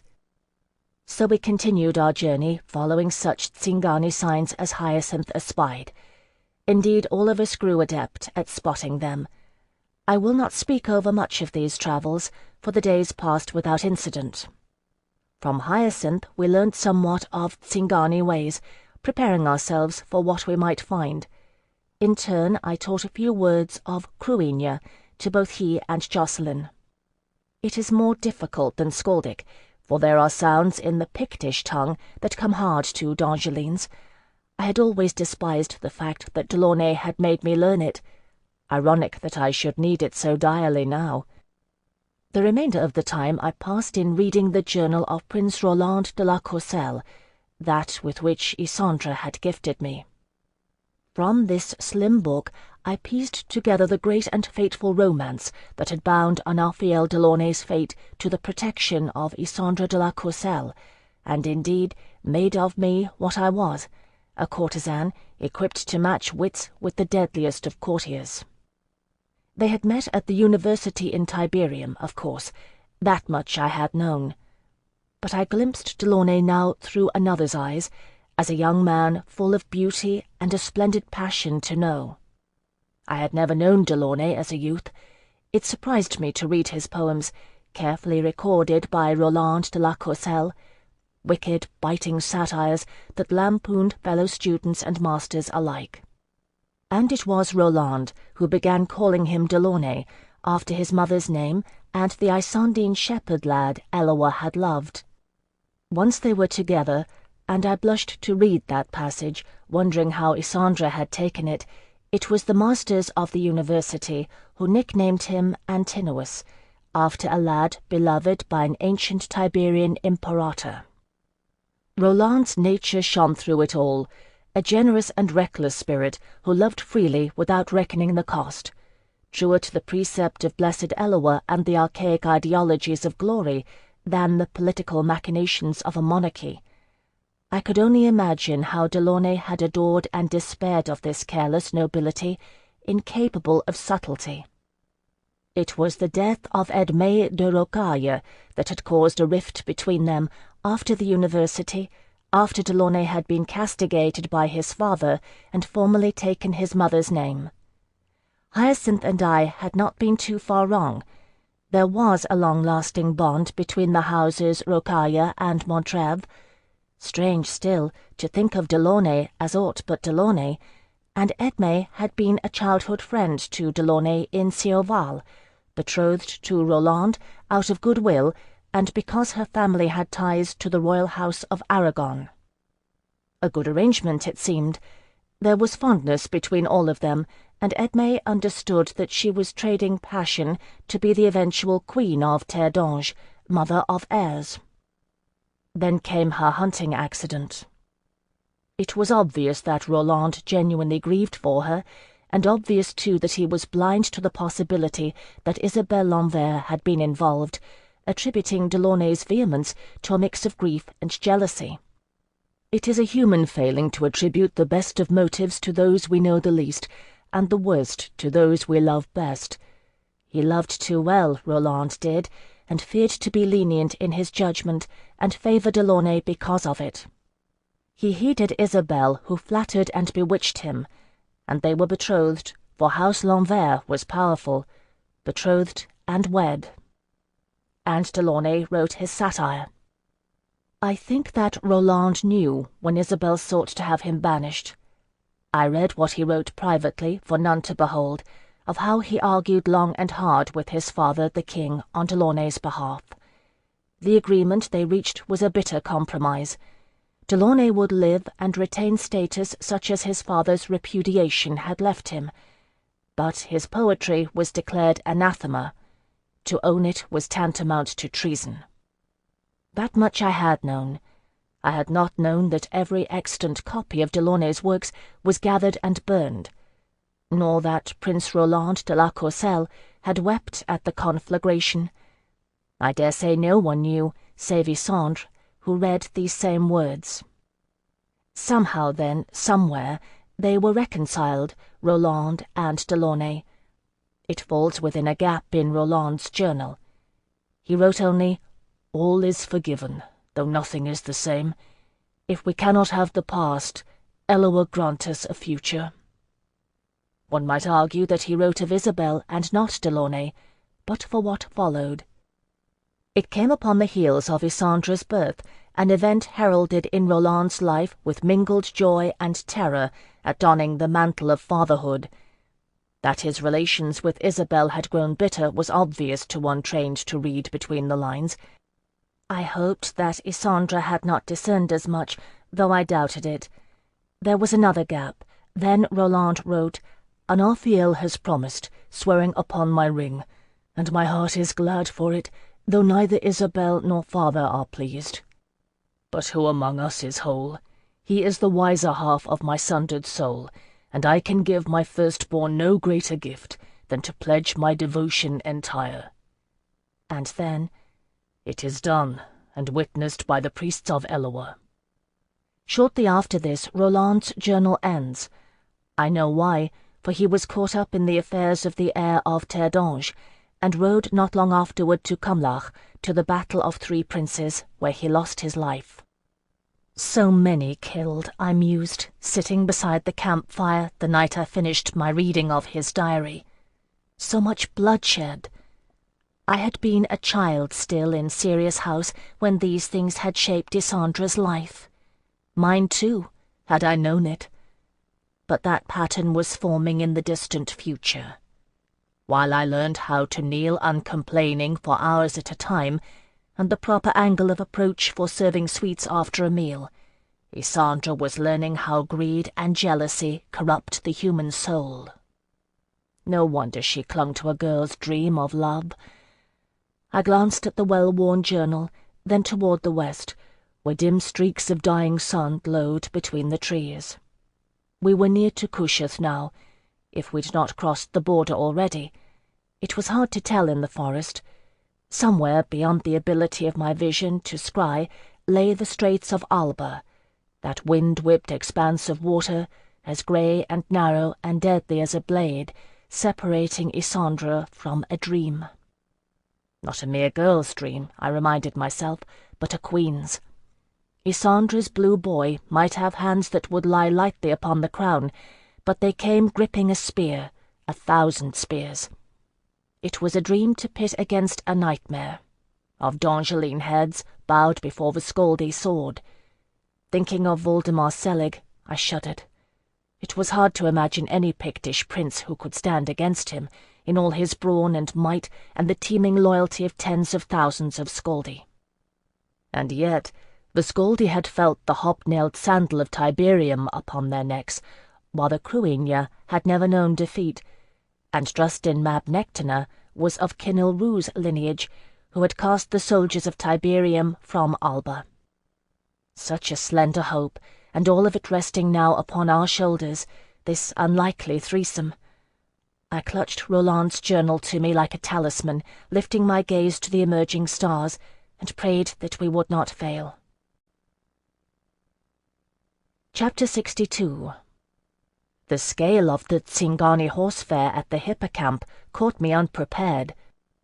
Once we emerged from the Senecine, our route grew ever more obvious, despite the increasing number of roads. As the dank cold of full spring eased into the true promise of spring to come, pale green buds emerged on the trees around us, and traffic grew steadily along the roads. And amid the travellers we saw Tsingani in numbers, the true travellers, journeying always upon the long road. There is another horse fair at the hippocamp that takes place in late summer, when the most promising of yearlings are green-broken, offered to the Garja noblemen for outrageous prices. That fair, Hyacinth assured us, dwarfed this one, as did the fair in midsummer in Aishith. This was primarily a Tsingani affair, when there were opportunities to be seized early, untried yearlings and stumbling foals at auction, only their bloodlines and the cunning gaze of their breeders to recommend them. No one has ever made account of the Tsingani in Terre d'Ange. They are too migratory to stand still for it, too suspicious to report honestly. I have seen them gathering, and I can say that they are many, more than we reckon. As we drew near to the hippocamp, we passed caravans of Tsingani. It was a strange thing to witness the change in Hyacinth, for it was he whom they acknowledged, calling out greetings in their private dialect. And why not? He was young, bold, and handsome, one of their own. Hyacinth shouted back, waving his velvet cap, black eyes sparkling. Their tongue was mixed with Dongeline, but I scarce understood a word of it. "You didn't tell me I had to learn Tsingani," Jocelyn muttered to me, riding close by my side. "I didn't know," I replied, chagrined. Even Delaunay, scholar that he was, hadn't reckoned Tsingani a proper language. In all the time I had known Hyacinth, through all the meals I'd eaten at his mother's kitchen, I'd never understood what it meant to him to be a Tsingano. In front of me they spoke Dongeline proper. I thought of all the casual cuffs and curses he'd endured from the very beginning of our acquaintance, when the Dawain's guard had found me. I hadn't known. I hadn't understood. When he took a broken-down nag and built a profitable livery stable out of it, I hadn't realized how deeply rooted in Tsingani tradition it was. I'd merely thought him clever for it. It is a funny thing how one's perspective changes. I saw Hyacinth through new eyes as we journeyed toward the hippocamp. We passed Tsingani wagons, far more colourful and elaborate than Tavi and Darnell's humble Yeshuite conveyance, though similar in design, and the young women hung on the back, making eyes at Hyacinth. I learned to tell the unmarried ones who wore their hair uncovered. They chatted and flirted as we passed, and Hyacinth grew more desirable with every exchange. If they seem shameless enough to make a D'Angeline blush, and some of them do, those Tsingani women, I will say that it is a deceptive thing, although I did not learn this until later. For all their licentious behaviour, it is only show. Among their own, the Tsingani hold chastity in fierce regard. But I did not know this at the time, and I will admit that it galled me somewhat to see the number of women who made free to bid for Hyacinth's attention. For Jocelyn's part, his appearance was met with giggles and titters. Whispers passed from lip to ear behind shielding hands. The Skaldic women had ogled him openly. Tsingani dared not. The law of Lakster is fierce in their society. Hyacinth could not translate this word exactly, but it is the unsullied virtue of a Tsingani woman. This may be lost in 100 ways. Suffice to say that if I'd ever had it, it was long gone. But foremost among them was the mingling of precious Tsingani blood with one of the Gaja, the others. Once I understood the gravity of this law, I understood somewhat of the sin of Hyacinth's mother. Not only had she allowed her body to be defiled, to become Vrajna and unclean, but she had fouled her very bloodline. She had lost her Lakster, all her worth as a Tsingano woman. But they did not know this, the Tsingani en route to the hippocamp. They knew only that Hyacinth spoke and thought as one of them. If a D'Angeline's fineness illumined his features, that keen-cutting beauty that is our blood right, they saw in it only that he was a fine specimen, a veritable prince of travellers. And so he was, with his bright fine clothes, rich brown skin, his gleaming black ringlets, the merry light that danced in his dark eyes. When he called out that he was seeking the Kumpania of Manoj, they laughed and called back, pointing. Manoj was there, the old patriarch already afield. Surely he would welcome Hyacinth, blood of his blood, and all his uncles and cousins and aunts he had never met. That was his dream, the old dream, and it bode well to come true. I saw it as we rode, drawing nearer, in the eagerness that marked him, the white grin that flashed out without warning. It was a simple enough dream, and a homely one, to be accepted, to find a family. I prayed for his sake that it would come true. Hyacinth had risked much to come on this journey, and truly that and that alone was the reward he sought. But Jocelyn and I fell together as we approached, riding side by side, and handling the pack mules with the ease of our long silent practice, and I saw the reserve in his blue eyes.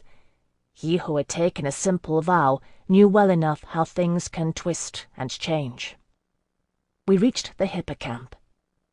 It is a field, nothing more, a broad green field, even now so early in spring.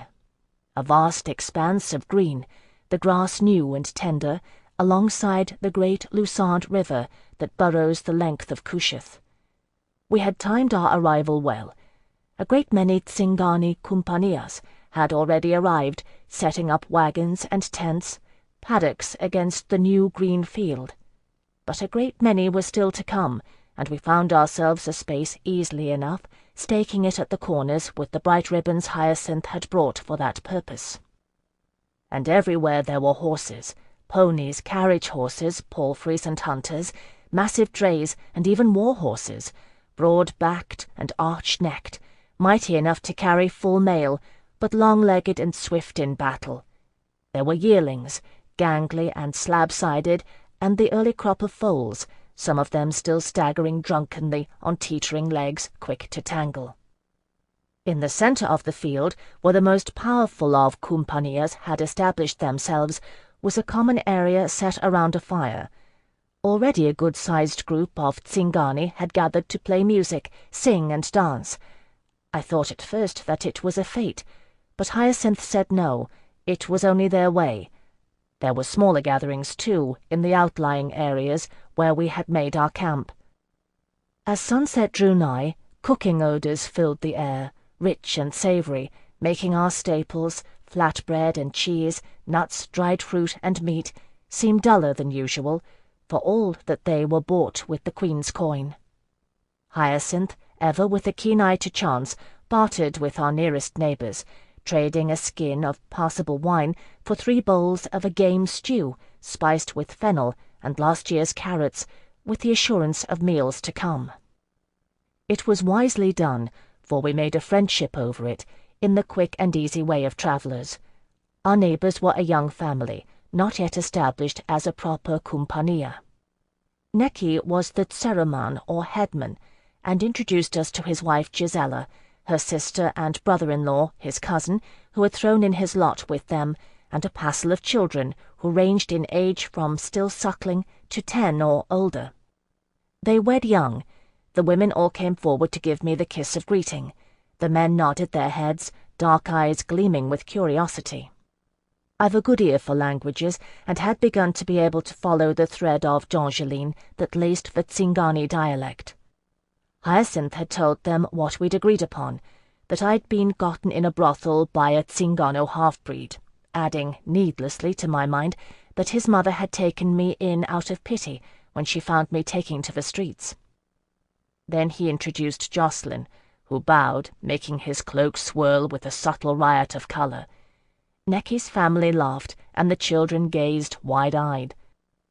After that, they invited us to join them around the nearest fire, where Gisela's brother-in-law, his name I think was Pardy, would play the fiddle, which we did. The virtue of silence served me best there. I sat by Hyacinth's side and listened while he spoke with Neki, struggling to filter meaning out of the Tsingani dialogue. In the background, to my surprise, I heard Jacqueline spinning a tale in Dongeline, and doing it fairly well. Gisela, her sister, and all the children were listening, a small group that grew somewhat larger as the tale wove onward, through the skirls of fiddle-playing and nimble tambours.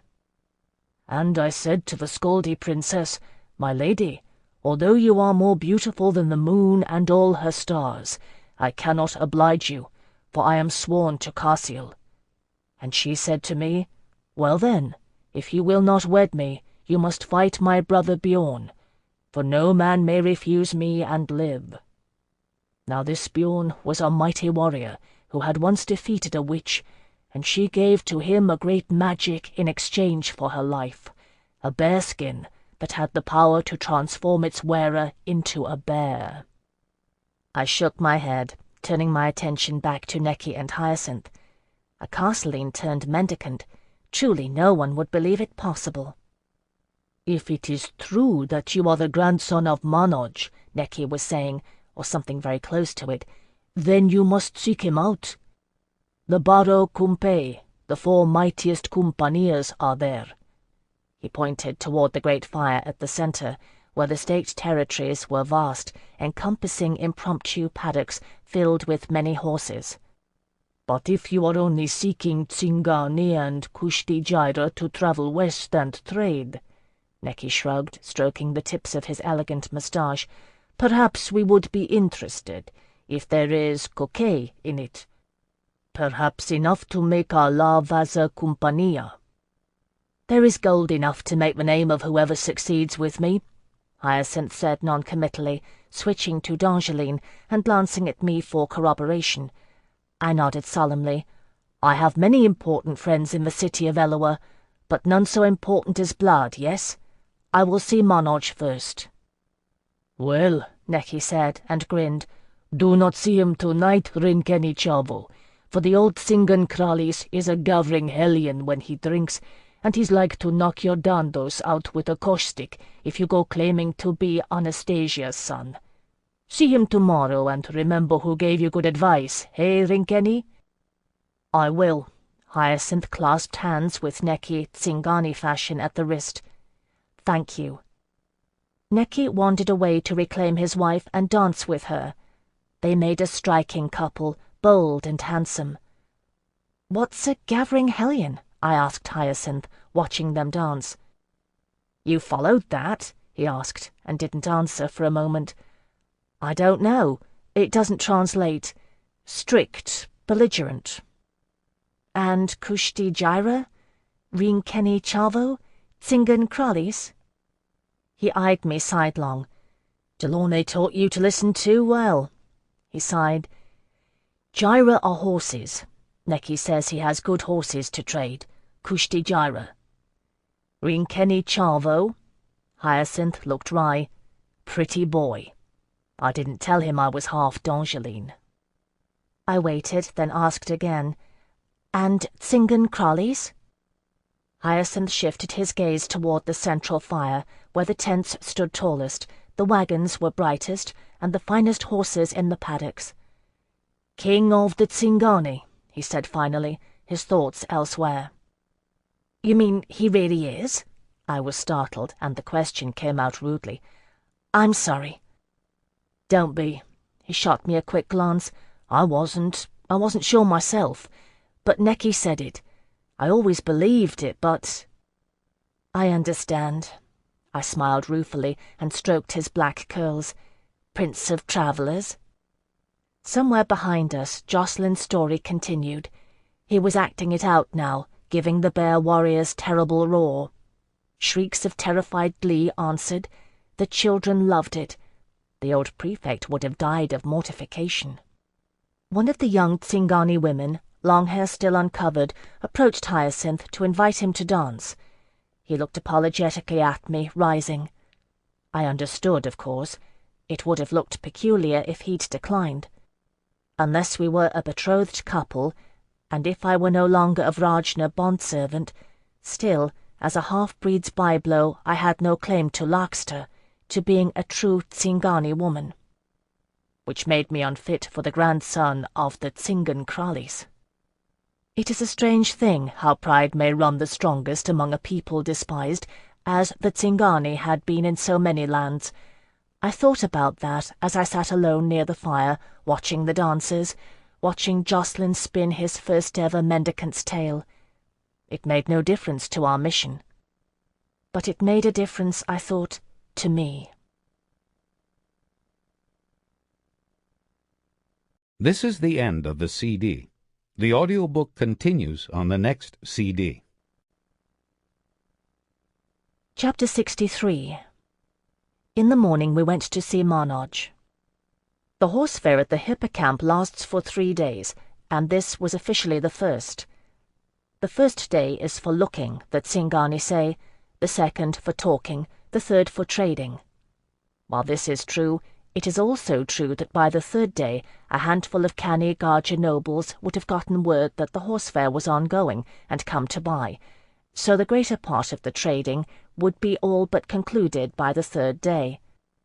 Hence the deceptively casual undertone to the browsing and conversation, which was in fact in deadly earnest.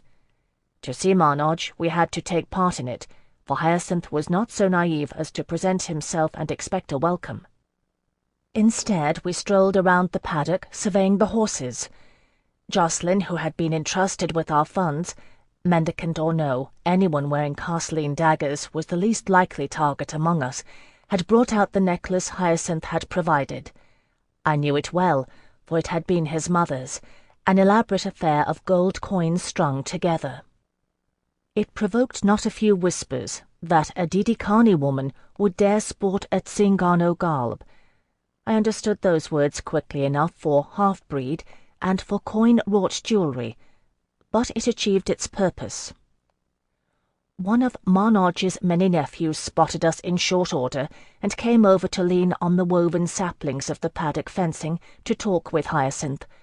When he learned of our desire to contract horses and men alike to travel west for a lucrative trade, he brought us to meet with Marnoj. We met with the king of the Tsingani in his tent, which was brightly striped and well-appointed. I'd been expecting another ancient like Gonalon de la Courcelle, I suppose, but I had forgotten how young the Tsingani wed. It was hard to gauge his age. They weather quickly on the long road, but I think him not much over 60. He had fierce, staring dark eyes, iron-grey hair, and a resplendent moustache. "You want to take my people and my horses west?" he demanded. "Who are you to ask such a thing? What is your compania?" Those are not, of course, the words he used. Like the rest, Monarch spoke in the Tsingani dialect. Some of it I could follow, some I gathered from the general nature of the exchange, some I did not understand, and Hyacinth translated later. What I recount now is as I recall it, woven out of whole cloth like a mendicant's fable, only closer to the spirit of memory. "I seek a handful of brave men and good horses to make a great bargain, Crowleys," Hyacinth said smoothly. Monarch beckoned one of his nephews near and whispered in his ear, then shooed him away. "Tell me of this trade." Hyacinth bowed. "The Queen's Admiral and his fleet are docked at the Pointe d'Ouest. I have knowledge that they will be in need of horses." It was true, actually. If Quintilius Rouse was going to take a single ship across the straits, he would need to have a handful of men well armed and mounted to ward the remainder of the fleet and secure their beachhead. Kushiel was neutral territory at best, but none of us would divulge these details. "I have not heard this," Monarch said dismissively. "Who are you to come by this knowledge? You have not given me your name or your compania." "I come from the city of Eloa, and I know many people there and hear many things." Hyacinth held the patriarch's gaze. "I am Hyacinth, son of Anastasia. I am born to your compania, grandfather." A middle-aged Tsingano woman dropped an earthenware cup in the corner of the tent. It fell with a dull thud, unbroken. Otherwise there was no sound. Monarch blinked wrinkled eyelids under ferocious brows. "Anastasia's son," he said slowly, wondering. "Anastasia had a boy, a son?" "I am her son," Hyacinth said simply. After that, pandemonium broke loose. It began with Monarch shouting for one of his nephews, a nervous man of around 40, who ran into the tent and threw himself upon his knees before the Tsingani patriarch. It ended with cries and embraces, and Monarch weeping openly as he drew Hyacinth up to kiss him on both cheeks. I pieced the story together later, for it was at this point that I lost the ability to follow what was being said. It seemed that the nephew Monarch had summoned, Charvin his name was, had run afoul of a Bryony House adept, the one and only time the Compania of Monarch had entered the city of Eloa. Bryony is the wealthiest of the 13 houses, for wealth is their specialty, in all its forms, and there are those to whom nothing is more titillating than money. If one stripped the staff of the royal treasury, one would find a full half of them bear Bryony's mark, for her adept's acumen is legend. Bryony is also the only house whose adepts are willing to wager for their favours. And they almost never lose, not even to Tsingani. I had believed, as Hyacinth had, that his mother had fallen enamoured of a D'Angeline, for that was the story she had told him. It was out of love, to protect him from a more sordid truth. She had lost her virtue, her larkster, because her cousin Charvin had laid it as a wager upon the table with a Bryony adept, believing he could not lose. Tsingani know 1,000 ways to cheat the Gaja. He had lost. Not only had he lost, but in the face of the Dawain's guard of Bryony House, he had paid his debt with coin that was not his, deceiving his cousin, Monarch's daughter, who was young and desiring of adventure, into meeting with a patron who paid good coin to Bryony House for the pleasure of seducing a Tsingani virgin. It appalled me as much as almost anything I have ever heard, for it hit close to home for me. If she had been D'Angeline and not Tsingani, it would have been a violation of guild laws. But the guild covers only D'Angelines, leaving Tsingani and other non-citizens to their own law. It was a violation of Tsingani law, and Charvin had forfeited all his possessions and rights to Monarch, living as a pariah among them Still, I think Bryony House is liable for heresy, for what was done to Hyacinth's mother violates the precept of Blessed Eloa, which applies to everyone, d'Angeline or no. Nama's service is entered willingly, or not at all. As for Hyacinth's mother, she was Tsingani and bound by their law. She was Vrajna and outcast, in sorrow and tears, never to be redeemed. But now there was a son, Hyacinth, and even if he was a Didikani half-breed, he had been raised as a true Tsingano, and he was the son of Anastasia, whose loss Manoj had never ceased to mourn. His only daughter, his only child, his precious pearl, in the swarming mass of children his brothers and sisters had begotten, whose Mulo had beseeched him on the winds since her death, a month gone and more. Prince of the Tsingani, Prince of Travellers. The remainder of the day passed in a whirlwind as our campsite was struck and our things brought to join with Manoj's Kumpania, where trade and celebration blurred into one. Jacqueline and I trailed in its wake, bewildered and half forgotten, as Hyacinth was drawn into an extended reunion with cousins and great-aunts and uncles he'd never known existed. Manoj kept Hyacinth close by him, drawing out the tale of his childhood and youth in Night's doorstep, eking out the details of his mother's life. He was proud to hear of her fame as a fortune-teller, pounding his chest, proclaiming that no one had ever had the gift of the Dromande, as Anastasia had had it, among all the women of her line. I understood enough of this to raise my eyebrows at Hyacinth, who shot me a fierce warning glance, shaking his head. It was true what Delaunay had said. The Dromande was the province of women only. For a man to practice it was Vrajna, forbidden. When night fell, the fires blazed, and the Tsingani drank and played, their music rising in wild skirling abandonment. Hyacinth joined them, playing his timbrels, dancing with the unwed women. There must have been a dozen of them vying for his attention. I sat on the outskirts and watched his white grin flash in the firelight. So I sat, when an old crone hobbled over to me, wizened as one of last winter's apples, bent under the weight of the gold-bedecked galbi she wore. "Good evening, old mother," I said politely. She looked at me and cackled. "Not for you, is it, Chavi? For all you've the evil eye to give, with that red mote you bear. Know you who I am?" I shook my head, bemused. She pointed to her chest with a gnarled forefinger.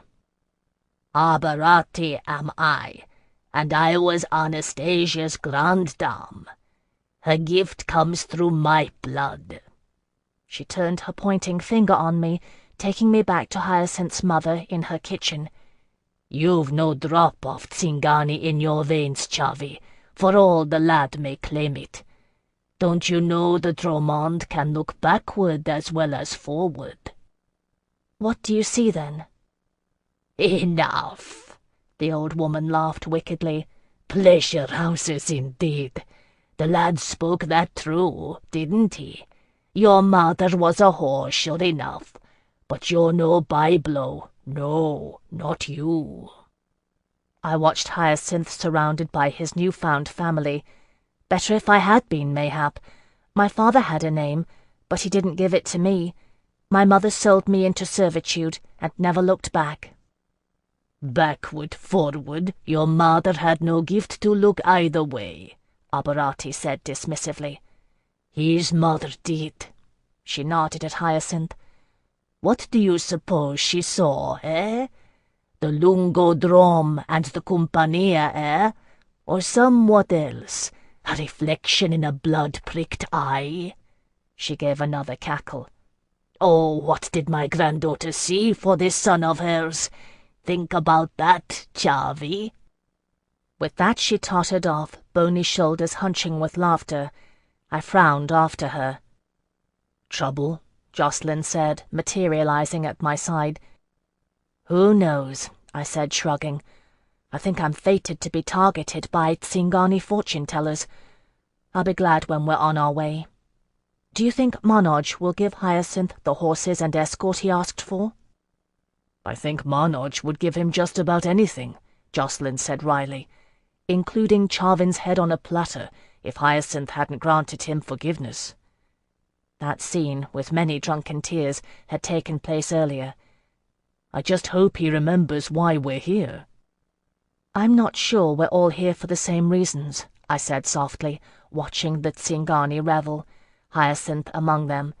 Not any more. The second day is for talking. Marnodge had a half-dozen likely young horses, 3- and 4-year-olds, hunters for the most part, glossy coats polished to a high gleam that would do nicely for patrolling rough borders. And he had, too, a half-dozen young men in his compania, eager for adventure, willing to ride across the wilds of Outer Kushiel on the promise of great trade, returning by slow wagon. It was important that Hyacinth appear astute. The haggling went round in circles until I thought I would die of tedium. Then the horses were examined one by one. We rode each one of them around the hippocamp, like hundreds of others, tearing about in spring madness, shouting and laughing, hooves pounding, a race without victors or losers, while the smiths, glancing up from the dozen small forges that had sprung up on the outskirts of the field, and grinned through soot-stained faces. "Pulls up a little lame, this one does," Hyacinth said breathlessly, slowing to a trot under a stand of willows along the river, greenish-yellow buds emerging on their long, trailing branches. We had lost Jocelyn somewhere in the aimless race. "I think Grandpa G's testing me." "Maybe so," I murmured. The exertion of the ride had brought out a touch of colour on his face. "Hyacinth, you know you're not bound to go to Alba. If you can help us to get to Quintilius Rouse, that's all you pledged to Isandra, after all." "I know." My words had sobered him. Hyacinth gazed across the hippocamp, the field bright and gay with his people. Phèdre, I didn't know they'd accept me like this. I just wasn't sure. I didn't know it would be like this." "No." I looked at him with pain in my heart. "But it is, and you are free to choose, Prince of Travellers." There was no need to spell out the fact that choosing the Tsingani meant losing me, our friendship, what it was, what it might grow into. Or not. The promise of one kiss exchanged in a busy tavern. We both knew it. And knowing, we rode back to Marnodge's campsite, where the old patriarch delighted to hear that Hyacinth was clever enough to have spotted the game-legged horse in the lot. On the third day, they trade. But our trade was done, or as good as. Our journey was set, with a half-dozen of Marnodge's great-nephews ready to go forth with us on the morrow. I do not recall their names, but they were eager and bold, with dark flashing eyes that looked sidelong at me, elbowing each other in the ribs at the thought of being on the long road with a whore's daughter who had no Luxter to lose, only the fear of the evil eye keeping open expression of it at bay. That and Jocelyn's hands straying toward his dagger hilts when he caught them at it. And true enough, on the third day, a handful of Kushiel nobles arrived, strolling the new grass of the hippocamp, looking smug at having the cleverness to steal a march on their compatriots and skim the cream of the early Tsingani horse crop. We watched them with amusement, sitting on folding stools outside the tents of Marnodge's compania. Some of the women had warmed to me enough to share with me the secrets of the Hokano, the myriad ways the Tsingani have devised to part Dongeline nobles from their precious coin. It was something to see, the way the proud, defiant Tsingani turned obsequious, helpful and unctuous, palms extended, silver lies flowing from their tongues. Out of kindness, I will not mention the name of the Kushiel Marquise, though I know it, make no mistake, who gave over a bundle of jewels and coin to one of Hyacinth's female cousins, who swore that burying it under the birthing spot of an all-white foal would remove the curse it surely held. Suffice to say that when the Marquise returned to the spot, neatly marked by a stake and a snow-white ribbon, 3 days hence, she and her escort would unearth an empty packet in an empty field. "It is a kindness to liberate such things from the possession of a fool," Hyacinth's cousin said complacently upon her return, drawing the bundle from her bodice and fingering its contents. "Of course," she added, "even among the Gaggia, there are those it is unwise to attempt." She pointed with her chin, Tsingani style, across the field. I followed her gaze, and that was when time stood still. 4 or 5 of them, no more, and a handful of the house guard, riding slowly and gazing about, talking and laughing among themselves beneath the pale blue sky. Fine mounts as ever, and the devices that set them apart. Long robes of night black overlaid with ornate gold patterns, intricate patterns, and Eastern, always different, the Shahrazai, with long, rippling blue-black hair, faces as pale as carven ivory, set with sapphire eyes. There were 3 men buying war horses, and 2 women. One of them was Melisande. I had forgotten. How could I? How beautiful she was. Damnably and deadly, her flawless face like a star among diamonds. Small and insignificant, a Didikani outcast girl among Tsingani. I stared across the hippocamp at her, hot and cold shivers running across my skin, turning me to stone, hatred, and blessed Eloah help me, yearning. No one else, not even Delaunay, knew me as she did, knew what it was to be what I was, what I am, and ever would be. Every movement, every shift in the saddle, every slight change of pressure on the reins, I felt it on my skin, in my flesh and bones. And on the heels of it came terror, for I was here not as a Tsingani half-breed, nor a servant of Nama, nor victim of Kushiel's dart, but as Phèdre no Delaunay, ambassador of Isandre de la Courcelle, the Queen of Terre d'Ange, and Melisande Shahrazai was the most dangerous traitor the realm had ever known. I saw brightness and darkness, while my breath came in sharp white flashes, and my heart beat like a frightened rabbit's, thumping fast and terrified in my breast. Voices surrounded me, speaking Dongeline and Tsingani, none of them making sense, none able to penetrate the sound that beat at my eardrums like the ocean, low and vast and thralling. Melisandre's careless laughter, that I could hear no matter how great the distance between us. Faces swam in my ken, none distinct. I was aware somehow, sometime, of hands shaking my shoulders, and Jocelyn's presence, fearful and urgent, his hair streaming across the rising red tide of my vision as he shook me, sun-streaked wheat lashing a bloody haze. But it fell away, and there was only her. Melisandre's face, poised in a 3/4 turn, careless and beautiful, waiting to finish the gesture at any second, turning to look full upon me, 50 yards away or more, and see, completing the connection between us. Her diamond a millstone around my neck, the velvet cord merely awaiting the touch of her hand on its lead. I was lost. She will pass and see nothing. It was a voice hollow and insistent, penetrating my terror, anchoring itself in my soul, and drawing me back. The veil lessened. I blinked, seeing Hyacinth's face swim into focus before me, his dark, beautiful eyes. His hands held mine, gentle and firm. In the background, the Shahrazai rode onward, small ornate figures on prancing horses.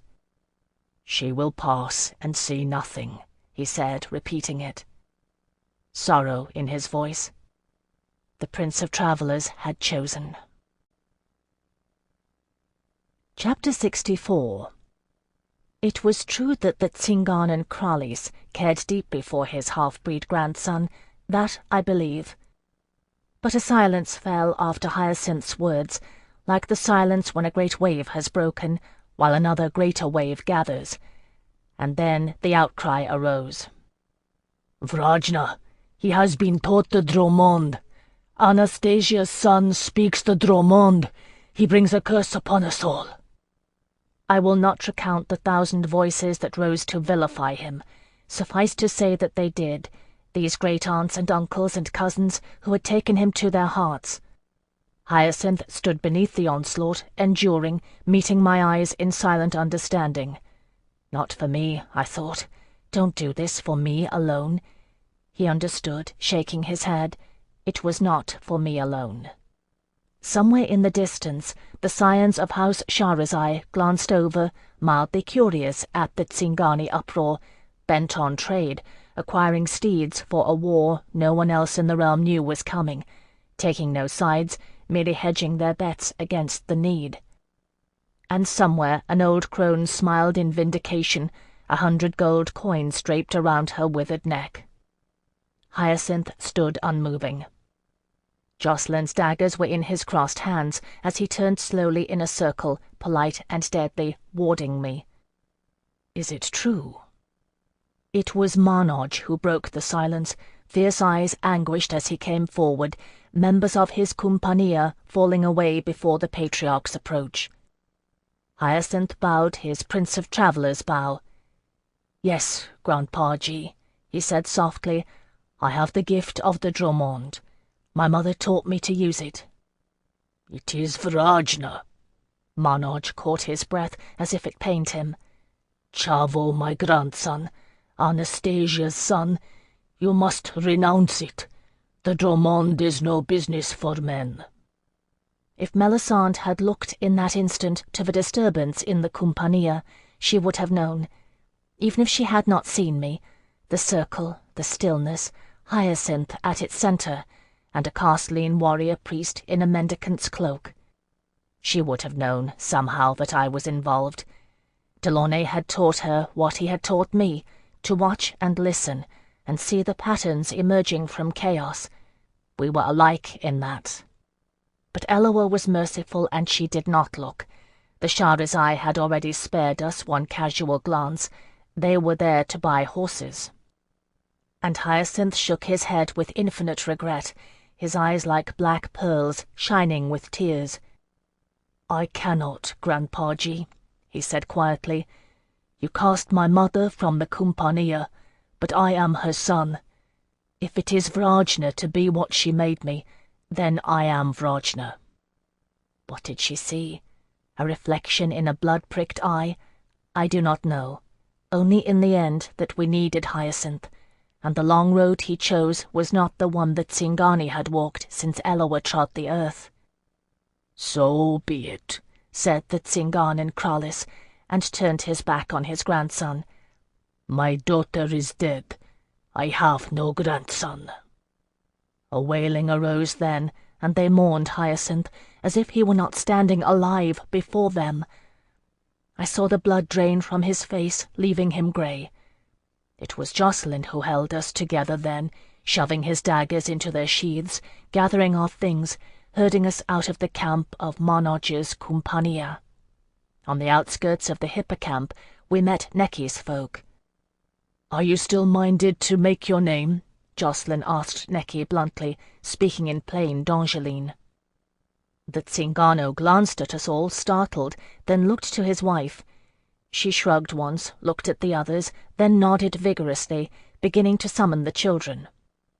Somewhere in the background, the Shahrazai were concluding a deal, and I shivered as if with the ague. "Good," Jocelyn said in a hard tone. "Get your horses and your things. We're riding west." And so we did.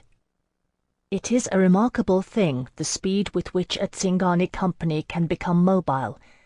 I dare say most armies could learn a thing or two about efficiency from them. Necky's family had 1 wagon, a team to draw it, and 5 horses to trade. Only 2 were hunters. There was a broodmare and her foal, and a yearling besides. In a matter of minutes, Necky had concluded a deal for the mare and the younglings, trading for 2 more hunters and a rangy gelding of indeterminate ancestry. And in that time, Gisela and her sister had the wagon hitched and the family ready to move. Enough time, however, for word to spread. By the time we set out, they knew Hyacinth no longer existed in the Tsingan Kralis's eyes. I thought for a moment that Necky would back out of the deal, but then Jocelyn paid him a deposit in gold as surety against the trade with Rouse, and greed and pride won out. They would take the risk. We were 4 days riding with Necky's family, following the Lusand west toward the harsh stony hills of outlying Kushiel. The Lusand Valley is lush and rich in the centre of the province, and we saw a fair number of folk as we travelled. The Tsingani traded with them, mending pots and horseshoes in exchange for wine and foodstuffs. Sometimes we saw nobles and their retinues, house guards in gleaming Kushielin devices, but we had no fear of discovery. With Necky's family our disguise was complete, more than it would have been even with Manorja's riders. Jacqueline performed for small crowds more than once, growing confident in his mendicant's trade, while the children went among the spectators with tins, begging copper coins. I had a quiet word with Gisela to ensure that no purses were lifted. If we landed before the judiciary, our quest would be in vain.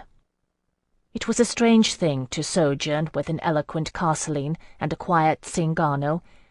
I spoke with Hyacinth the first night, the others leaving us to it in privacy. "You could still go back, you know," I said, sitting beside him. "When this is done, Manorj would take you back, I think. They like to forgive." Hyacinth shook his head. "No," he said softly. "He never forgave my mother, you know, for all his tears. Some things are unforgivable. Murder, theft, treachery, but not that which is Vrajna. I knew this. I was swept up in it, Phèdre. I'd never known what it was like to have such a family. So many folk to call cousin and aunt and near brother." "I know." I slipped my hand into his. "Believe me, I do know." So much to say at such a time, and none of it adequate. We sat like that for a long time. Hyacinth put his arm about me and laid my head on his shoulder, falling at length into the white exhaustion that follows strong emotion, until at last I slept and dreamed I was awake. At least I did not dream of Melisande, which I had feared. Hyacinth's presence kept those dreams at bay. So I slept, and woke to find it morning, and Hyacinth still asleep, the two of us entwined like twins, my hair spread like a silken drape across his chest. Someone had laid a blanket over us. I sat up blinking at the daylight. Across the camp, Jacqueline glanced at me and politely looked away. Hyacinth stirred, waking. It was hard to leave the warmth of him. I fumbled for Isandra's signet on its chain beneath my dress, beneath the deadly weight of Melisandre's diamond. A mission for the Queen, that above all else. Our caravan moved slowly, the pace dictated by the Tsingani wagon, which was not built for speed, but by the third evening we left behind the rich spring valleys for the rocky terrain of Outer Kushiel, and on the fourth day our progress was tortuously slow, as the wagon had to be pushed at times. The children bounced shrieking in the back, while all the men, Necky, his brother-in-law and cousin, Hyacinth and Jacqueline alike, set their backs to it and shoved, grunting. But when we made camp that night, we could smell salt air. I had taken our landmarks from atop the tallest hill and studied them against the map Isandra had provided us, a luxury after the Skaldic wilderness. Jacqueline gazed over my shoulder. "There," I said, pointing. "The Pointe d'Ouest lies there. Rouse's fleet is quartered 3 miles to the north. If we take the road that runs just south of that ridge, we should reach him before noon." "Good."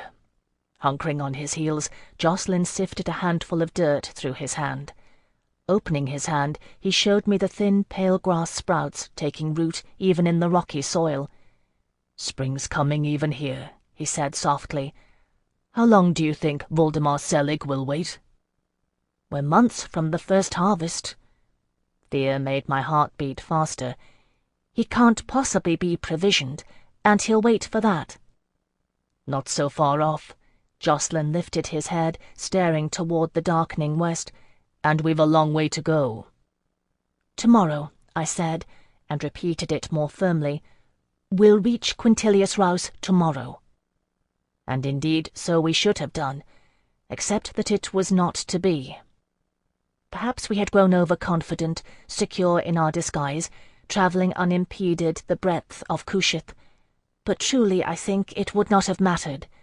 The guard that stopped us was there for a purpose, and they would have stopped any travellers, Tsingani or royal courier alike. Labouring over a hill crest, we didn't see them until we were nigh upon them, and one of the children shouted out a warning. "Dodi ma! Gavaroti!" A squadron of 20 guardsmen arranged across the road waiting for us. Behind them, a mile off, we could see the grey sea wrinkling. The day was overcast, and the light glinted dully on their armour. A breeze lifted the standard-bearer's flag. I knew its device, echoed on their livery. I had seen it in another time and place. A raven and the sea. The arms of the Duc de Morban.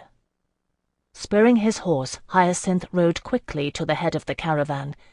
This much we had discussed.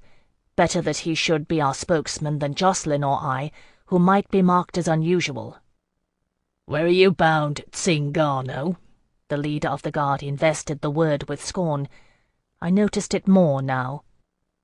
"We have an agreement to trade with the Queen's Admiral," Hyacinth said reasonably. "May we pass, my lord?" The leader of the guard turned his head and spat upon the ground. "The Queen's Admiral sails where he will, but this is Morban. No one crosses without the Duke's permission. You'll wait on his grace."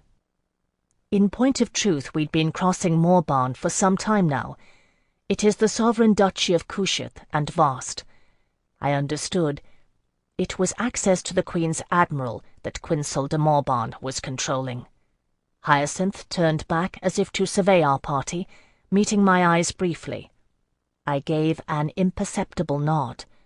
We dared not try to fight our way through, not with the rest of Morban's troops a mere mile or two away. "Then we will wait," Hyacinth said calmly. So wait we did, while de Morban's men idled and a rider headed south. The adult Tsingani was scared, but bore it well. The children, our best disguise, carried the act for us. One of the little girls found a nest of baby rabbits, which kept them all occupied. And in short order Quinsel de Morban appeared, with a second squadron of his house guard. 40 armed men now. If ever we'd had a chance of fighting clear, it was gone now. I kept my head low, watching him through my lashes. I remembered him, tall and lean, with features that had the same harsh beauty as the terrain he ruled, ruthless and hard. Greying sandy hair, and eyes the colour of iron, a dark grey without warmth. I remembered his sharp banter with Melisande on the longest night, and how he had touched me beneath the sheer diamond-spangled gauze. "You seek passage through my lands?" he asked without preface, his tone tinged with irony. "What do the Tsingani want with a sailor?" Hyacinth bowed. "Your Grace de Morban, we have an agreement to trade with the Queen's Admiral." "Since when does a sailor need a horse?" De Morban's keen gaze swept over our group, resting on Jacqueline.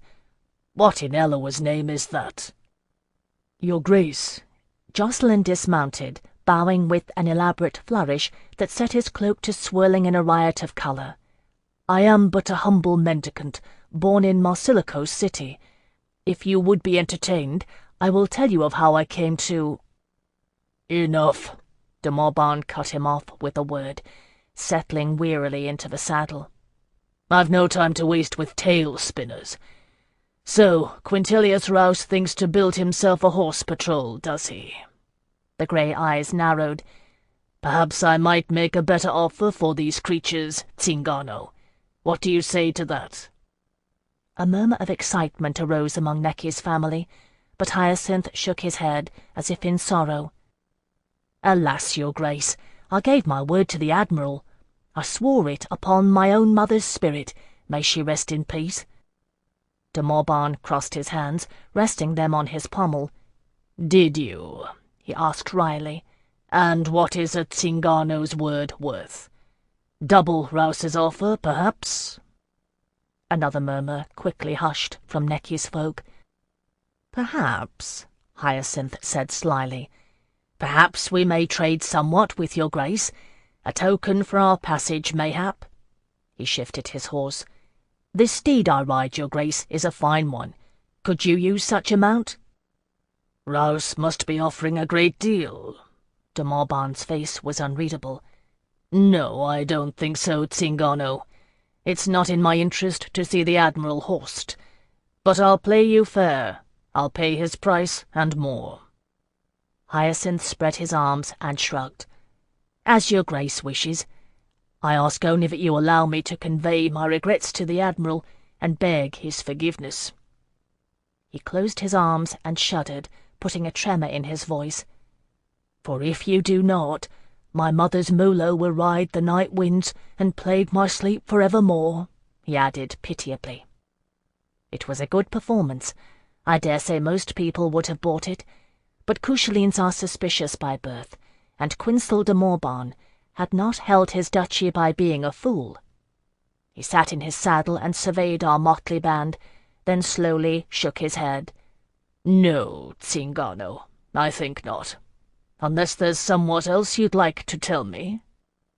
"My lord," Jocelyn's voice rang out. Nudging his horse forward, he unsheathed his daggers, and with one quick gesture offered both, hilts first across his forearm. "I offer you this in exchange for trade passage to the Admiral. Genuine Castlean daggers, forged 300 years ago. If you would care to listen, I will tell you how I came to bear them." "No," de Morban raised his hand. "I've no need of priest's trinkets, Castlean or mendicant, or whatever you are. So if you've no other business with the Admiral you'd care to discuss with me, and naught else to offer in trade, let us be done with it." His guard ranged unobtrusively before us, spreading out a full 40 men, positioning themselves between us and the not-so-distant sea, where I could see now Quintilius Rouse's fleet. To be so near and fail. Perhaps, I thought, we could return after nightfall and gain the fleet. Jocelyn must have thought it too, and shown it. "The sooner it's done, my friends," de Morban said aloud in his wry tone, "the sooner you can be on your way. I'll give you an escort to the borders of Kushiel, that no harm befalls you." That we didn't double back, he meant. I heard it plain. We had Isandra's ring, of course, which would gain us passage if he were loyal. I thought of showing it to him. But if he were loyal, he wouldn't deny us access to Rouse in the first place, and if he were Melisandre's ally, there had to be another way. House Morban was not so old as the Shahrazai in Kushiel, but old enough to have attained sovereignty. He was a scion of Kushiel. There was one offer he would consider. "My lord," it is funny how the tones and inflection of serious House remain with one. I lifted my head and rode forward to meet his eyes, close enough that he could not fail to see what mine contained. "My lord, there is somewhat else we may offer in trade for passage." Quinsel de Morban drew in his breath sharply, and his horse danced under him. "You," he said, quieting his mount. His eyes narrowed again. "Melisandre's creature, I thought. But I heard you were condemned for the murder of Roland's poet Delaunay." "No." Jocelyn, realizing belatedly what I'd done, grabbed my arm. "Phèdre, no." I shook him off, holding de Morban's gaze. "You know what I am, your grace. You know what I offer. One night, free passage, and no questions." His eyebrows rose, but otherwise his expression was unchanged. "In Elowa's city you could not dictate such terms, Anguisette.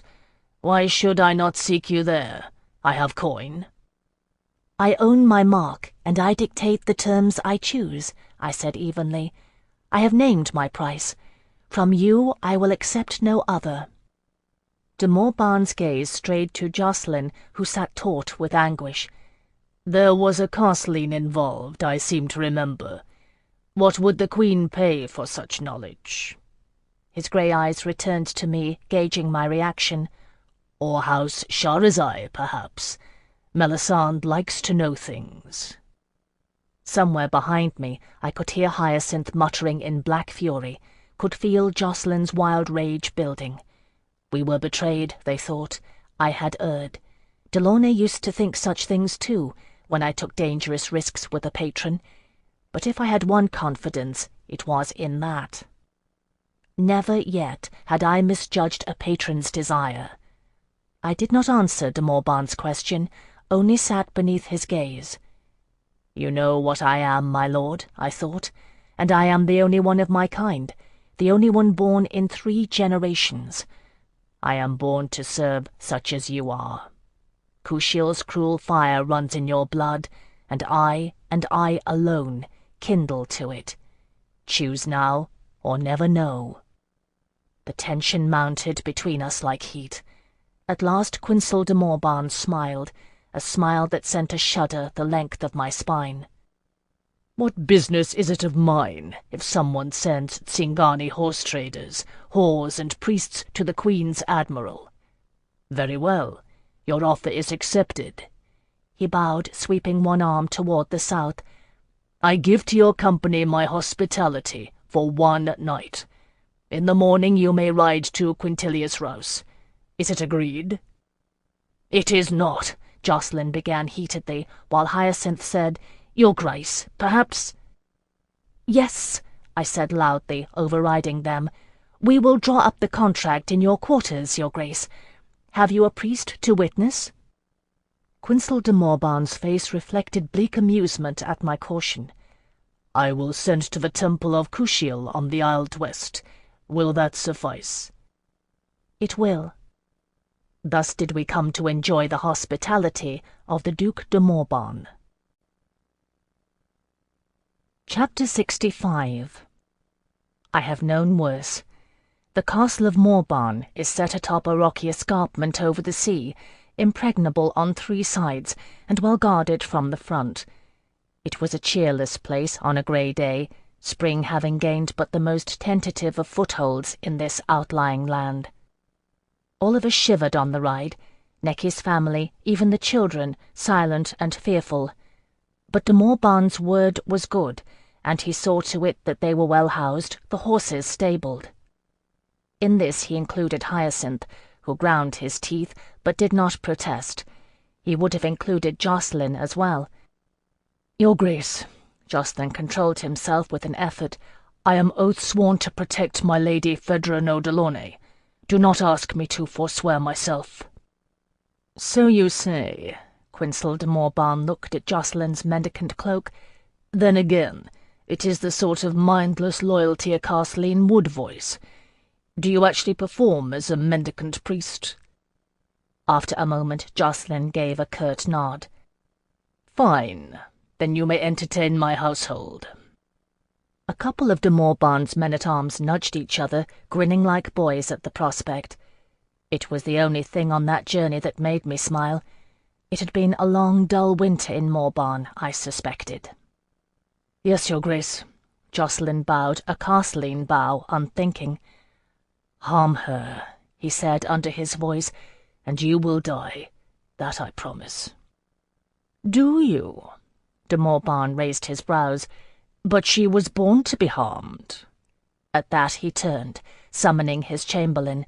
Jocelyn grabbed my arm again, painfully hard. Phèdre, don't do this. I swear I'll find another way. Stop. I laid one hand on his cheek.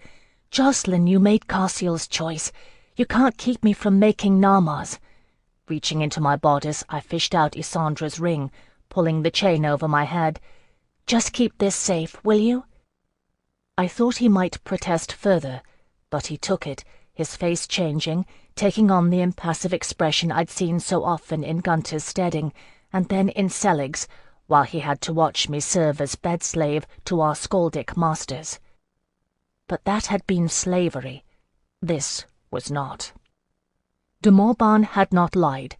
He sent for a priest who came in the black robes of Kushiel, unmasked, carrying the rod and wheel. She was an older woman, whose look held all the terrible compassion of her kind. De Morban treated her with respect, and I saw that he would honour our contract.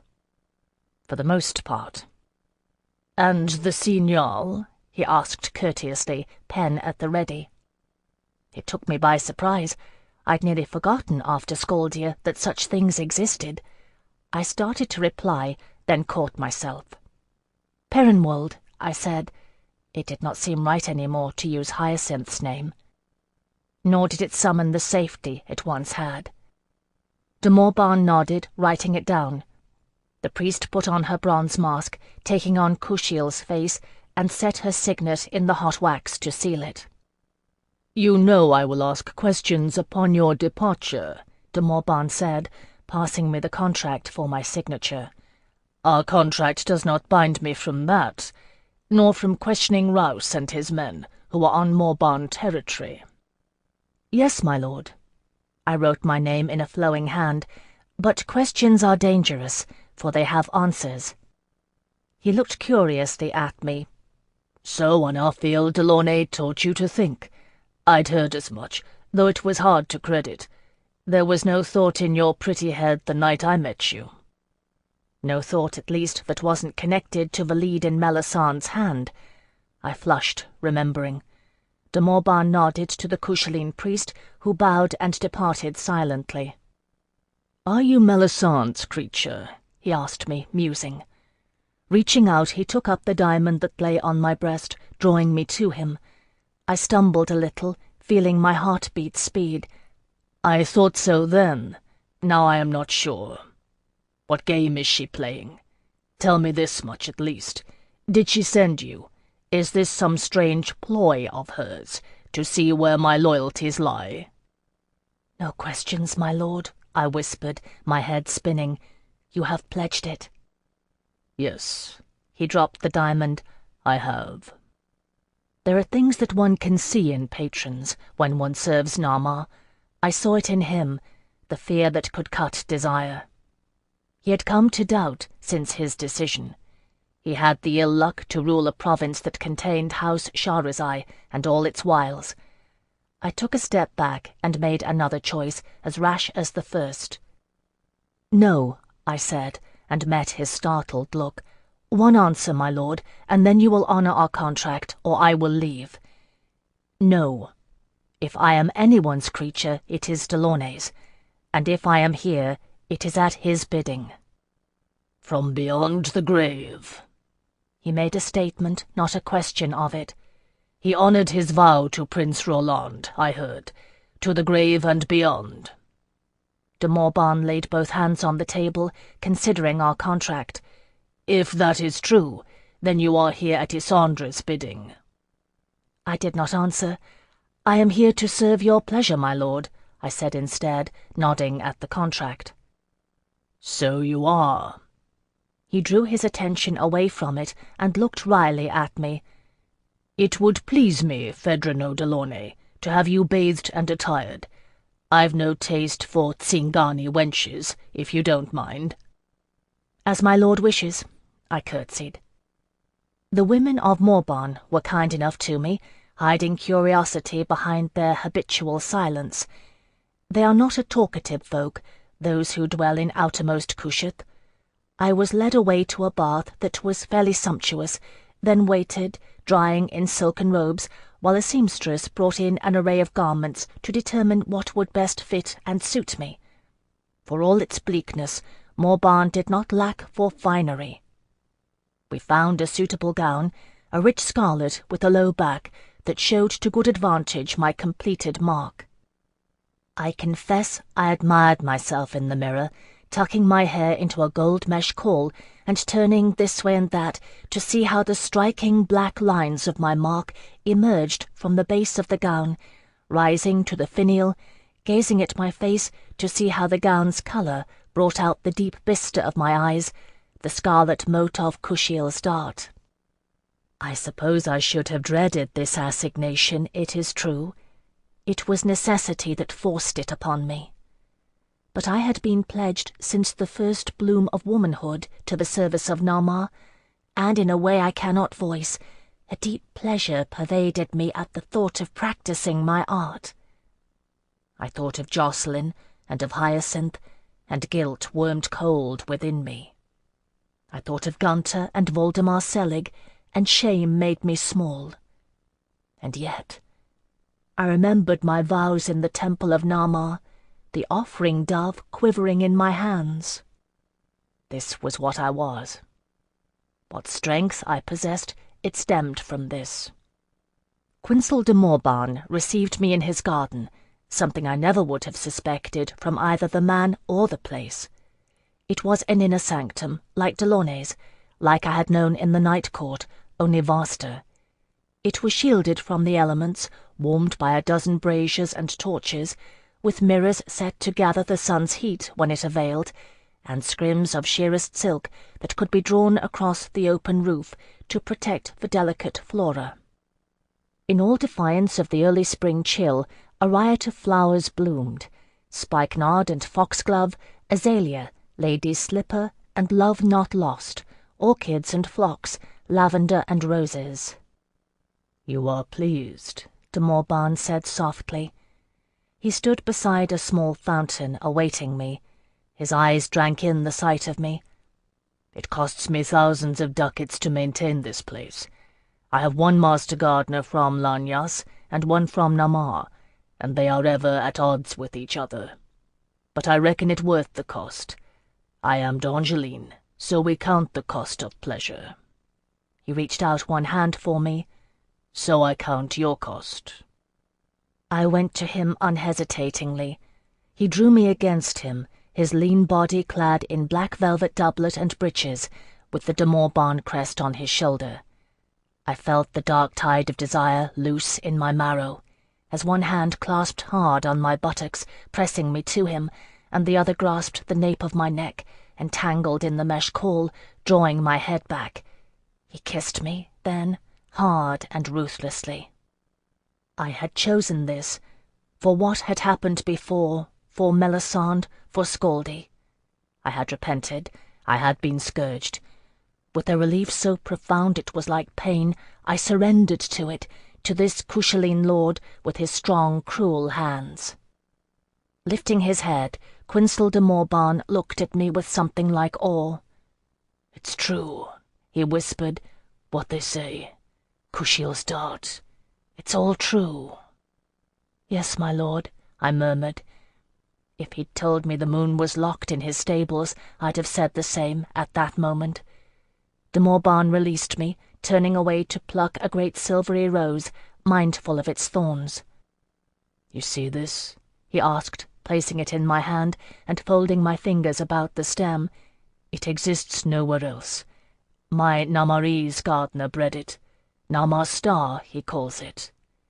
His hand was still around mine. He closed it, tightening my clutch on the stem.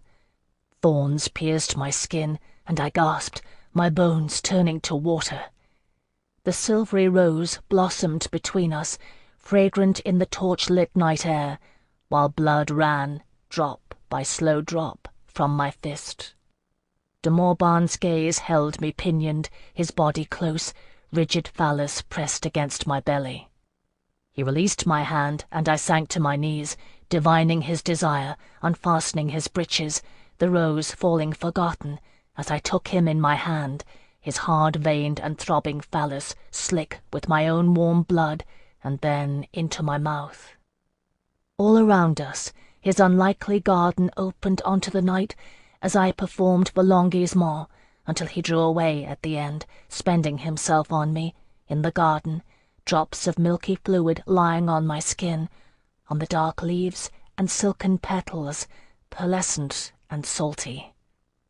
He groaned with pleasure, then gazed down at me, freeing my hair from the caul with a harsh twist, so that it cascaded about my shoulders and down my back. "Dinner," he said, catching his breath, "and then I will show you my pleasure chamber, little Anguissette." On my knees, I touched the tip of my tongue to my lips, catching a drop of his seed. Pleasure chamber. My very skin shivered, anticipating the lash. "As you wish, my lord," I whispered. It is not needful, I think, to detail what befell thereafter. It was a good meal, a very good one indeed, for de Morbarn's cooks are the equal of his gardeners.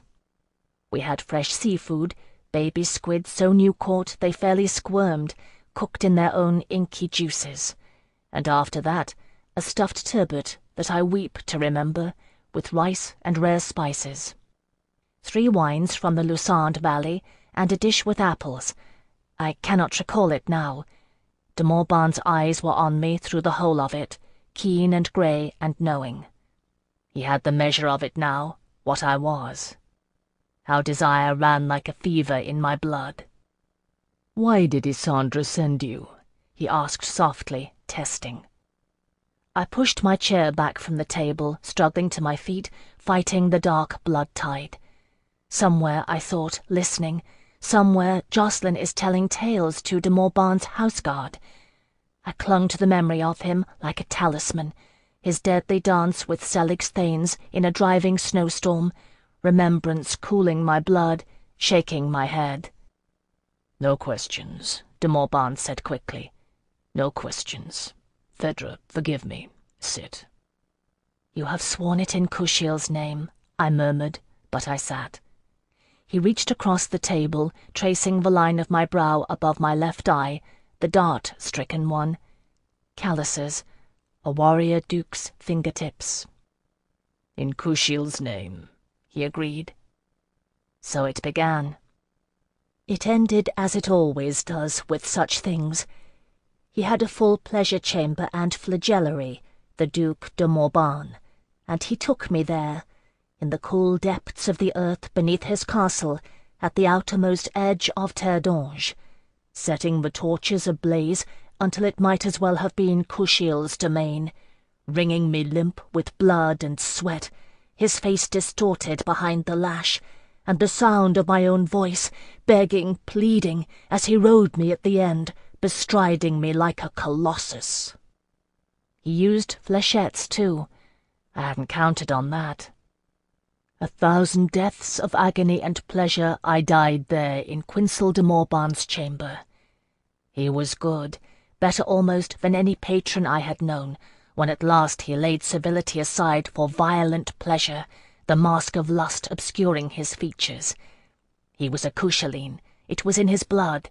He wanted, oh, Ellewa, he wanted, to hear me give the signal. If he gave up his questions, it was for that, waiting. And if I had given it, I would have answered.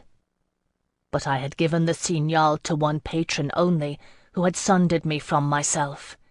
Quincel de Morbihan could command me, shuddering, to give up my very flesh, quivering in abject climax. He could, and he did, snarling with victory.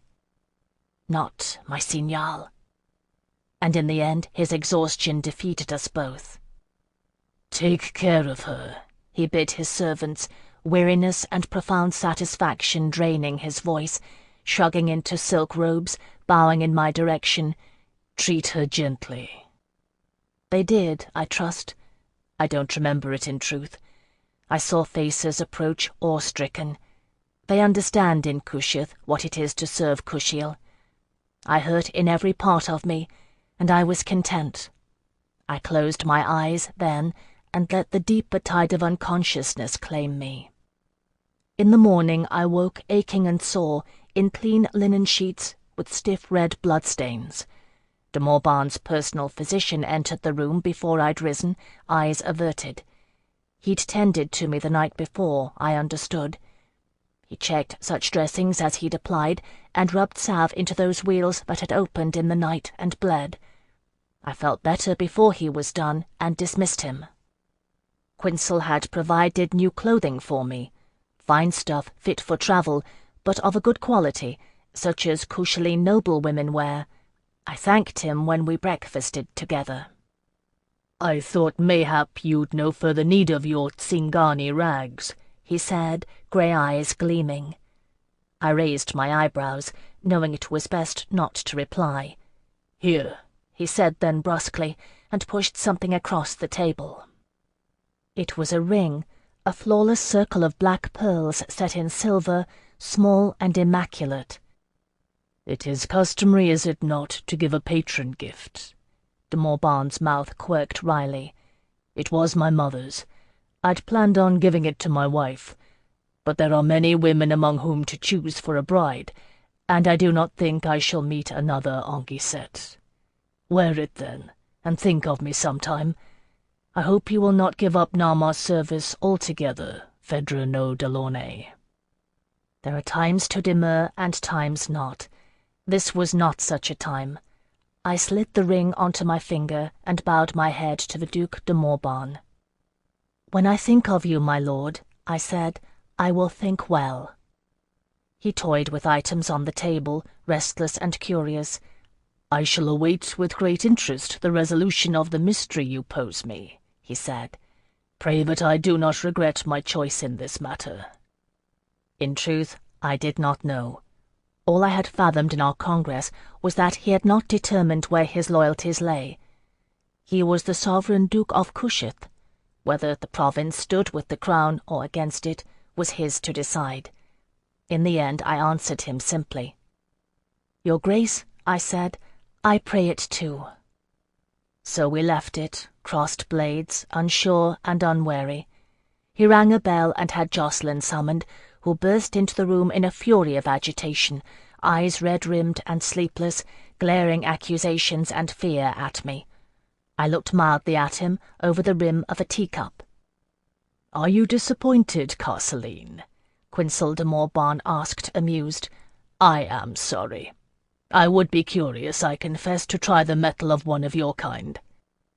Jacqueline shot him a look then that said he would be glad to try it any time, any place, kneeling at my side. "Is it true, then? You're all right, Phèdre?" "His Grace de Morban honoured his contract," I said, looking at Kushiel, absently twisting the ring on my finger.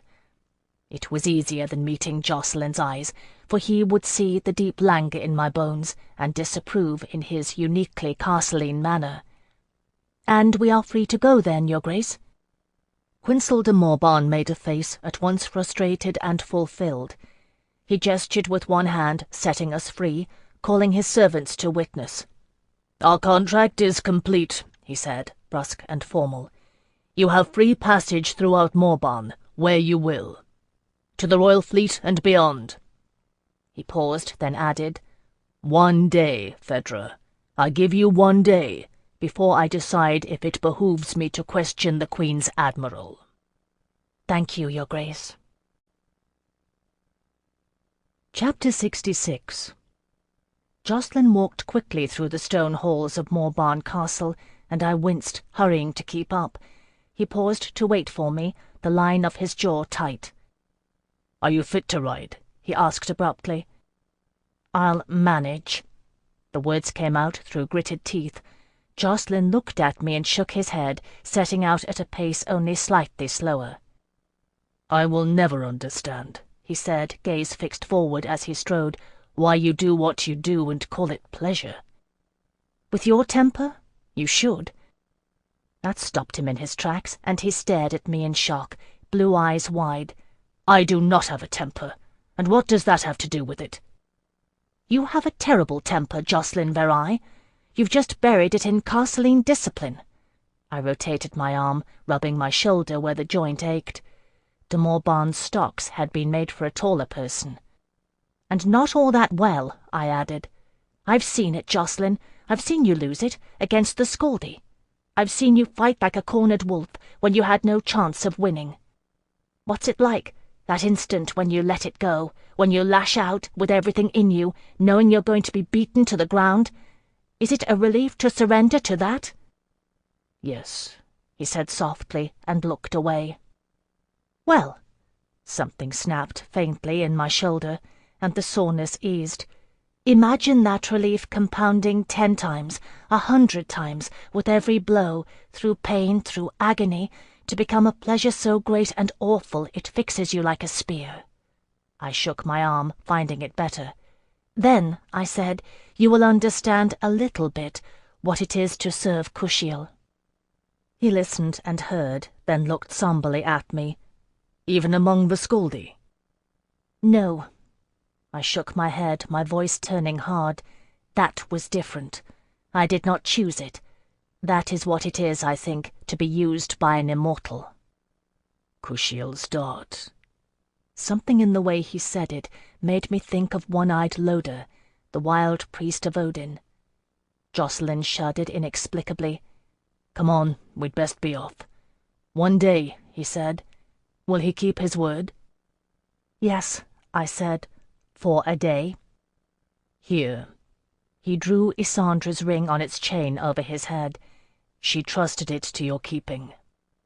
I took it back without comment, and we hurried onward. In the courtyard we met with Hyacinth and the Tsingani, a roil of disorderly activity, as adults, children, and horses alike strained with eagerness to be on the open road. Tsingani do not like to sleep in stone walls, reckoning it unlucky. Necky's brother-in-law finished hitching the team, jerking his chin toward the gate. "Let's go, Rinkeni Chavo, before the sea Kralis changes his mind," he said impatiently, looking to Hyacinth as our leader. Hyacinth glanced inquiringly at me. "I'm fine," I said, swinging into the saddle and managing to suppress a grimace. "We've only one day. Let's ride." De Morbarn's men-at-arms watched us go, a few shouting and laughing. A few friendly calls were directed at Jacqueline, who acknowledged them with a slight smile and a bow. "You really did entertain them," I said. He shrugged. "What else was I to do? Go mad worrying about you? Anyway, it's good practice." "I think you enjoy it," I teased him, my heart growing lighter as the walls of Morbarn Castle fell steadily behind us. "I wouldn't go that far." His tone was reserved, but the ghost of a smile still hovered at one corner of his mouth. The day had dawned fine and clear, a hint of damp warmth in the brisk air, the sky above bearing only a few scudding clouds. We followed a winding coastal road, the blue-grey sea crashing on the rocks below us, sometimes near enough to send a plume of spray over our party. Seagulls wheeled overhead, filling the morning with their raucous cries. I strained to see across the waters and catch a glimpse of distant Alba, but we were too far here. In Azal, they say, one can see the white cliffs across the strait. We'd been no more than an hour upon the road when we saw them, coming around a high outcropping. There below us, a narrow bay cut into the coast, with a flat sandy beach skirting it. One of the Tsingani outriders gave the cry, and the children boiled out of the wagon, jumping and pointing. The Queen's fleet was anchored in the mouth of the bay, 40-some ships, their masts bobbing against the horizon. The sails were lashed, but they flew the Kushiel pennant, the silver swan snapping in the sea breeze. It was a beautiful sight, and on the beach a vast encampment was set, with the figures of sailors made small by our height, moving to and fro. There must have been 100 oar-boats beached there, while others dared the plunging waves, heading out to or back from the fleet. We had found Quintilius Rouse. "Come on!" Hyacinth shouted, waving us onward. The Tsingani caught our exhilaration as we began our descent, scrambling incautiously down the steep, declining road. Rouse's men spotted us well before we reached the bottom, assembling in mass, hands hovering over sword hilts, and bemused expressions on their faces. Near to the bottom our impatience took its toll. The wagon, lurching too fast, ran off the road, and got hung up on a ridge. The racket of scared, squalling Tsingani children bid fair to outdo the gulls. Gisela and her sister, sighing, counted heads and checked limbs, while Necky and the men rode back shame-faced to prod at the wagon and mutter. "Go ahead, Javi," Gisela said kindly to me, adjusting the scarf on her head and watching the Tsingani men with a practised eye. "They'll get it loose. You and the others go make the trade. Go make a name for Necky's Kumpania, who rode to the outermost west for gold." I nodded, gathering Jacqueline and Hyacinth. We picked our way down the remainder of the cliff road carefully. By the time we reached bottom, the Admiral himself had arrived, a burly, imposing figure who parted a path through his men as surely as the prow of one of his ships. "What vagabonds have we here?" he bellowed, roaring out the question, bright blue eyes squinting. "Eloah's balls! Have the travellers decided to push their long road across the sea?"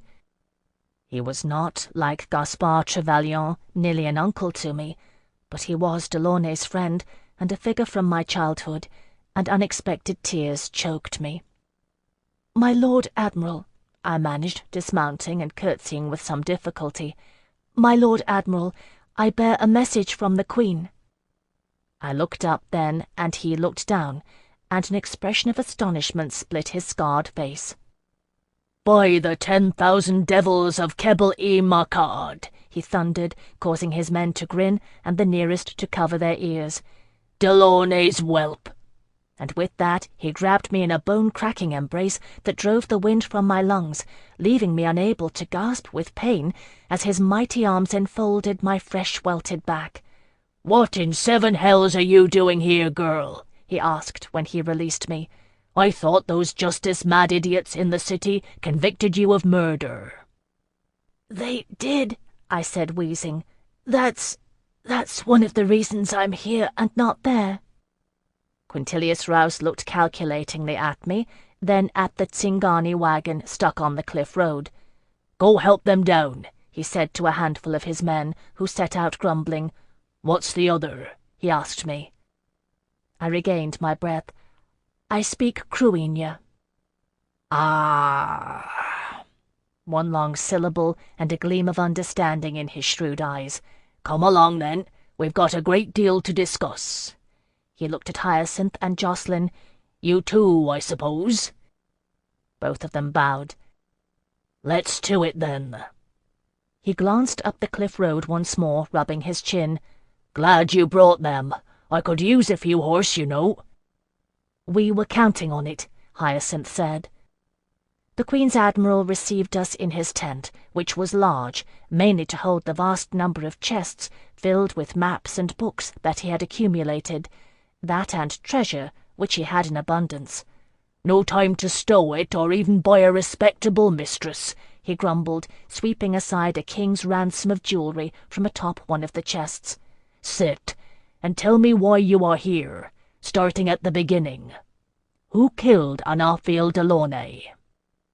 We told him, Jocelyn and I, starting at the beginning in the marquist's shop. "My lad Elric Letha made it back with his skin whole," Rouse interrupted us. "I knew as much. 'S why I knew it wasn't you, child, or the Castelline either. That and the fact you always doted on him like a babe on a sugar tit. Delaunay was already being watched. So who was it?" "Isidore d'Eglamour," I said, then took a deep breath and told him the rest. This time he listened without interruption, his face growing dark with outrage. When we were done, he sat gathering fury like a thunderstorm. Until it broke, and he roared about his tent, raging, breaking and throwing things. One of his men poked in his head, then hastily withdrew it as a piece of crockery came flying his way. When it was over, Quintilius Rouse sighed. "Too much to ask that you're lying, I suppose?" he asked hopefully. I shook my head and reached for Isandra's ring, showed it to him lying on my palm. "She gave me this, to show you, and to give to the Prince of the Kruinya." "Roland's ring." The Admiral gave it a cursory examination and heaved another sigh. "Oh, I know it all right. No, there's no hope for it. But I don't mind telling you, I'd rather bring my fleet up coast and sail up the Renus, set us in place to crack Scaldy's skulls, and Carmeline come to it, than go chasing off on a fool's errand to Alba." "What if it's not a fool's errand?" I argued. Quintilius Rouse fixed me with his shrewd gaze. "We tried it before, you know, sailing the long way round from Lois-Val, going leagues out of our way to avoid the straits, to the far shores of Alba. Know what we met? 1,000 lime-haired Dalriada, shrieking curses and casting spears. We never even made landfall." "How many ships?" Hyacinth asked abruptly. 15, Rouse replied curiously. "You need one. Only one." Hyacinth swallowed as if the words pained him. "That's what I saw, when Isandra asked me to speak the Dromond. One ship." Another mighty sigh. "A night-blooming flower, a Tsingano witch-boy, and a Castelline whatever. This is what Isandra sends me. I must be mad." Quintilius Rouse rumpled his hair, a tangle half-braided mane of reddish-brown. What do you say, Castelline?" Jocelyn bowed. "My Lord Admiral, I say that whatever you choose, you must do it quickly, because by tomorrow afternoon the Duke de Morban will be here asking questions." "Morban!" It was uttered in tones of disgust. "He's got me penned in like a fox with chickens. How'd you get past him anyway? Elric scarce made it through, and de Morban's gotten more suspicious since the king died." Hyacinth looked at me. Jocelyn looked at me. I raised my eyebrows. "Nama's way." "Ah!" Rouse grinned. "Delaunay's pupil to the end. Well then, I must decide, and quickly. Too much to ask, I suppose, that the Queen has a plan for passing elder brother?" Dismayed, I shook my head. "I thought you would have passage, my lord. You treated with him. You won an answer. When the Black Boar rules in Alba." "And nigh founded to gain it." Quintilius Rouse scratched his chin. "I've no right of passage, child. That answer was all I gained. That, and the right to cling to my wretched life. Why do you think Delaunay was working so hard to unravel the mystery of him? And the white-haired lad Alcuin?" Outside the tent, on the beach, the sound of fiddles and a tambour sounded our depressed silence, punctuated by rhythmic clapping from the sailors. Hyacinth stirred. "My lord, we promised the Tsingani a great trade, for the horses they bring. They've done us fair service as disguise. It worked all the way to Morban." "Might as well." The Admiral grasped a handful of Arcadian treasure, long strands of rubies and seed pearls spilling from his brawny clutch. "I've naught better to do with this, it seems, and like to rest on the bottom of the straits ere I come to spend it. We'll set 'em back on the long road with something to boast of, eh?" I am no gem merchant to gauge the worth of the wealth Quintilius Rouse bestowed on Necky's family, nor a horse trader to guess at the value of what he got in trade. Whatever it was enough that the Tsingani stretched their eyes to see it, and fell into their most obsequious manner, swearing to bless his name at every crossroads. It had taken some time to get the wagon onto the beach and conclude the deal, and dusk was falling when it was done. The Tsingani would stay that night and depart in the morning. They set up their camp with their usual efficiency, and I noticed Gisela doing a good trade in spices with the D'Angeline sailors, weary of bland fish stew. Jocelyn entertained the children with one last mendicant's tale as the stars emerged benign and distant over the vast surging ocean. Hyacinth brought me with him to make his farewell to Necky. "May the Lungo Drom prosper you, Tseroman of Necky's Kumpania," he said, bowing formally. "You have been a good comrade on the way." Necky stroked the tips of his moustache, twiddling them to elegant points. "And you," he added, and grinned. "Rin Kenny Chavo." He looked solemn then, with one of those quick shifts of emotion of which the Tsingani are masters. "Chavo, I don't know if it's true that you speak the Dromond or not. I do not care. When people say Manoj has no grandson, I will say it is untrue. I will speak your name and remember it. In my Kumpania, your name will always be spoken." "Thank you." Hyacinth clasped his wrist hard and firm. "And yours." "The great trade of outermost west." Necky gazed at the sea, the waves breaking on the shore. "It is true. It will make our love." He bowed to me. "And you, Chavi, who was never born in a back alley, else I am a fool. We will remember you, too." "Thank you." I kissed him on the cheek. "Be kind to women without Larkster, then, if you would remember me." "I will remember you in my dreams." His white grin flashed, and he turned to stride back to his family, waving a last farewell. "It's not too late," I said to Hyacinth. He gazed out at the sea, rippling silver in the dusk. "What did Rouse say? Maybe he's right. The long road doesn't end where the sea begins. If anyone is to cross it, it should be the Prince of Travellers, yes?" "Yes," I said, tucking one hand around his arm. We watched the sea together, endless and amazing, moving without cease. If we're not still here when de Morban comes, I added, spotting the unmistakable figure of Quintilius Rouse pacing the shore, pausing and staring out at his fleet.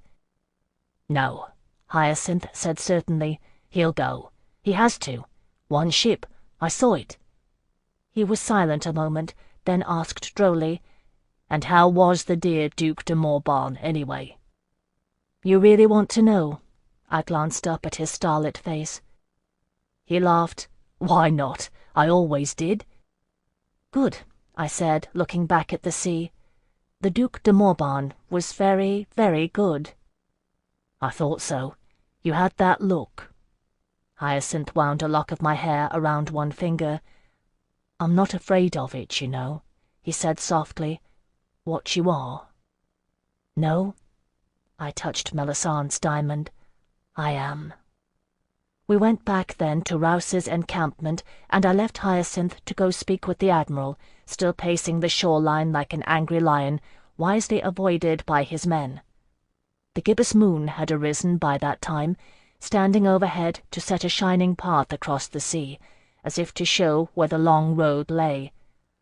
"My lord," I said, kneeling near him. The sand was cool and damp beneath me. Quintilius Rouse turned on me, glaring. "Ah, don't waste your night court decorum on me, girl. I've a hard choice to make here." "Yes, my lord," I said, remaining on my knees. "To obey the crown or not?" "It's not that." His voice rose above the sound of the waves, then he lowered it, squatting in front of me. "Listen, child. Isandre de la Courcelle's loyal to the land, and she's the making of a good queen. I know it, and Delaunay knew it, and Gaspard Trevelyan too. That's why we aided her, and it would be a grand thing, this alliance, if it stood a chance of happening. But the chance is precious slim, and the reality is, if you tell me true, that we face civil war and Scaldi invasion all at once. So I must ask myself, you see, where can I do the most good? On a harebrained mission nigh doomed to fail, or fighting for my country? I've over 40 ships and nigh 1,000 men here, hand-picked, who can fight at sea or on land. Elois balls they whip the Acadians, who fight like 10,000 devils. Isandre de la Courcelle is young and untried, and knows little yet of statecraft, and nothing of war. How am I best to aid her? By obeying or defying?" Kneeling, abeyant as I had been taught since earliest childhood, I lifted my face and gazed at him. "You have nothing," I said softly. Quintilius Rouse stared at me. "Do you think your ships will make a difference in a land battle? Do you think your men will count for aught?" "My Lord Admiral, I have seen the Scaldi, and they number more than the grains of sand on this beach. A few hundred men." I scooped up a handful of sand and let it trickle through my fingers. "How do you wish to die, Admiral? We are d'Angeline, at the hands of numbers or dreams?" With a sound of disgust, Quintilius Rouse rose and turned his back on me, standing at the verge of the gently breaking waves. "You're as bad as your master," he muttered, scarce audible amid the sea sounds. "Worse. At least he didn't ply his words from a courtesan's lips." I remained silent. Quintilius Rouse sighed. "Elder brother, have mercy on us. We'll sail at dawn." Chapter 67. And so we did. It was somewhat later than dawn, truth be told, when we set out in the oar-boat for Rouse's flagship. Once he'd made up his mind, the Admiral was nothing but efficiency, but there were a great many orders to be delegated before we left. These I tried to follow as best I could, but Quintilius Rouse was in no mind to be tailed by Delaunay's anguissette, so all I caught was a confused impression. He would leave his lieutenant in charge, with orders to implement a shore brigade guarding their borders. A quarter of the ships would sail up coast to Oisal and find berth at Trevelyan, held loyal by Guillain de Somerville, and send word to Isandre. If royal couriers could not make it through Morban, they could send word through Trevelyan. As for the rest, they would do their best to hold off de Morban's inquiry and sound out his loyalty. For de Morban had a fleet of his own. I'd not known that, and if he turned traitor he could use it to sail north and harry the whole of the Azalese coast, forcing them to turn their attentions away from the flatlands and guarding the Rhenus. It was a fair bewilderment of possibilities and strategies. I had never appreciated until his death the narrow and dangerous path Delaunay trod among his allies and enemies. Then again, I thought, nor had he, not entirely. Melisande had played a deeper game and blinded him to de Glamour's betrayal. It was only my ill luck to have stumbled upon it. And now I was playing an even deeper game that she had not yet guessed. Thinking on it, I shuddered. Kushiel's dart cast against the blood of his line. Whatever befell us on the waters, at least it took me further away from her. I did not trust myself after seeing her at the hippocamp. I had withheld the signal, it was true, the last time, but I would not trust it a third time. I had come closer than I liked to think with de Morban. It was shock and the numbness of grief that had buffered me that terrible night with Melisande, the night of Delaunay and Alcuin's death, and even then it had been so close. Another time, I trailed my fingers in the water as the oarsmen set to and the shore grew distant behind us. Another time it would be different, and Eloa help me, I longed for it. I could not help it, even as I despised her. The edge between love and hate is honed finer than the keenest flechette. She told me something like that once, but I dared not think on such things, with her name so close to my tongue. She told me, too, that it was not my acquiescence that interested her, but my rebellion. That was the thing that set her apart from the others, who failed to see where it lay. That was the thing that terrified me. Well then, if I could not free myself from her sway, I could do that much. I ran one finger under the velvet lead tied about my throat, considering the horizon. Melisande Shahrazai wanted to see how far I would run with her line upon me, how far my rebellion would take me. I do not think she reckoned on it taking me to the green and distant shores of Alba. Eloa willing, it might even lead to the unravelling of her subtle and deep-laid plans. So I prayed, facing the forbidding seas, and if I were to die on these deadly waters, I prayed my last thought wouldn't be of her. Though somehow I feared it would. While I occupied myself with these morbid thoughts, Rouse's strong oarsman gained his flagship, scrambling aboard. And then I had no time to dwell on such things, as they lowered rope ladders for us, and we had to clamber on board, hands and feet slipping on the salt-slickened rope. I count myself agile, but it was no easy feat, learning to balance on the swaying wooden decks of the great ship.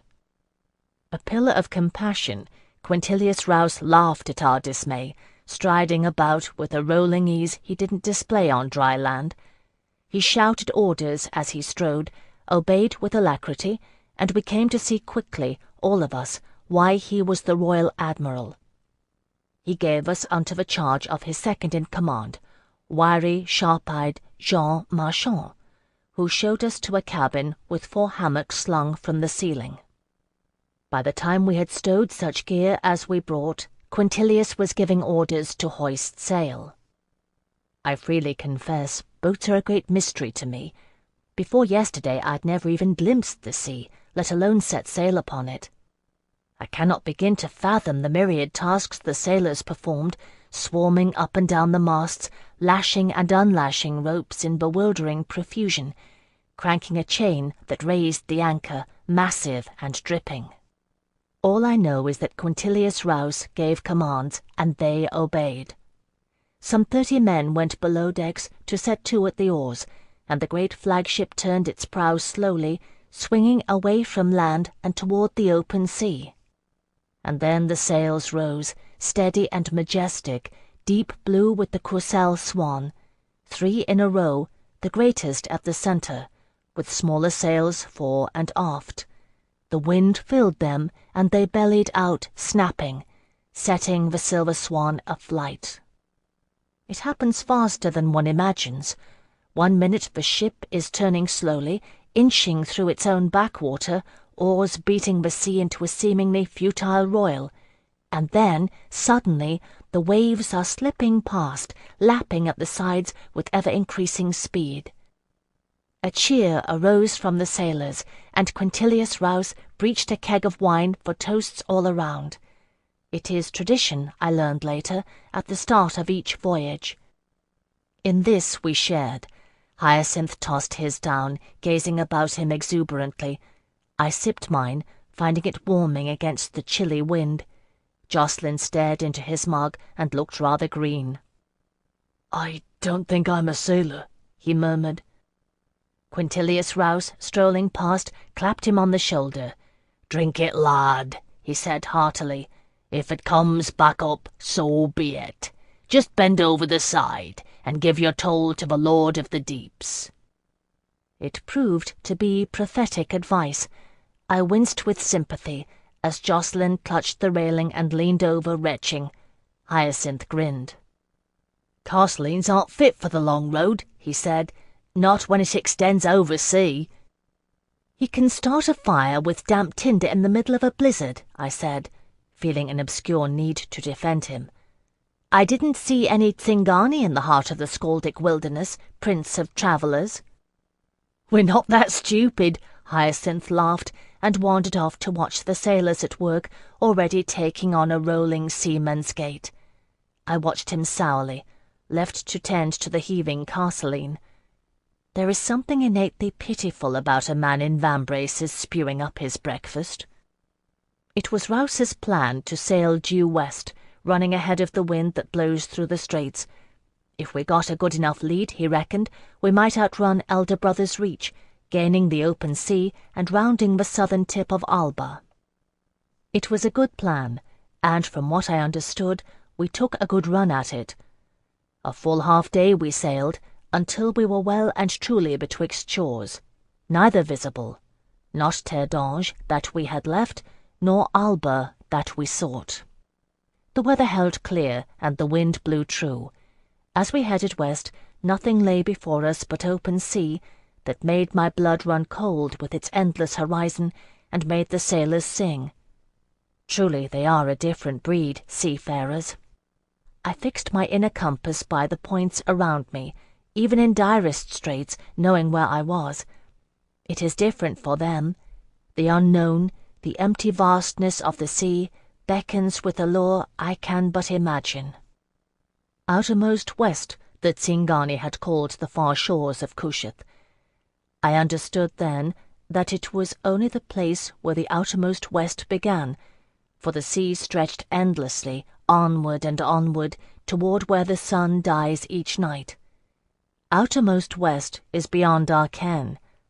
It is there, somewhere, the priests say, that Mother Earth and the one God created a realm where the sun never dies, but only rests.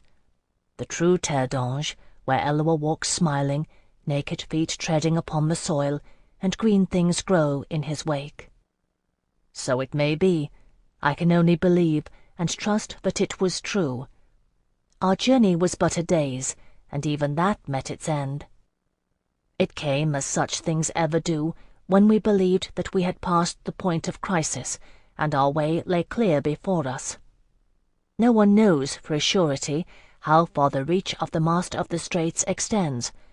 Without a doubt, it was farther than Quintilius Rouse reckoned, for it came when he began at last to relax, swaying comfortably at the wheel of his mighty ship, ordering his sailors to take the surroundings, and gauging whether or not it was time to turn his prow toward the north.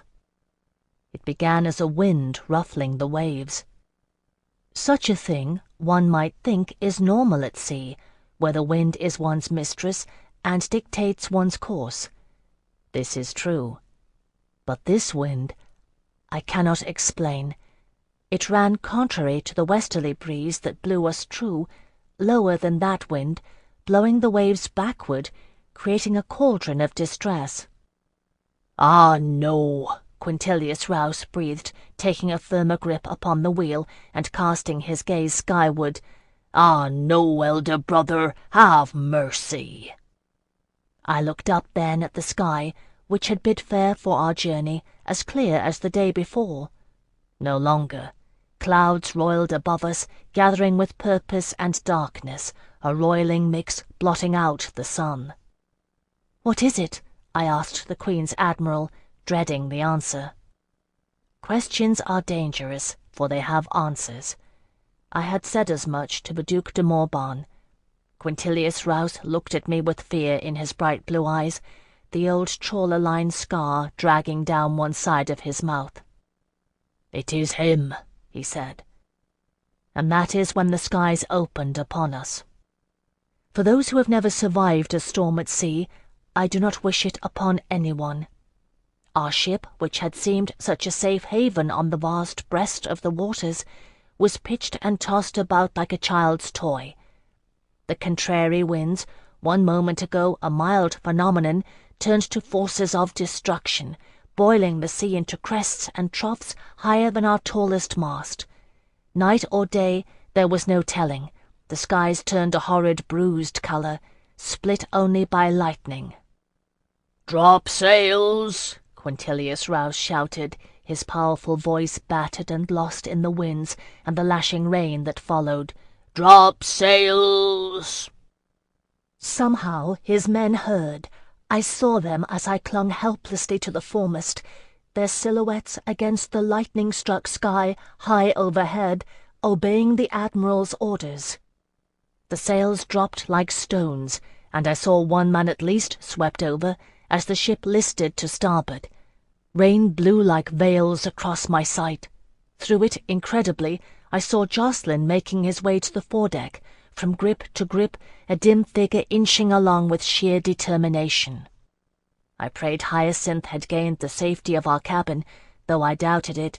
I remembered him last amid a group of sailors, too interested to go below, and it had come upon us too fast. Gaining the mast, Jocelyn took hold and crouched over me, sheltering me with his body from the buffeting winds. Drenched and sodden, I peered out from under him, my own rain-lashed hair obscuring my vision. "Do we turn back?" Jocelyn asked the Admiral, shouting the question.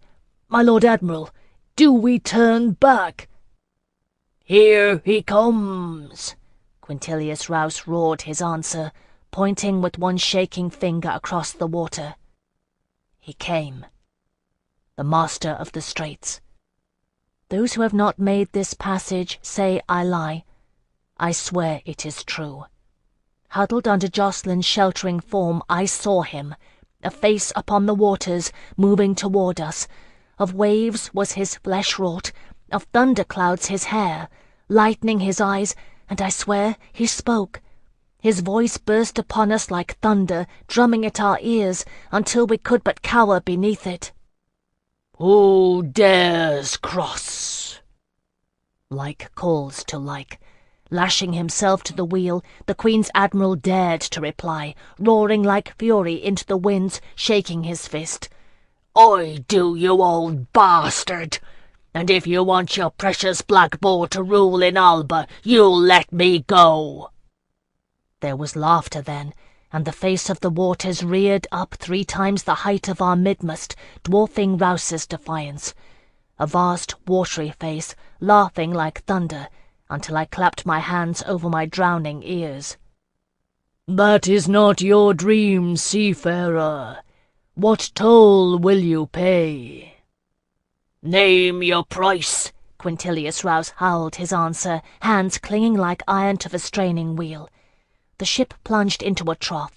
He held its course, hurling defiance into the winds. "Just name it, you old bastard! I'll pay what it takes." The ship climbed up the crest of a wave toward the vast moor, dark and infinite, that had opened in the sky. Open, laughing like thunder, to swallow us forevermore. This is the end, I thought, closing my eyes. and felt the absence of Jacqueline's sheltering body. "A song!" I knew the voice. It was Jacqueline's, strident and urgent with hope. His hand grabbed at my shoulder, hauling me erect, even as the ship teetered atop the pitch of a wave. "Such as you have never heard, my lord of the straits, sung upon the waters," he shouted at the wave-wrought face that loomed over us. "A song!" "What song?" I asked Jacqueline desperately, the ship pitching. The rain whipped his hair, dull and sodden, his hands anchoring me. We might have been the last two mortals left alive, for all that I could see. "Jacqueline, what song?" He answered, shouting. I saw it, though I could not hear. The wind ripped his answer away, rendered it soundless. But we had been together through all that humans might endure, through blizzard and storm, and all that the elements might hurl at us. We did not need to speak aloud. I saw his lips form the words. Gunther's steading. And because there was nothing else to do except die, I sang then a song of Gunther's steading, a hearth song, one of those the women had taught me, Hedvig and the others, a song of waiting and longing, of a handsome thane dying young, in a welter of blood and sorrow, of reaping and sowing and harvest, of old age come early, and weaving by the fireside, while the snows of winter pile deep at the door. I am not Telestes de Mornay, at whose voice all present fall silent, listening, but I have a gift for language that Delaunay taught to me. These songs I had committed to memory, scrawled by burnt twig next to the hearth-fire, never recorded by men. They were the homely songs of scaldy women, to which no scholar ever paid heed. And I sang them then, though the wind tore the words from my lips, for the master of the straits whose face moved over the waters, impossibly vast and terrible. And he listened, and the waters grew calm, the awesome features sinking back into the rippling waves. No one ever had brought these songs to the sea before. I kept singing, while the seas grew tranquil and the waves lapped at the sides of the ship, and Jacqueline's hand was beneath my arm, keeping me upright, while my voice grew ragged. Those sailors quailing beneath the onslaught stirred, creeping onto deck. I sang hoarsely of children born and fir trees giving forth new growth, until Quintilius Rouse roused himself with a shake. "Do you accept our toll?" he cried.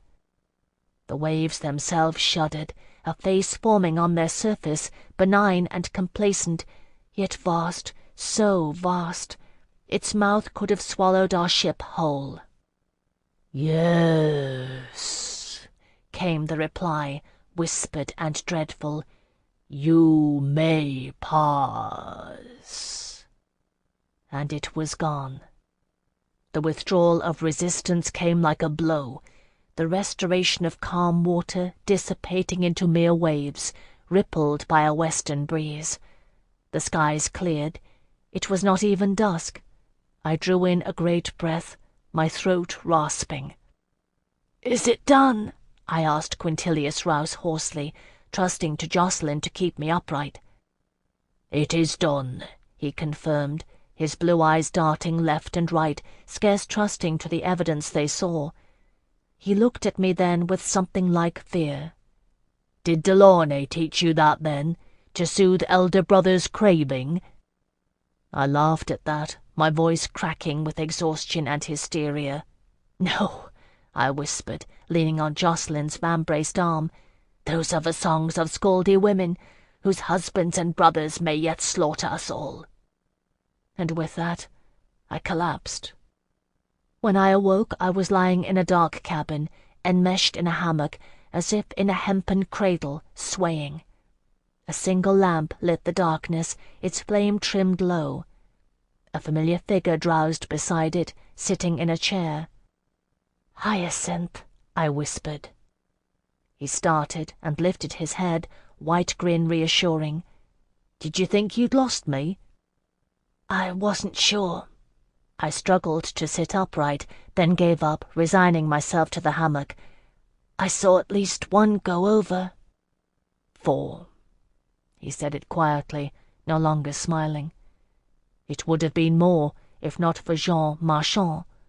He made us lash ourselves to whatever we could. You saw it then?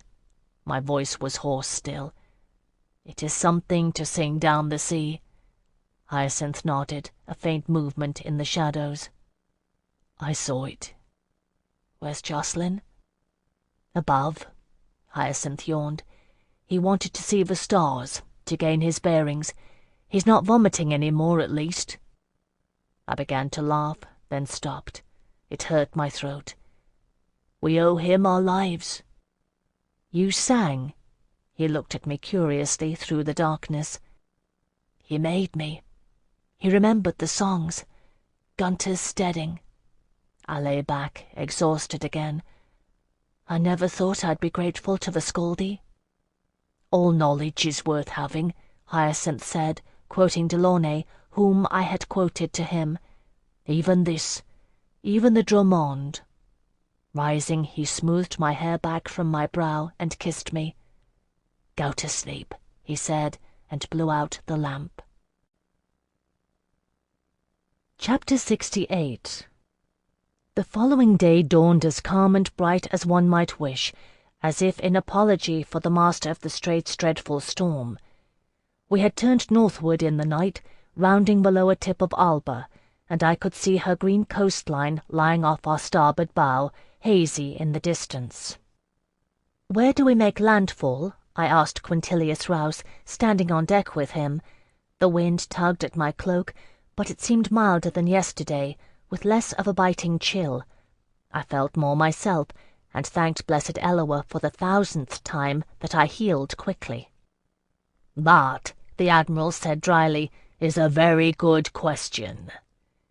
He looked haggard and tired, having gotten but a few hours' sleep, delegating the wheel to his helmsman once he'd determined we were well and truly clear of danger. He swept one brawny arm toward the coast. "There in all its glory lies Alba. Where Isandra's deposed Cruach bides is another matter." "I thought you knew," I said, dismayed once more. "You sought him before, you said, among the Dalriada." "I know where the Dalriada lie." Rouse turned to spit, then remembered my presence and refrained. "On the land that juts out nearest to Era. Our sources said that's where Drustan Mab Nectna fled, but it's a sizable kingdom." "How do we even know it's true?" Rouse shrugged. "Delaunay said it was, and Telesis de Mornay. They had some system of exchange across the waters with Alban loyalists, folk that Telesis had known during her exile. Then the messages stopped coming, and they reckoned Maelcon the usurper caught them. That's when I tried the coast, but I never caught sight of any Pictish prince." And I had doubted when he called it a fool's errand. I sat down on a spar near his feet, thinking. In the prow, Jocelyn was doing his Castelline exercises, silhouetted against the sky. Sunlight flashed from his steel. He had found his sea legs, it seemed. "How long until we reach the kingdom of the Dalriada?" I asked. "A day, no more," Quintilius Rouse shrugged again. "Then we take our chances, I reckon, and hope they can lead us to the Cruinia." I was not entirely sure I liked his plan. I'd doubts enough about my own skill with the tongue. It is one thing to learn a language on paper, with tutors who speak one's own language, and another to deal with native speakers. And I wasn't sure the Dalriada spoke the same Cruinia I had learned. Era is its own island, and separate from Alba. If their folk had established a foothold on Alba, would they speak a dialect I recognized, or somewhat altogether different? The scholars do not say, for the armies of Tiberium never ventured so far before being ousted by Kinnel Rue, and if it were so, how could I make them understand? Isandra's ring, Drustan Mab Nectina's pledge, would mean naught to them. So I mulled over the problem until it came together in my mind. All knowledge is worth having. Hyacinth, I said, mayhap he can help. He can speak the Dromond and tell us where to land. You believe it? Quintilius Rouse glanced at me sidelong, profound doubt in his blue gaze. It's enough that we come in a single ship, I think. Even Delaunay wasn't so credible, lass, and he could ferret out truth in the strangest of places. Resting my chin in my hands, I watched the waves pass. I know, but my Lord Admiral, when I was but 13, his mother spoke the Dromond for me, unbidden, while I was trying to get at the truth of Delaunay's history. She told me I would rue the day I learned it. And you did, I suppose, Rouse said gruffly, when I ventured no more. There were 2 days. It was hypnotic, watching the sliding waves, unchanging, never the same. I learned half of it the day Melisande Shahrazai contracted me for the longest night, and used me to flush out your messenger, my lord, whose liege led d'Eglamour's men to Delaunay. I learned that he had been beloved of Prince Roland, and I learned the balance of it the day he was killed, and all of the household with him, including Alcuin, who was like a brother to me. That was the day I learned that he was oath-sworn to protect Isandre de la Courcelle, which Alcuin told us, dying. Yes, my lord, I rue those days. Quintilius Rouse was silent for a moment, tending to the wheel. Anyone could say as much, he said finally. 'Tis dangerous to chase after buried secrets. It is, I agreed, but she spoke the Dromond twice. The second time she said, "Do not discount the Culloch Gorham." Do you know what that means, my lord? Rouse paused, then shook his head, ruddy locks fraying in the wind. Neither did she, I said. It means the Black Boar in Cruinia, and there is no reason at all, my lord, why she should have known those words or linked them to me. I rose, stretching out my joints. When we are in sight of the kingdom of Dalriada, then, will you let Hyacinth speak? Those were his mother's words. Quintilius Rouse's voice was rough, though I could see he believed a little. No one could pass the Master of the Straits and not come to believe in things unseen. Did the lad ever speak you true? Not me, I answered truthfully. He fears it to speak for friends, but he spoke it for Melisande once. What did he tell her? The Admiral's hands lay slack on the wheel, caught up despite himself. All sailors love a good tale, I have learned. He looked at me with sharp curiosity. That which yields, I said, feeling a chill despite the mild wind and hugging my elbows, is not always weak. I walked away then, close wrapped in my velvet cloak, salt-stained now, a gift of the Duc de Morban, feeling Rouse's sharp gaze still at my back. An easy enough prophecy, a skeptic might say, but not if one is that which yields. I made my way across the wooden decks, polished to a high gleam. Quintilius Rouse aided no idle hands on his ship, to find Hyacinth trying his luck at fishing. He glanced up at me, boasting. "Phèdre, look! 3-to-1 I've caught." He dangled a string of fish at me, bright silvery bodies jerking and twisting, drowning in dry air. "We had a wager, Remy and I," he added, nodding toward the sailor beside him, who looked more amused than not. "Very nice." I inspected his fish cursorily. "Hyacinth, if I asked you to see where the long road we travel touches land once more, could you do it?" His black eyes gleamed wickedly in the sunlight, and he grasped the largest of the fish, offering it to me with both hands. "For you, O star of the evening, anything. Are you sure you don't want to ask your Castelline? He may be jealous of such bounty." I laughed, despite myself. "I'll risk it."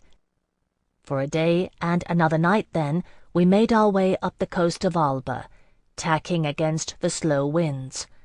Our third day broke misty and strange, becalming us, until even the Kushiel pennant hung limp from the tallest mast.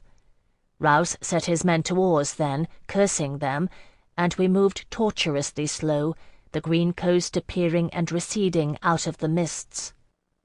"Now, if ever," Quintilius Rouse said grimly, calling me on deck, "bring on the Zingano lad, Phèdre no Delaunay. Let him point the way." There was no mockery in Hyacinth now. He walked slowly to the prow of the ship, his face raised to the mists that held us thick-clasped. His head turned from side to side like a hunting dog casting about for a scent, sight-blinded, all his senses elsewhere. The sailors watched him closely, having decided he was lucky. No few had had the ill fortune of dicing with him, I learned later, and Quintilius Rouse, in all his doubt, held his breath. "I cannot see it," Hyacinth whispered, arms blundering outward in the thick mists. "Phèdre, I cannot see our road." I went to him then. They left us alone, muttering. Jocelyn watched silently, offering no comment. "You can, Hyacinth, I know you can," I said, taking his arm. "It's only mist. What's that to the veils of what might be?" "It is Vrajna." He shivered, cold beneath my grasp. "They were right. Monarch was right. This is no business for men." Waves lapped at the sides of our ship, little waves moving us nowhere. We were becalmed. The rowers had paused. "Prince of Travellers," I said, "the long road will lead us home. Let it show the way." Hyacinth shivered again, his black gaze blurred and fearful. "No, you don't understand. The long road goes on and on. There is no home for us, only the journey." "You are half d'Angeline," I raised my voice unintending, shaking him. "Hyacinth, Eloa's blood in your veins to ground you home, and Zingani to show the way. You can see it. You have to. Where is the Culloch Gorham?" His head turned this way and that, dampness beading on his black ringlets. "I cannot see it," he repeated, shuddering. "It is Vrajna. They were right. I should never have looked, never. Men were not meant to part the veils. Now this mist is sent to veil us all for my sin." I stood there, my fingers digging into his arm, and cast my gaze about. Up, upward, where the sun rode faint above the mists, a white disk. The ship's 3 masts rose, bobbing, to disappear in greyness. "If you cannot see through it," I said fiercely, "then see over it." Hyacinth looked at me slowly, then up at the tallest mast, the crow's nest lost in the mists. "Up there?" he asked, his voice full of fear. "You want me to look from up there?" "Your great-grandmother," I said deliberately, "gave me a riddle. What did Anastasia see through the veils of time to teach her son the Drummond? A horse-drawn wagon and a seat by the Compania's fire, or a mist-locked ship carrying a ring for a queen's betrothed? It is yours to answer." He looked for a long time without speaking, and then he began to climb. For unaccountable minutes we were all bound in mist-wreathed silence, staring into the greyness where Hyacinth had disappeared far overhead. The ship rocked gently, muffled waves lapping. Then his voice came, faint and disembodied, a single lonely cry. "There!" It might have been the depths of the ocean he pointed to, for all any of us could see. Quintilius Rouse cursed, fumbling his way back toward the helm. "Get a relay!" he roared, setting his sailors to jumping. "You, and you," he pointed, "move! Get up that rigging! Marchant, call the beat. Get the oarsmen to put their backs to it. We follow the Zingano's heading." All at once the ship was scrambling into motion, men hurrying hither and thither, carrying out Rouse's orders. 2 points to port, the call came, shouted down the rigging. "And a light in the prow, Admiral!" The mighty ship turned slowly, nosing through the mist. Far forward a lantern kindled, a single sailor holding it aloft at the very prow. Down came the shouted orders, and Rouse at the helm jostled the ship into position, until the lantern was aligned with Hyacinth's pointing finger, high in the crow's nest, unseen by those of us below. "That's it, lads," he cried. "Now, row! Out oars!" Below decks the steady beat of a drum sounded, Jean Marchand's voice rising in counterpoint. 2 rows of oars pulled in unison, digging into the sea. The ship began to move forward, gaining speed, travelling blind through the mists. I did not need to be a sailor to guess how dangerous it was, so close to a strange, unseen coast. I joined Jocelyn, and we stood together, watching Quintilius Rouse man the helm, his scarred face alight with reckless desperation, having cast his lot. How long we sailed thusly, I cannot say. It seemed the better part of a day, though I think it was no more than an hour. Then came another cry, and a change of direction. On Hyacinth's lead we turned our prow toward land, invisible before us, but the last time we glimpsed close by. The Admiral's face grew grim as he held the course, white-knuckled. For the first time all day a wind arose, sudden and unexpected, filling our sails. The rowers put up their oars, resting, as we raced before the wind like a bird on the wing. Out of the mists and into sunlight, gleaming on the waters, heading straight into a narrow rocky bay that cut deep into the shoreline. A great cheer arose, dwarfing in sound the one that they'd given when first we set sail. High overhead, Hyacinth clutched the railing of the crow's nest, weak with his efforts. Before us lay landfall, a stony beach with green hills leading down to it, a bright silver river snaking through the green. And on the beach, what looked suspiciously like a reception party, fully armed and awaiting us. Chapter 69. "Drop anchor!"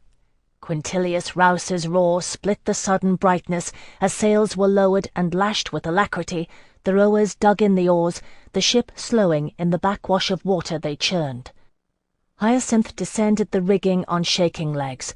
With a mighty clang, the anchor was loosed, enormous links of chain rattling through the winch. The ship came to anchor in the deep waters of the bay, broadside to the shore, the Kushiel swan fluttering from her mast.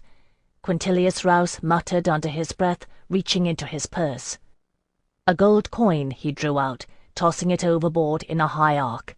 It glittered in the sun and fell with a splash. It is a sailor's superstition to pay tribute to the Lord of the Deep after a dangerous journey. And then all of us found places along the length of the ship, staring landward. It was a small enough party, no more than a dozen men in bright woolen plaids, but they waved, broadswords in the air, no mistake, sun flashing off steel. "What do you make of that?" Rouse asked, pointing and squinting. I followed his line of sight. 2 figures in the forefront, smaller than the others. The larger was still, unlike the others, dark-haired. The smallest leaped about, brandishing a spear, gauging the weapon against the size of the men's swords. "A child?" I said. "My Lord Admiral, 2, perhaps?" His reddish brows drew down in a scowl. "You're the Queen's emissary. What do we do?" I gathered my cloak around me, clutching briefly at Isandra's ring. "We go to meet them," I said firmly. "Bring 6 men, my lord, skilled at arms. I will take Hyacinth and Jocelyn." "We'll be outnumbered," he said bleakly. "It will show faith." I glanced wryly at Jocelyn, gazing shoreward with keen interest, vambraces glinting as he leaned on the rail. "If it is a trap, my lord, all your men would not suffice.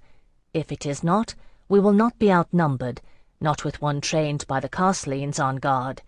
And, my lord, if you can spare it, somewhat to offer the Dalriada from your hoard.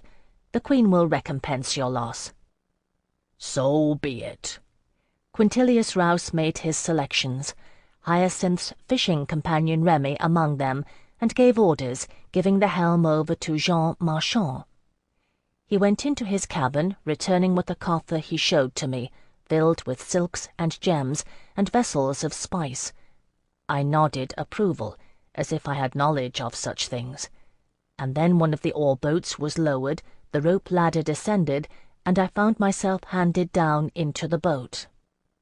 Rouse's 6 sailors set to at the oars, and we began moving through the shining waves, each stroke bringing us closer to shore, farther from the safety of the ship and all things D'Angeline. I held my head high, doing my best to look as if I knew what I was doing. At some 30 yards they came clear. The men were warriors, and no mistake, fair-haired and ruddy, reminding me uneasily of the Scaldi. Tall and thewed as they were, but I'd been right. One was a child, a young boy with red gold hair and a gold torque about his neck, jumping up and down in his eagerness and shouting in an unintelligible tongue. And the other. She was no child, but a young woman, slim and self-possessed, with black hair and nut-brown skin, and there was a little space around her, where the Dalriada warriors gave way. "Be welcome," she said clearly, as we drew in earshot, her voice giving tongue to the words in Cruigne, fluid and musical. She held out one hand, and the Dalriada men waved their swords, shouting, then sheathed them, surging forward, wading heedless into the sea to grasp the sides of our oar-boat, hauling us through the shallows unto the rocky shore. The boy raced back and forth, waving his toy spear. "Be welcome," the young woman repeated. No more than a girl, really, with twin lines of blue dots etched along her brown cheekbones. Her dark eyes smiled, her hand still extended. The D'Angelines sat stock still in the boat, beached and no longer rocking on water. With a slight shock, I realized that I, and I alone, knew what she had said. I rose, taking care not to tilt the boat. "I am Phèdre no Delaunay," I said carefully in Cruigne, taking pains to mimic her inflections, "and I come as ambassador from Isandre de la Courcelle, the Queen of Terdange. We seek Drustin Mab Nectana, the true Cruach of Alba." The warriors yelled at the sound of Drustin's name, rattling their swords and stamping. The young boy shouted. The girl smiled again, laying her hands on his shoulders and stilling him. "I am Mairead, his sister," she said simply. "We have been waiting for you." "How?" I whispered, then remembered, turning to the others. "It's all right," I said in D'Angeline. "They are giving us welcome." Strong hands extended, helping me out of the boat. I nearly staggered to catch my footing on solid land. Mairead's smile deepened, and she came forward to take my shoulders in her hands, looking into my eyes. Hers were wide-set and very dark, seeming even wider with the blue dots on her cheeks. "I had a dream," she said calmly. "Brennan played on the beach, and a swan flew overhead. He threw his spear and pierced its eye. The swan fell to earth, and took off its skin of feathers. It plucked out the spear and spoke. So I followed Brennan to see where he shook his spear at the gulls. When I found out, Eamon's men came. We waited, and here you are." I shuddered under her hands. "You followed a dream?" Her dark eyes moved over our party, came to rest on Hyacinth's face. "You followed a dream," she said, and left me to go to him, touching his face with slim brown fingers. "A waking dreamer." He started back at the touch with a strange expression. Rouse's men and the Dalriada stared at each other and fingered weapons gaugingly. The boy Brennan tilted his head up at Mairead and asked something. I could almost pick out words in what he said, almost. "May we meet your brother?" I asked Mairead, desperate to make sense of the encounter. "Of course," She turned back to me, still smiling. "But you must meet the twins first. They are the lords of the Dalriada." It was a strange procession. 2 of Rouse's men remained behind with the boat to relay what had happened shipboard. The rest of us followed as we wended our way along a narrow track through the green hills. The Dalriada were laughing and shouting, one of them taking the boy Brennan on his shoulders, playing at being a horse. The D'Angelines were silent and wide-eyed.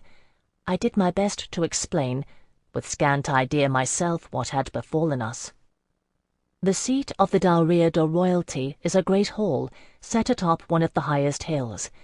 It echoes the hall of Tir Muir in Eire, I am told, where the High King of Eire rules. A stone building, filled with daub and whitewashed with lime, the roof thatch. But that is not to do it justice. It is vast, with 7 doors, through which one enters according to rank. They have laws governing such things, the Airans do. We entered through the sun door, which was an honour, although I did not know it then. It is the 2nd highest rank they could have accorded us, the highest being the door of the White Mare, through which only the scions of Tir Muir may enter. There we were made to wait in a sitting-room, while Brennan was sent scuttling on an errand, and the Dalriada warriors lounged about in bright-eyed poses. Beyond the next door we heard sounds of quarrelling. "You speak for the Swan," Mairead said to me nonplussed. "Who stands with you?" "He does," I said without hesitation, pointing to Quintilius Rouse, who held the treasure coffer. "And he, and he." I indicated Jocelyn and Hyacinth, who both bowed uneasily. "That is well," she said, and disappeared. After a moment she returned. "The twins will see you." I looked once at Quintilius Rouse, once at Jocelyn, and once at Hyacinth, drawing strength from their steady regard. Taking a deep breath, I followed Mairead into the hall of the lords of the Dalriada. I don't know what I had expected. It had all occurred with such speed. But if it was anything, it was not this. The 2 of them, brother and sister, on their adjoining thrones. Now I know them well enough, the twins. Then I took refuge in what I knew best, taking the coffer from Rouse and offering it to them, then kneeling with bowed head. Grania looked at me keenly, I saw through lowered lashes, toying restlessly with the gold torque about her neck and the jewelled pins scattered in her red-gold tresses. Eamon was the more suspicious, setting the coffer aside and raising his voice in a sharp query. "They have come to see Drustin," Mairead said, and I understood the Aran words, picking them out one by one in her liquid accent, piecing them together after she had spoken. "They seek audience with the Cruarch." Eamon frowned, but Grania stood up, her grey-green eyes alight. She was a tall woman, and striking by their standards. Her features were cruder than ours, but her hair and her eyes were quite lovely, and her generous mouth that smiled at us. She wore a sword at her waist, and I gauged her to be not much older than Jocelyn, in her late 20s, no more. "Tell them they are welcome," she said, "and fetch your brother." "My lady," I said haltingly, lifting my head, the half-familiar words twisting my tongue, "I understand, I think." She gave me her sharp gaze, red gold brows arching. Eamon muttered on his throne. I caught only a word of it. Trouble. He was tall like his sister, but his hair had a paler hue, his eyes a muddier tinge. So that is how it is, I thought. To the others I said in D'Angeline, "They are sending for the Cruarch." We heard him before we saw him, a halting gait among other steps. I had forgotten that. I heard Delaunay's voice in my memory, light and amused. "And Ysandre de la Courcelle, flower of the realm, shall teach a club-foot barbarian prince to dance the gavotte." Drustin Mab Nectaner, prince of the Picti, the deposed Cruarch of Alba, entered the hall. He had with him an older woman and 2 younger, as well as Mairead, who could only be his mother and sisters, and a handful of warriors as well. They were cut from the same cloth, all of them, slender and dark, a hand's breadth shorter at least than the twins. But Delaunay trained me to observe, and I noted well how the Dalriada fell back, creating a space for the Picti. Truly he bore their sign, in blue woad mark, bisecting his brow, swirling on his cheeks, outlandish and barbarian. But it was not entirely displeasing, and his eyes gazed out through Pictish warrior's mask, fine and dark. A cloak of combed red wool hung from his shoulders, clasped with gold. "You are the swan's voice," he said to me in Cruinia, those dark eyes cutting me through to the bone. "What does she say?" If he had not spoken, he was strange enough and fearful, but I might have doubted my answer. But there was somewhat in his voice, a slight break, hopeful and young, that only one trained to listen would hear. I rose to my feet, lifting the chain from about my neck, holding forth Roland's gold signet ring. It swayed between us. "My lord," I said, raising my voice, "Isandre de la Courcelle, the Queen of Terre d'Ange, would honour the covenant between you." Drustin Mab Nectina took the ring, closing his hand hard about it. He glanced at his mother and his 3 sisters, who nodded all in unison. A gleam flared and died in his dark eyes. "What is the price?" he asked me harshly.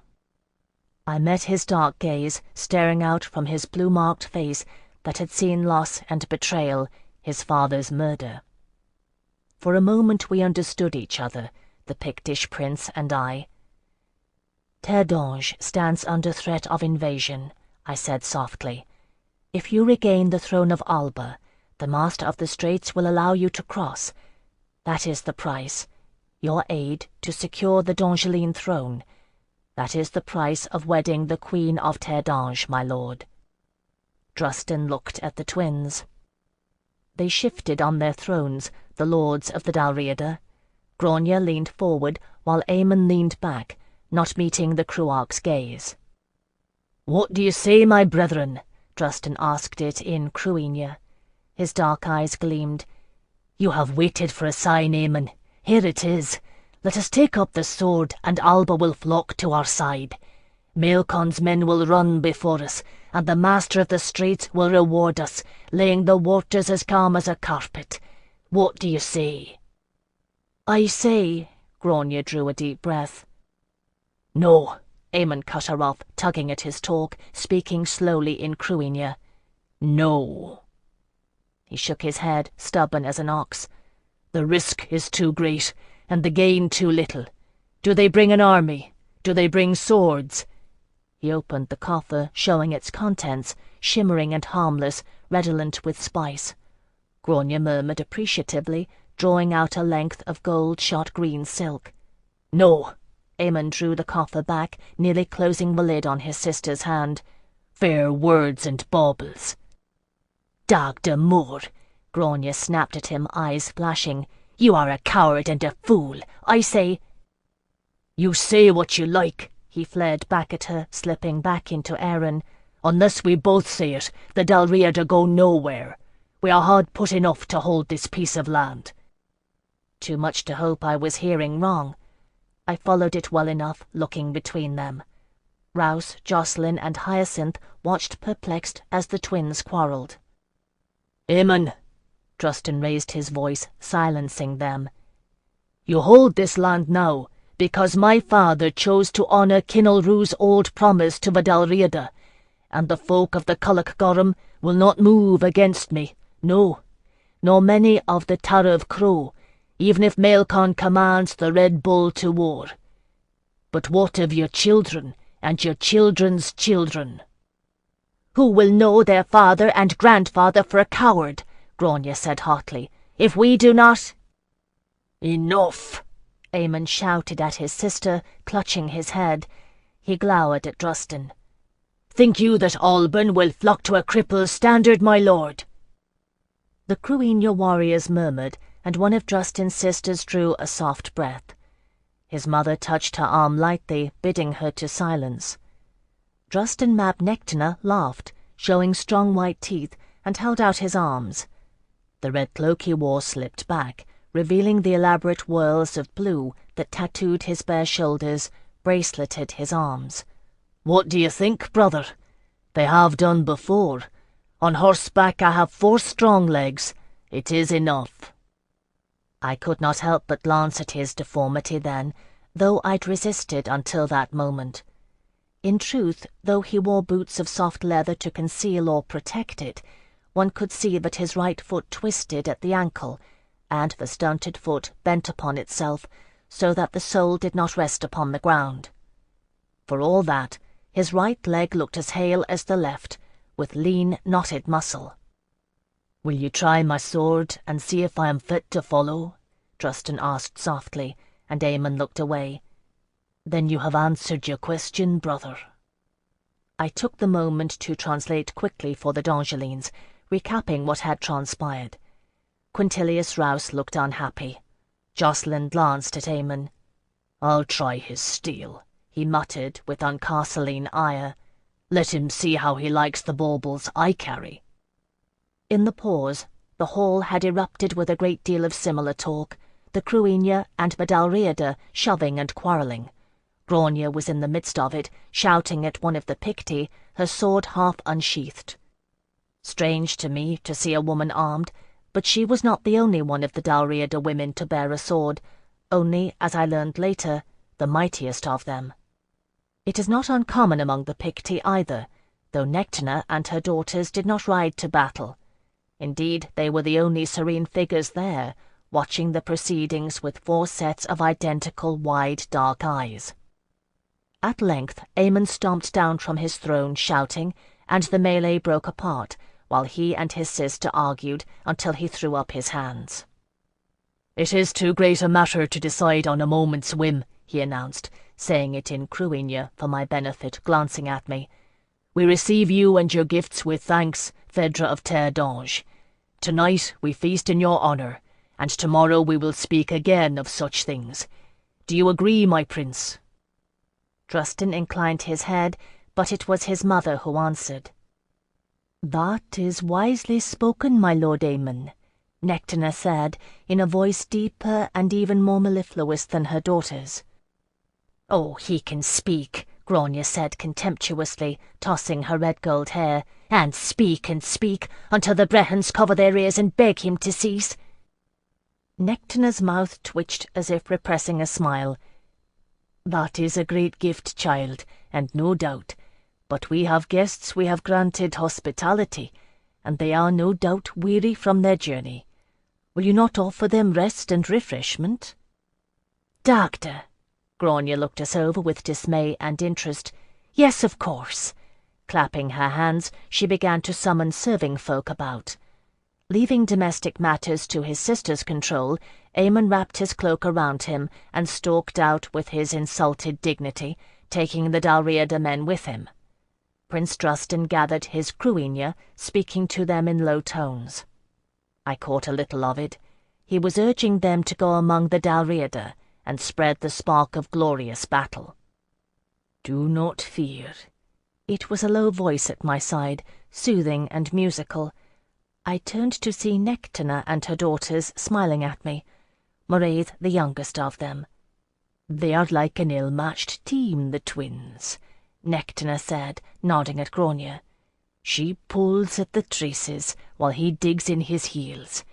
But if you can find the balance between them, they are strong in the harness." "How do I do that?" I asked, pleading. But she only touched my brow, gazing into my eyes and smiling. "You will find a way. For this you were chosen." They turned away then, proceeding with calm from the hall. I turned to my D'Angeline companions, shrugging.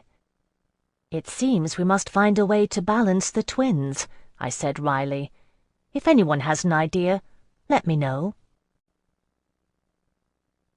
Chapter 70. I was given a room to share with Breather, the eldest of Drustin's sisters, who would be the mother of his heirs, in the Cruinia manor. Even if he and Isandra wed, Her children would never sit the throne of Alba. They would be heirs to the Dongeline throne instead, half-Pictish scions of Eloa raised to House Kushiel. I will admit, for one born and bred to Terre d'Ange, it was a discomforting thought. "We are the eldest children of Earth on this soil," Breather announced as if divining my thoughts. Directing a servant maid to plump the pillows, she gave me a tranquil smile. "Many thousands of years before Yeshua's birth, before he bled on the wooden gallows, before the Magdalene shed tears and Eloa walked the earth, we crossed to Alba. We are the folk of the Culloch Gorum, those who followed the Black Boar to the west before Dongelines knew to count time upon their fingers. When the others came, tall and fair, the Faller born, the White Horse of Era, the Tariff Crow of the north, the Eidlach Or of the south, we were here. The Dalriada were of the White Horse, and Maelcom the Usurper of the Red Bull. Of the Eidlach Or, the Golden Hind, I knew naught." "And they will follow Drustin?" I asked. "All of them?" "If the Culloch Gorum wills," she said simply. I was not reassured. Breather bent her calm gaze upon me. "All things will be as they will. Do not fear." It was soothing advice, but I'd seen too much to be soothed by the words of a girl no older than I, if as much. I had seen Duke Isidore d'Eglamour ride in triumph with the allies of Cumlach, and I knew too well the dangerous intelligence of Voldemar Selig, whose warriors numbered in the tens of thousands, and whose shelves bore texts of the greatest of military tacticians. It had been a long time since Kinelrue rallied the Cruinia against the armies of Tiberium, and a pair of quarrelling twins, a tattooed prince, and a rabble of undisciplined warriors did not inspire confidence. They are like children, I thought, who reckon they know danger until they meet it face to face. Then I remembered Moraid's dream and was unsure. "Come." Breather cocked her head, listening. "They are making ready to feast. Shall we join them?" Such was my mood as we proceeded to the hall of the Lords of the Dalriada, as despairing and reckless as Quintilius Rouse at the helm, racing through the mist toward unseen shores. If the twins were at odds on their course, they were agreed on their display of hospitality. Full half the ship had been brought to land while we rested, and the hall was crammed with guests, Dongeline, Dalriada, and Cruinia alike, loud and celebratory. It was a strange thing to mark the presence of so many Dongelines among foreigners, honed features shining like cut gems among unpolished stone. They got on well enough, I dare say. Sailors are a garrulous lot, and more used than most to the barriers that language presents. We feasted well, for Alba is a fertile land, and the Dalriada boasted of the wealth of it. Simple fare by Dongeline standards, but in abundance. Venison and fish stew, spring greens, a curded cheese that was surprisingly sweet, pottage and crude wine. There is a drink they make too, ishka, that burns at first with a fiery harshness, but is smooth at the second sip, tasting of peat and herbs. As the night wore on, the ishka flowed freely, and the bards of Dalriada entertained us with long poems that I translated for the Dongelines. They are mighty talkers, the Dalriada. I understood Gronia's insult better. Then Quintilius Rouse, ruddy with drink, responded with a Dongeline sailor's song, but I blushed to translate. If I was unsure before then, I'd no doubt when it was done. There was no shame among the Dalriada or the Cruinia as regards such things.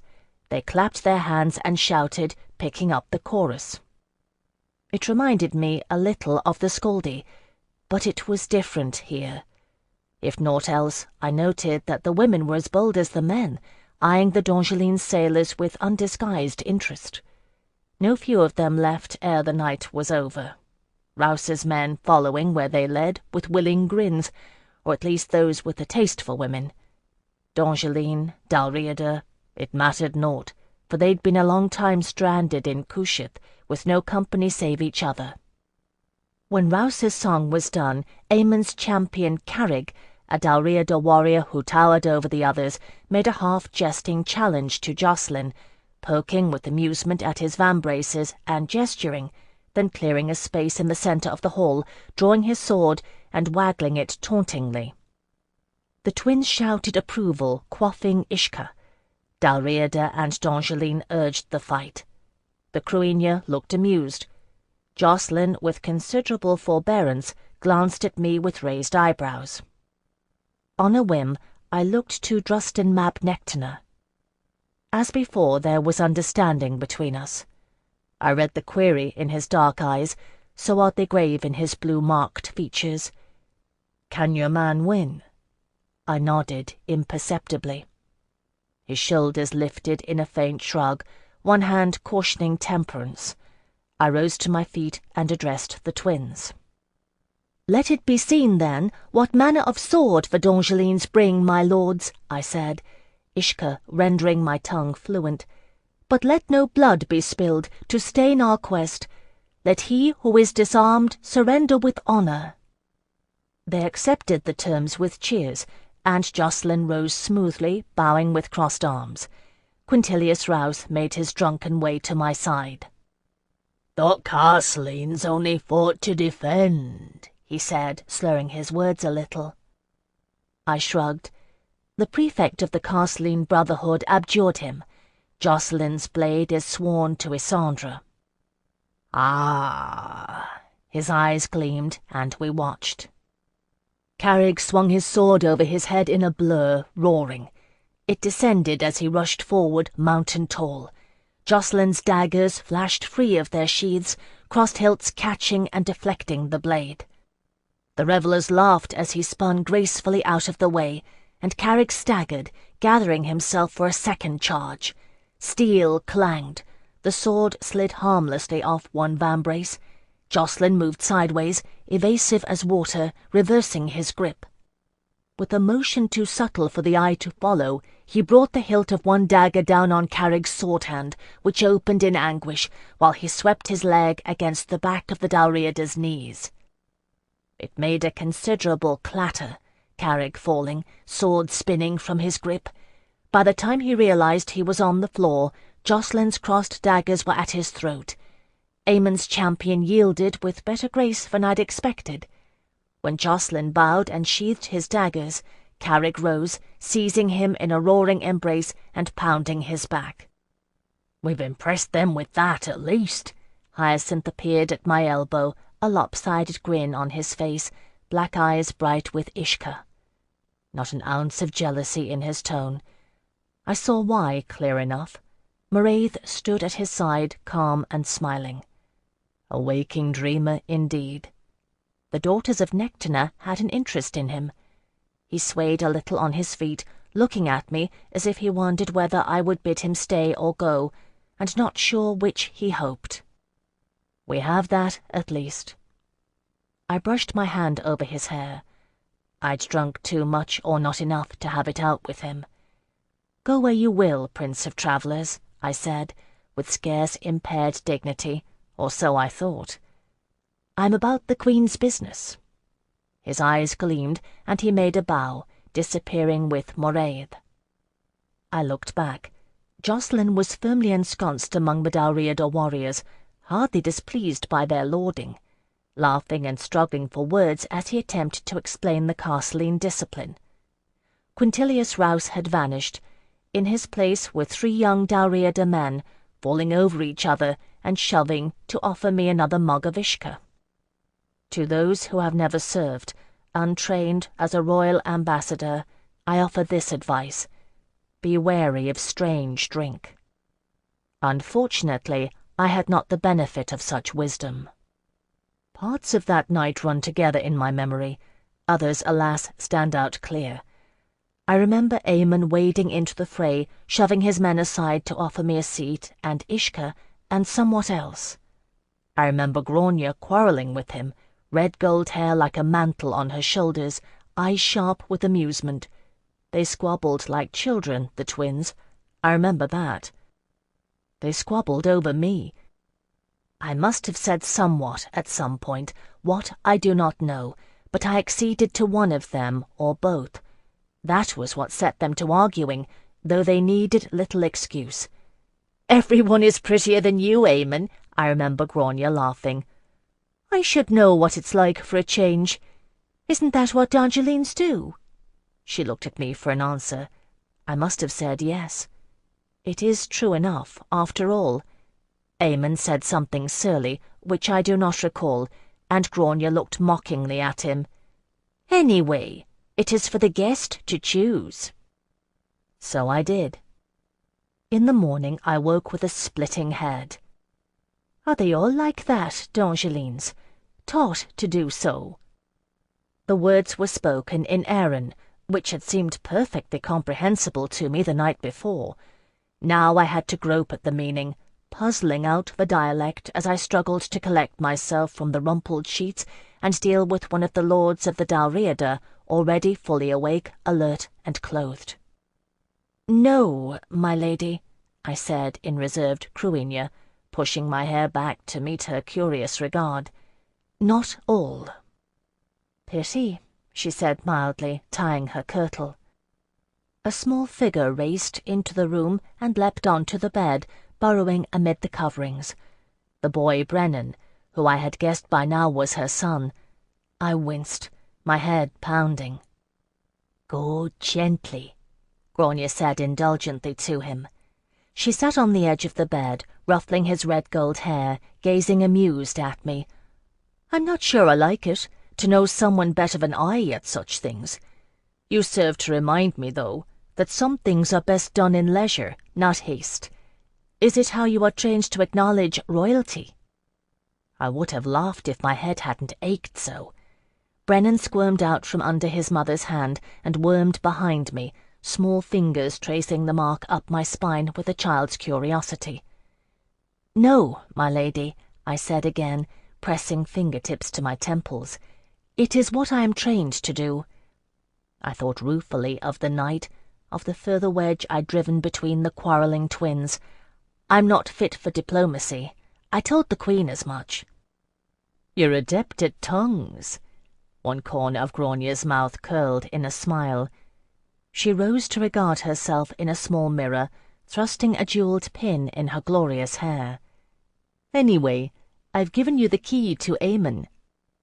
"My lady?" The child's poking was distracting me from my headache, but I failed to understand. "He could never bear for me to have aught that he lacked," Grania said complacently. "A horse, a sword, a brooch, whatever it was, Eamon must have as much or finer." "You say he will go to war for me?" Her look was kindly condescending. "Left to choose, Eamon will not decide, neither yea nor nay, until Macca's bull gives milk. For you alone, no. But it will gall him to be denied what I have had. That is the key, Phèdre no Delaunay." She took care with my name, saying it slow, then smiled.